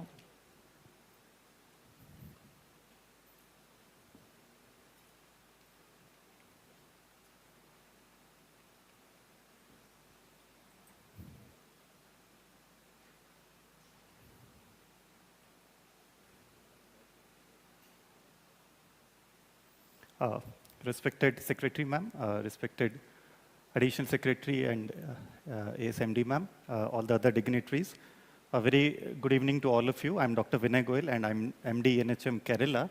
Along with me is my Nodal Officer for NCD, Dr. Vipin Gopal also is present here. I'll be quickly presenting the overall scenario of Kerala with respect to NCD and cancer management and cervical cancer in particular. Just a brief profile regarding the state. We have 14 districts, population of around 3.3 crores, a good life expectancy, quite good figures for IMR and MMR as well. The wheel of change basically, so when we speak of IMR, MMR, so Kerala has achieved the basic stabilization. Now is the challenge when we move to the NCD or the cancer care in particular. This is just a global burden of disease report. These are the numbers for the country. Again, if we see the comparative figures, I won't go into the numbers because of paucity of time. So when we speak of this management of NCD or in general healthcare access, these are the challenges: affordability, accessibility, acceptability. So this is where my presentation will be focused on, and how Kerala is closing this gap when it comes to NCD management or cancer care. And I'll particularly highlight the case of cervical cancer management in Kerala. So you can see in Kerala, as you see the geography also, it is spreaded from north to south. It's just a longitudinal belt. So we can't have a center focused on one part. We need to have these regional centers so that there is a decentralized kind of a cancer management. So we have these three regional cancer centers, basically, one in Trivandrum, one in Kochi, not highlighted here actually, and one in Kannur also. And then we have all the district hospitals managing the cancer care load. So I'll just quickly scroll this. So you can see how each district, each center has been mapped. So there is a forward linkage. So once a case needs to be referred, it is referred at a higher center, which is mapped already. And there is back referral also. So once a case is stabilized at a higher center, then the further modalities of treatment like chemotherapy or for that case, the palliative care can be done at a lower center through that back referral system. So you can see all the three centers, all the decentralized centers here. 25 district hospitals in Kerala are managing all the cancer loads. And again, 3 referral centers. So the prime challenge when it comes to NCD screening, cancer screening in general is like how you go into the population, how you bring those caseload to your health institutions. So screening, survey, screening, and then continuous follow-up of those patients. So that is the prime challenge here. So what Kerala has done since last 2-3 years, we have tried to move into a digital kind of a management for our screening. So we have developed an in-house screening app. We call it Shaili, basically. So it is basically a first level of survey, which is done by ASHA workers. So there is a CBAC-based assessment score. So once the screening is done, once the survey is done, then the patients are referred to the nearest health center for their screening. So this includes the NCD continuum, including the most common disease, diabetes, hypertension. Then we have included the cancer survey also here. So once the screening is done, then these patients are referred to the appropriate center. A good thing about Kerala is Kerala is state which has integrated its public health management with the hospital management. So once a person is screened and diagnosed with a certain NCD, the person gets entered into the hospital management system. So it is easy for us to follow the system from primary level to the tertiary care. Now we are trying to coordinate with the ABDM compliance also. We are not yet done, but once that is done, our records will be shareable across India. This is just the numbers of our screening, phase 1 screening. I'm not going into the details. You can see the percentage with CBAC score greater than 4, 18%. Patients which are already diagnosed with hypertension, diabetes, both hypertension and diabetes, the percentage of patients which are referred for cancer screening. This is the district-wise split up of the screening status, age and gender-wise distribution. Again, the flow of events through ASHA workers, then to the community health centers, then next level of referral, including the taluk hospitals, district hospitals, and then the apex centers. For cervical screening also, we are following the same pattern basically. So once screening or survey is done at a field level, then the pap smear or viability facilities available at the PHC level. The sample is collected, sent to the taluk hospital where the diagnosis facility is available. Obviously, these are interlinked through hub and spoke model. Basically, we have mapped all our facilities which are covering the continuum of care, and we call it cancer care suite. And we are also trying to develop a cancer care grid also.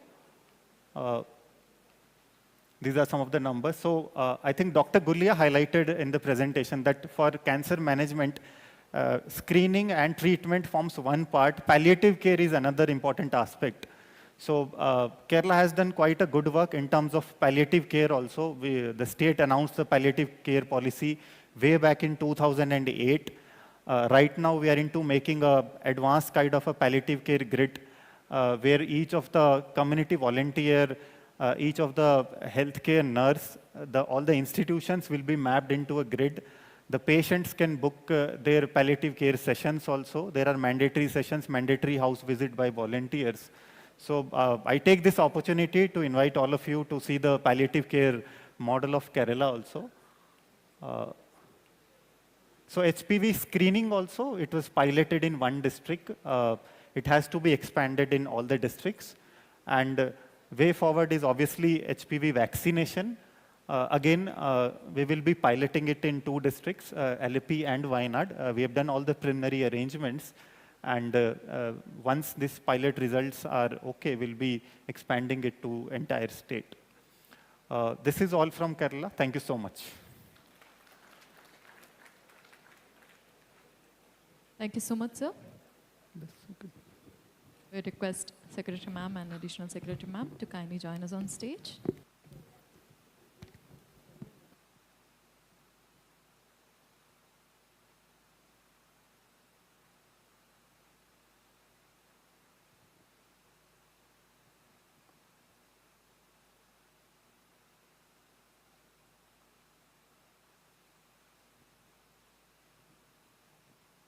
Thank you so much, sir, for that fantastic session towards the end.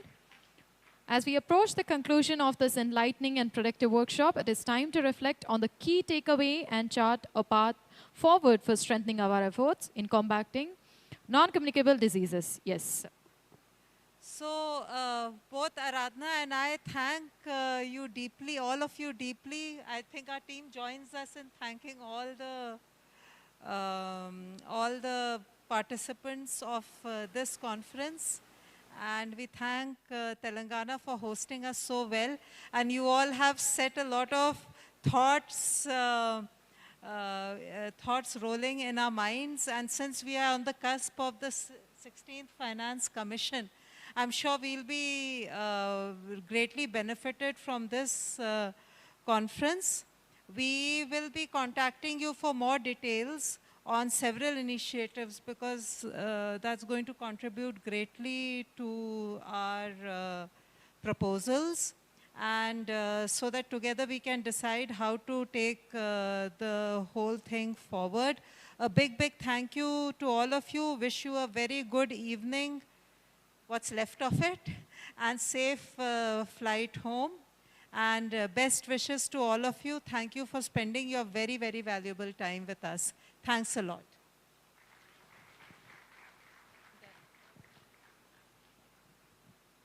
Thank you so much to all the dignitaries. We hope you have a flight journey, a safe flight journey way back to your home. Thank you, everybody. See you all very soon with another impactful session in the future endeavors.